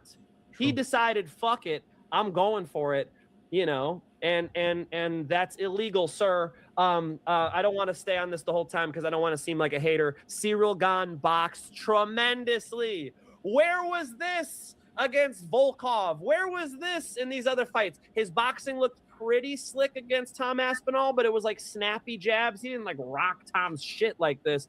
Bro, he fucking rocked Poatan. He deserves credit for it. Poatan, when he got rocked, he turned away from him. you know, he was rocked. Who knows where he was at? But ideally, you turn into him. You know, in MMA, you go in, you clinch, right? You hide your head in between the legs. You freaking put your head in their stomach so they can't hit you. Turning away from him allowed Ciryl Gane to wind up, hit him with some more shots. Poatan was still getting up, all rocked and shit. But you got to remember that was after all those back of the head shots. It is what it is. Did Poatan look on to you? It looked to me like his head movement was a little off, and I've already heard pushback on this. People like, when has Poatan had defensive boxing? When has Poatan had head movement? Okay, don't confuse two things, okay? Both things can be true. Poatan does not box like a boxer. He's not bobbing and weaving. He's not rolling under shots. He does roll with shots, but that's a little different. What he does have, though, is slips. Like, watch him when he hunts people. He's right outside of the pocket. He's closing in. And as you throw straight, he usually gets his head off the center line and comes back. How nice is Poatan's slip 2-3? It's a beautiful pop, pop, pop, right? He gets his head off the center line, comes back 2-3. And to the uneducated eye, you might not even see the slip, but if you really watch, you could see he actually slips nicely. Bro, his slips were off. His slips were off. He was stationary, and he was kind of trying to hold shit on. End of the first round, you saw his counter two. Oh, he fucking slammed one into Ciryl Gane. And I thought, okay, maybe he's waking up now, right?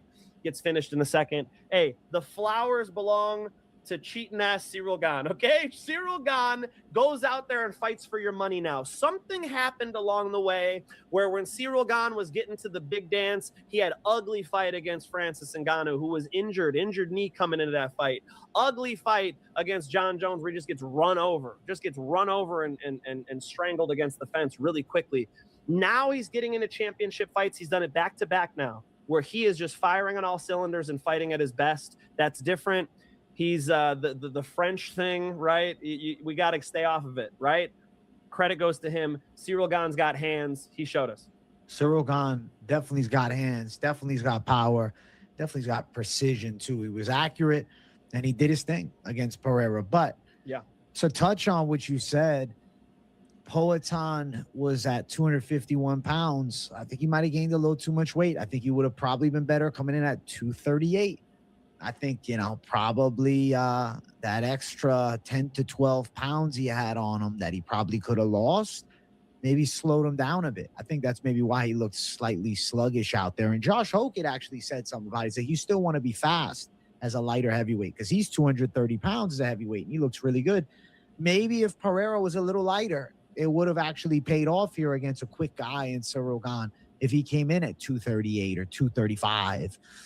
Remains to be seen what Pereira is going to do because I think that's the next step about it. It's like for Poatan losing here, there's not a clear next fight. For Gane, it's title. It's Aspinall rematch, and I think that's the simple pick. He took now, it. For Pereira, he's ready for it. He said he wants it in Paris too, which I think is a great idea. You saw Aspinall respond? He said yes. He said yes. He's like Eddie Hearn, shut up now. I'm fighting. All right? What are we doing here? I think for Alex Pereira, there's one option. And it's the smartest of choices. It's not Josh Hockett.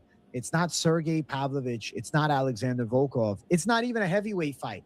Get back down to 205. Carlos Ulberg is on the sidelines until the end of the year. And we run that fight, Finch's dream fight, because I know he's been hype on that fight for a long time. And he goes for gold at light heavyweight again. And he can get the belt back potentially, which is huge for the UFC and huge for him. And if there comes a time where another opportunity to go to heavyweight happens, I'm sure he would take it. I'm sure the UFC would consider obliging. But a lot of good fights at 205 for him. Ulberg, rematch with Ankalaev or trilogy with Ankalaev. Very cool still. Something that I'm cool with seeing, but probably not. I know. Khalil Roundtree rematch even if Khalil's able to beat Magomed Ankalaev. They could do a third fight with Yuri Prochazka at this point. I feel like at 205 pounds, Alex Pereira has the Ulberg fight, which even if he were to lose to Ulberg, this is another element to it.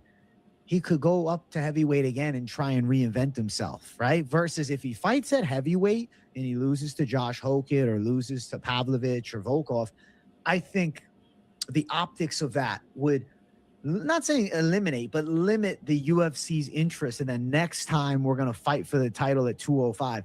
I think regardless of this outcome, his stock is still red hot right now. They need him in a main event. They need him in a title fight.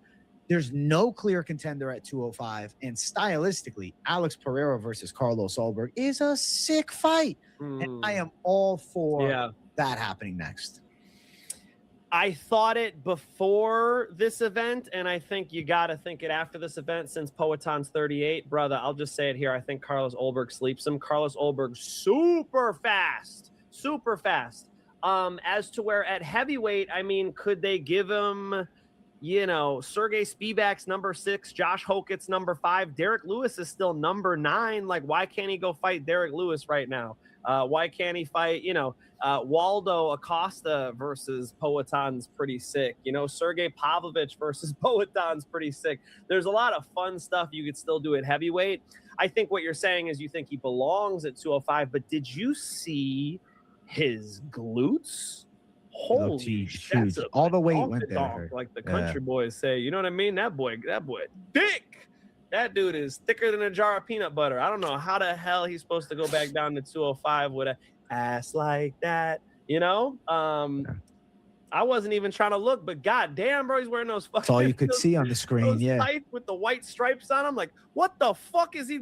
What type of wagon is he pulling back there, bro? Like they said about what did she say about Norma Dumont? He's driving a dump truck back there. God damn. I don't know if he can make 205. I don't know if he can make 205 anymore, bro. He really swelled up. So in that case, why not run it with Derek Lewis and bounce back? Why not have, you know, I feel like at 205, they're going to give him a matchup like Derek Lewis where it's winnable and he could bounce back. Versus at 205, you're right, instant title shot against Carlos Ulberg. Brother, I think that's a tough fight for him, actually. I think that's tougher than what would happen to him at heavyweight, personally. I think you have a fair take on it. I just feel like the contract he's on, as much money as he makes per fight, it's a championship contract. You know? Fair. It's title fights. Unless he loses again in a title fight, then non-title. But I think title shot. I feel like that's the direction they go. 251, bro. Is he making it? I think he is making it. He made 85 somehow. He'll make 205. I think he'll lose the weight. I think he'll lose a lot of weight. I think it might not be good for him, though. Like, he might end up getting starched like this. It was unnecessary how much weight he put on. I mean, in hindsight, looking back at this thing, like, I still was thinking, even when he was on Ariel Helwani's show and they said 251, I'm like, bro, nah, he's still looking like 240, bro. When he weighed in at 251, it's like, you really just changed your body. There was no real reason. I think Poetan could come in at 235 and fight Cyril Gane at heavyweight. Were those takedowns even close? Cyril Gane, you know, tried like 4 takedowns on him, probably just to get him to think about it, but he would have liked to have them. Those weren't close. You know, I feel like he didn't need all this weight on him. And, you know, now that he's here, I don't know if he can go back down. I would love to see an attempt. Only time will tell what we get with the side of Alex Pereira, but definitely the outcome he did not want, but it'll be all right. You know, still big fights coming, still the star of stars in the UFC. And always fun to watch. The UFC posted that whole fight too on YouTube. If you guys want to run it back, it's not like anybody has trouble accessing the fights anymore, right? My mindset's like always like it's still pay-per-view, but you know, it's Paramount era, dog. It's all I out love there. the Paramount era. You know what you do? You go on Google, you type the name of the fight that you want, and you put Paramount at the end. It comes right up in videos. You click on it and you're right there. Makes our job easy. Poetan's always in exciting fights. No matter what he does, he'll be at the top of the division. And AJ hit it. You know, I told you guys too, Tom Aspinall accepted it. Cyril Gane versus Tom Aspinall in Paris. And Tom Aspinall is going to be the underdog. Love it. Love it. Love it. Love it. Can't wait to see it.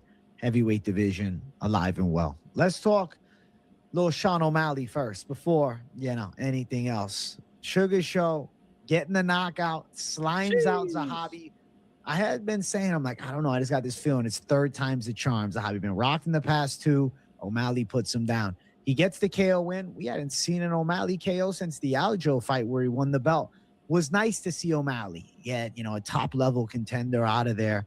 And it seems like Petr Yan has to be next, assuming he beats Merab, right?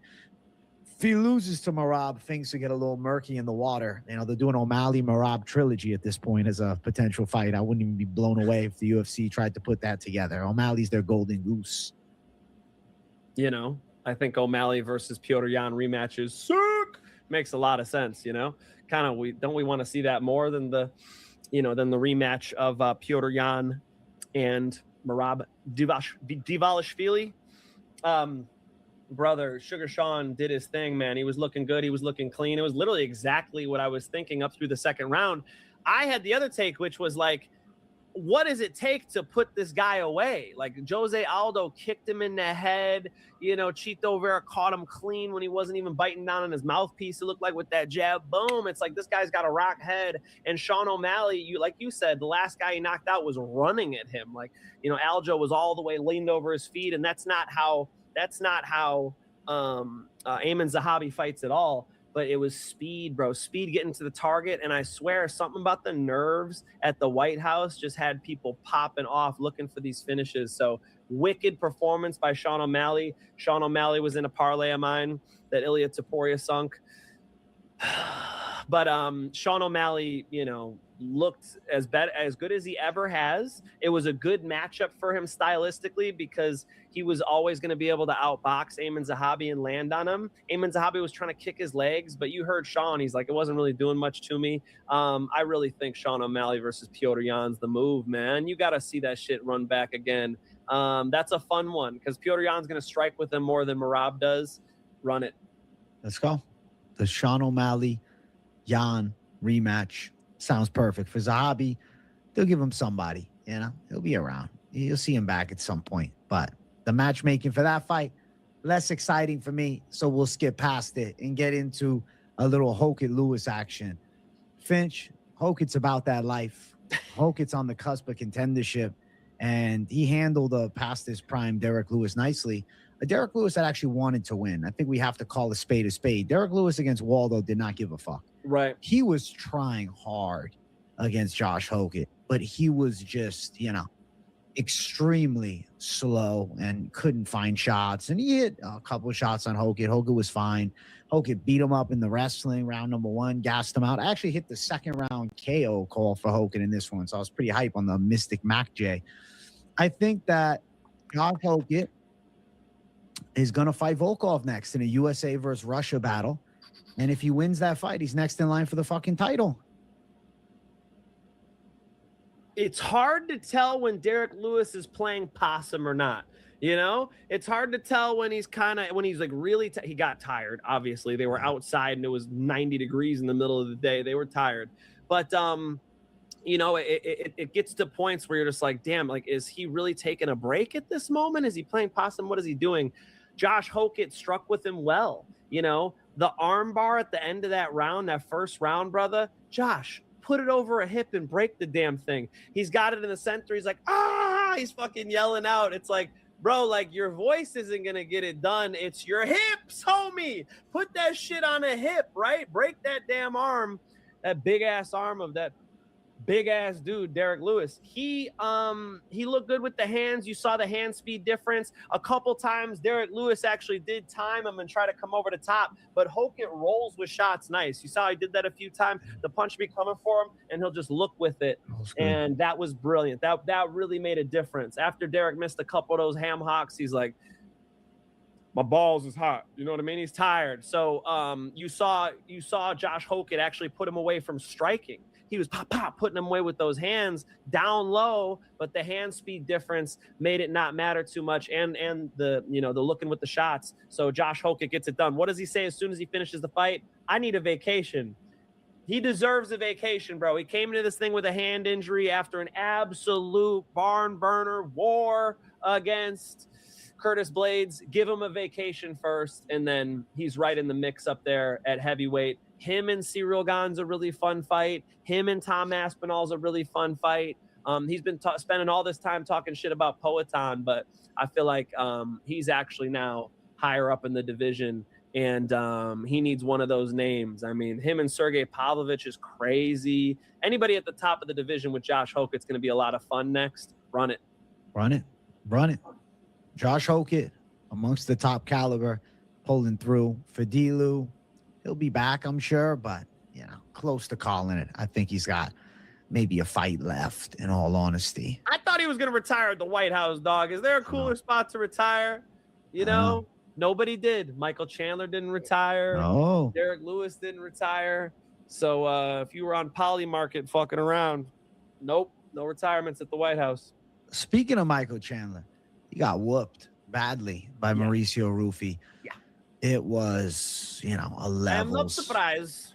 He got killed, man. He looked really, really bad out there. I mean, Rufy was just too much for him. Chandler couldn't even get a takedown attempt really on. He was getting picked apart, and he looked uncomfortable on the feet. He was running away for a lot of the fight. 2-6 in the UFC. I think, people that didn't see Michael Chandler's prime have this idea that he was trash, but back in Bellator, I mean, he was a bad motherfucker. He just got to the UFC a little late. Had some great moments. I mean, the Charles Oliveira fight was sick. Poirier fight was sick. Gaethje fight was sick. Win over Dan Hooker was sick. Win over Ferguson was sick. But, it's starting to fall apart now. This was really bad. Rufy's one of the best strikers in the game, but I don't know, man. For Michael Chandler, it's what the fuck is left for him? A Drew Dober fight. That's a cool matchup. That's one I want to see. Drew Dober and Michael Chandler throwing down. Why the hell not? Outside of that. Huh? McGregor? It doesn't even seem like a thing anymore. I feel like Chandler looked really bad. Yeah. So it's I don't even know if that makes sense. Yeah, he looks like a punching bag. Now, if McGregor loses to Max Holloway, that's what I'm saying. The problem is with McGregor, if he loses to Max Holloway, is he really going to fight again? Is he going to do another fight?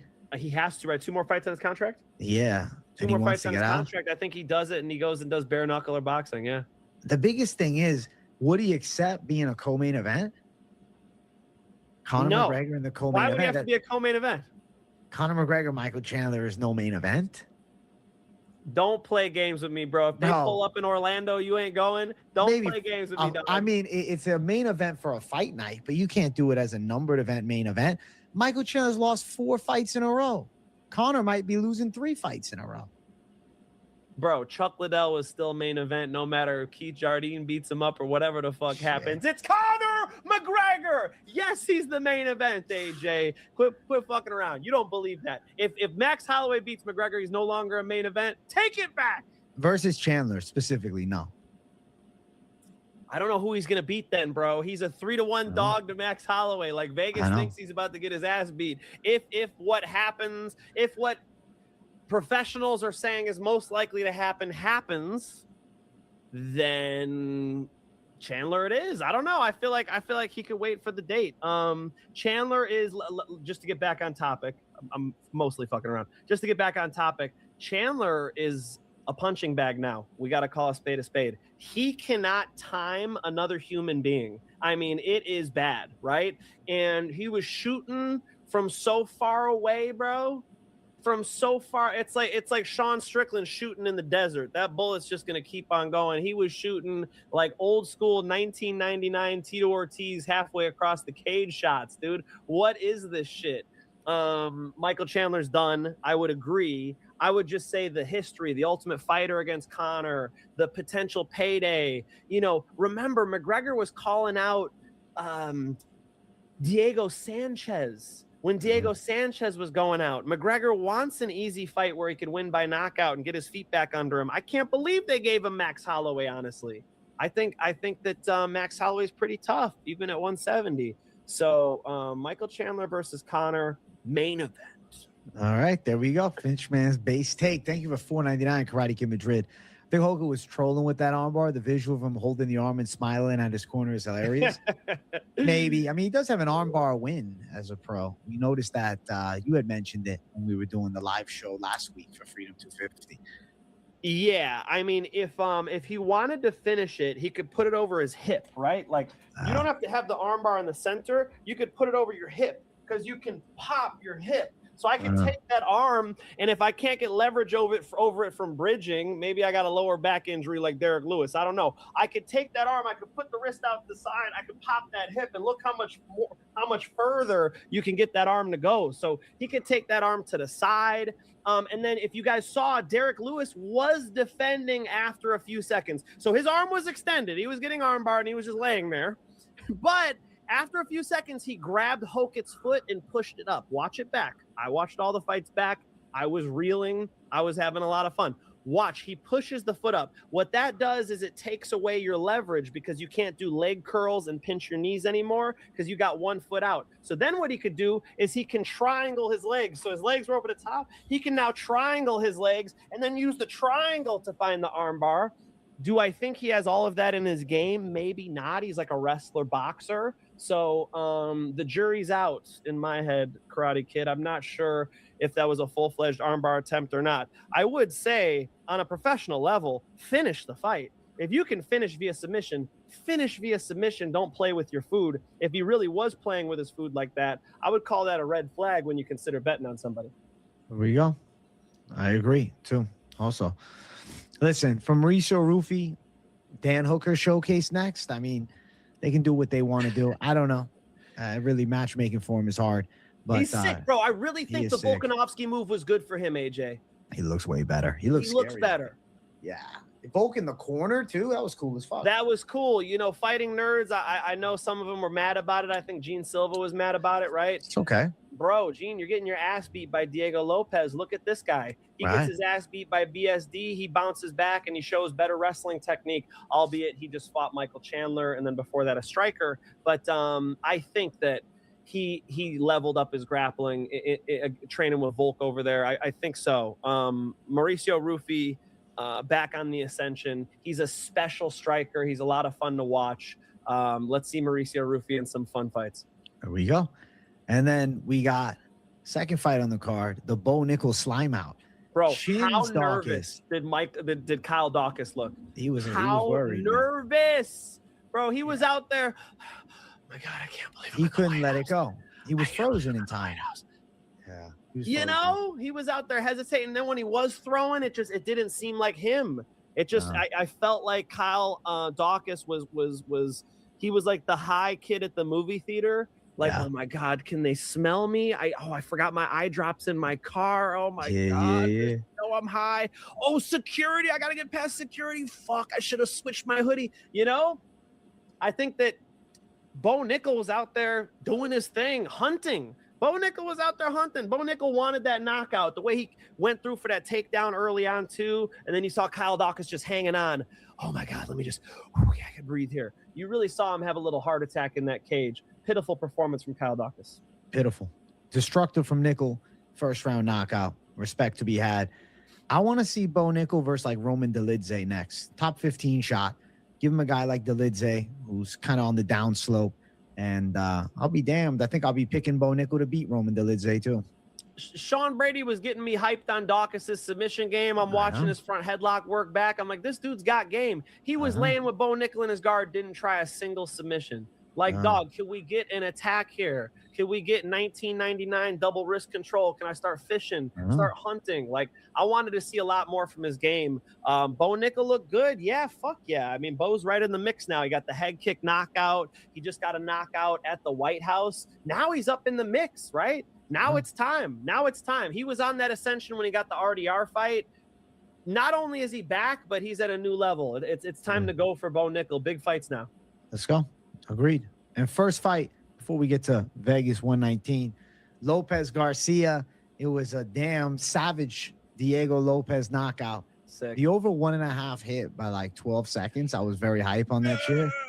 Diego Lopez. You saw we bet it in free channel? Yeah, I did. Jesus. Bro, I'm with my dad. I'm like, 5, 4, 3, 2, 1. Let's yeah, go. we got it. And then he goes, bop, bop. Oh, shit. Oh my God. Perfect timing on it. Listen, Garcia, dude, I'm telling you, it's the fucking like the head over the hips thing. He has that habit.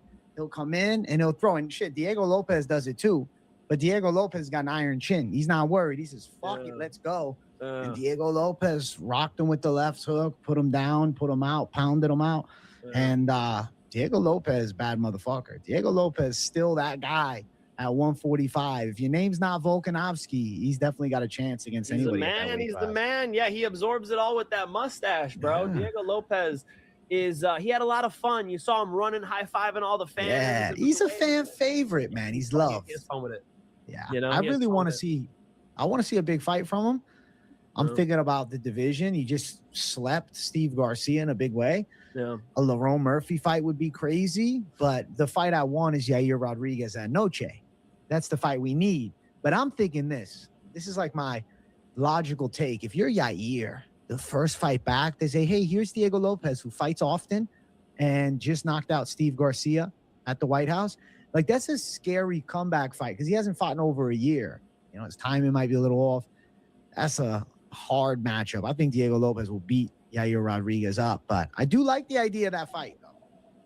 He's so good on the ground, man. Like, I know everybody talks about Diego Lopez like a striker, and I guess he showed us why on Sunday. But, dude, his jiu-jitsu game's really nice. When he can get takedowns or, like, bully people, like Yair Rodriguez, not the most physically strong guy. I'm always concerned about people on the ground with him, too. You know, Diego Lopez, a real black belt. Like, when he mounts you, he can mess you up.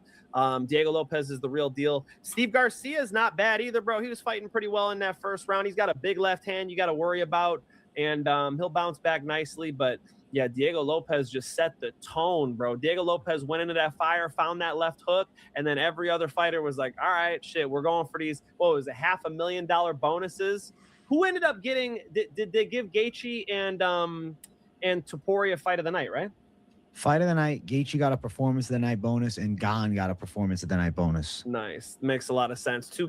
I always find it unfortunate when the guys at the bottom of the card don't get the bonuses because it means a lot to them, right? Like, you know, Cyril Gane's fought for how many titles? Gaethje's fought for the many big fights, you know, and titles. So these guys got some money. They got, Gaethje got paid, dog. Good for him. AJ. Historic. Like, I'll never forget Sunday. No, lifetime moment. I loved every second of it. And that leads us into, though, this weekend's fights. We got fights this weekend, guys. We do? It's a UFC Apex card, and it's a good UFC Apex card. There's some fun matchups on it. I always enjoy a good chill Apex fight night. No, it doesn't have the hype of the White House card. No, it's not a numbered event. But a very high stakes flyweight contender fight in the main event, a sick rematch, some prospect battles, and more. And we want to jump into UFC Vegas 119 after almost an hour long chopping up about Freedom 250. It deserved it, AJ. That's exactly what I thought too. I'm like, we're gonna go like an hour, aren't we? Oh yeah. AJ, it deserved it, man. Salute to you for being live for that. And you know, it was absolutely awesome. One thing I want to say is these employees of the UFC coming back from Washington, D.C., like, oh my God, we got fights Saturday. You know what I mean? I feel like they're all like, dude, we need to go get a margarita and chill, right? They're all feeling like hoke it. They're back to work. They're right back to work. They got an event right now. They're going to have July 4th off, right? And so then they can exhale, but right back to work for the UFC employees. Shout out to them for giving us more fights back to back. Shout out to them. Listen, it's like nonstop this year because the UFC decided to start late in January and we had a long off period. Yeah. This event's nearly every single fucking weekend. And I'm here for it because I love doing this shit. And we got Contender Series coming up in 2 months too. The Ultimate Fighter premiered on Sunday. So all exciting things as far as the UFC landscape. And this weekend, the excitement continues. Is it going to be the same dopamine drop as jets flying over the White House? Probably not. But it's still going to be a damn good card, and I'm looking forward to it. So let's jump right into UFC Vegas 119. Make sure you guys smash the like button and subscribe. And let's go fight number one. We got Shane Collins versus Otari Tanzilovi. I like Shane Collins a lot. I think he's a good prospect, man. I watched all my tape for this card early today. You know, I dropped my breakdown at like 6:30 today after spending the day looking into it. And what I saw from Shane Collins, he was the first guy I watched, and I was like, man, this guy's fucking talented. He's a really good kickboxer, and he's got nice hands too. I don't want to like overuse comparisons and be like, oh, he kind of reminded me of Alexandre Topuria. But like in some sense, there was like a slight glimpse of it with a little American flair. I like the striking a ton. I think that he's a really clean striker. I feel like the boxing is good too. And I feel like the difference maker in this fight, with both guys being good strikers, Collins is the better boxer. I like his hands more. Tanzilovi's a real good kicker, but he doesn't have the same ability with hands, I feel. And I think being the naturally larger guy, Tanzilovi's a bantamweight, moving up to 145. Collins is a natural 145er. I think Collins should get this thing. Probably judges scorecards. I'll say remains undefeated, gets to 8-0, and takes out the Georgian fighter. What do you think about this matchup, Finch, man? Yeah, it's a fun one, man. I rewatched Otari take on Josias Musasa on Dana White's Contender Series and get the split decision loss with him. And, you know, seeing him like in a couple bad positions with Musasa, seeing him, like you said, not have a lot of consequence with his hands was an issue. You know, he could wrestle a little bit. He is a Georgian wrestler as well as a kickboxer. And bro, I've been watching arm wrestling. These Georgians are crazy strong with the arm wrestling. Like Georgians are just BMFs, dude. These guys are a problem. So he's got grappling too. I think you hit the nail on the head. Shane Collins fought for Lights Out before too. He fought for Lights Out back in 2024, organization I worked for. And, you know, he has, like you said, better hands and pretty well-rounded. Like I was watching him hit takedowns. He's blending like the boxing with the takedowns nicely, as to where I think with Otari Tanzilovi, it's a little more separate. Like he kind of like shuts a fight down when he's on the outside, and then he gets into the clinch and doesn't do a whole lot with it. I really needed to see more damage to pick him here. Does he have a slight wrestling edge? You know, it's gonna really matter, because if Shane Collins could take him down, he's gonna start really dominating. You know, this Musasa guy was able to get on top of him, and yeah, Tanzilovi worked back to his feet, but you know, still looked relatively inconsequential. I think Collins should be able to put punches on him and wrestle with him. If he gets takedowns, he's going to really start running away with the thing. I know that, you know, some people were ragging on Collins, you know, for not having like good opposition, but I don't really see Tanzilovi having a major edge there either. Give me Shane Collins putting the boxing and the wrestling together, getting this thing on the scorecards. Michael Bowman, the OG, thank you for the 50, man. I enjoyed the White House. Everyone showed everyone respect. So here's my respect to the top of the MMA podcast. Thank you, bro. Michael Bowman, we love you. Thank you for the generous $50 dono. Michael Bowman, thank you so much, man. We enjoy seeing you when you come into the chat, Michael Bowman. Really appreciate it. Everyone showed respect. Yeah, I thought so, right? I thought if you watched that broadcast, you came away like proud to be an American. If you were watching from another country, I think you probably got some inspiration from it still. You know, I really thought that they hit it out of the park. I think one of the things people were saying is it's going to be like partisan. It's going to be, oh, this is all for the president's birthday. And I think afterwards people saw that that was not the case. You know, you could say it was ideological, but in a pro-America, 250 years of independence way. So I love that you loved it too, Michael Bowman. I don't know if we're ever going to be that entertained again. So I hope you soak it up and you rewatch it like I did. Thank you for the 50, buddy. Hey, greatest MMA chat in the universe. Thank you, Bowman. Big W. We appreciate you. You help it, Mr. Bowman. Thank you, yes, sir. Yes, you do. Listen, as far as the lines for this fight, Shane Collins is a slight favorite at -160 with Tanzilovi as a +140 underdog. I got to tell you, Finch, I feel like I got a knack for predicting these -140 to -160, -165 favorites, man. Brito, Diego Lopez, some recent ones that come to mind. I feel like Collins has got to be the A side. I don't really feel great about saying, hey, man, Collins to put him away. I think the knockout could happen. It's +275, but nothing tells me Tanzilovi's not tough. And I feel like Collins is probably live to get this thing done a little later. Decision is the most sensible call from me. It's +185 for it. But maybe like an over 1.5 with Collins. I like those parlays a lot. And money line's not bad at -160. I think he's a good prospect, 7-0. I think he goes to 8-0. And having a little bit of a natural size advantage on Tanzilovi, I'd say green flag in this matchup. Yeah, I think so, man. I liked what I saw. I think as long as he could bully here, he'll be good. You know, he's fought international guys too. He was at Up Next Fighting, Hamza Trad he was fighting, and I was watching that thing, and He also lives in California as well, but the competition level is actually relatively high out here in California. Like, even though these are local fights and you're seeing records that aren't outstanding, I think the talent that Collins has fought is relatively underrated. I think he's going to look good here in this one. And yeah, I'm with you all the way. I don't have a single bet on this card yet. You know, I wanted to do this with you first, but this early one stood out to me, and I like how you see the boxing advantage as well. It strikes me the same way. I think he controls the striking. It's all going to be up to Tanzalovi to show the Georgian wrestling, and I think he's going to kickbox too much here with Collins. Let's go. Finch and I both going the American. We're going Collins America for the W. America. Next fight up the card, we got Leon Shabazian versus Levon Chokeli. It's the brother of Edmund Shabazian making his UFC debut. I think Chokeli's dangerous, man. He's got power in both hands. He's aggressive and rips hard on the inside. Where's my Bellator shirt?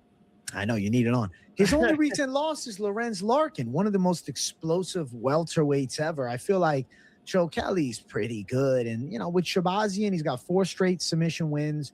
You know, kind of can crushing a bit. He's been Mr. Gilly Gang as of late.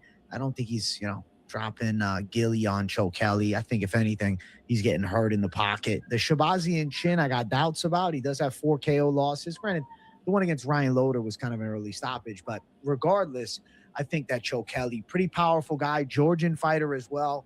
I think he's going to rip some heavy shots on the inside and end up rocking Leon Shabazian.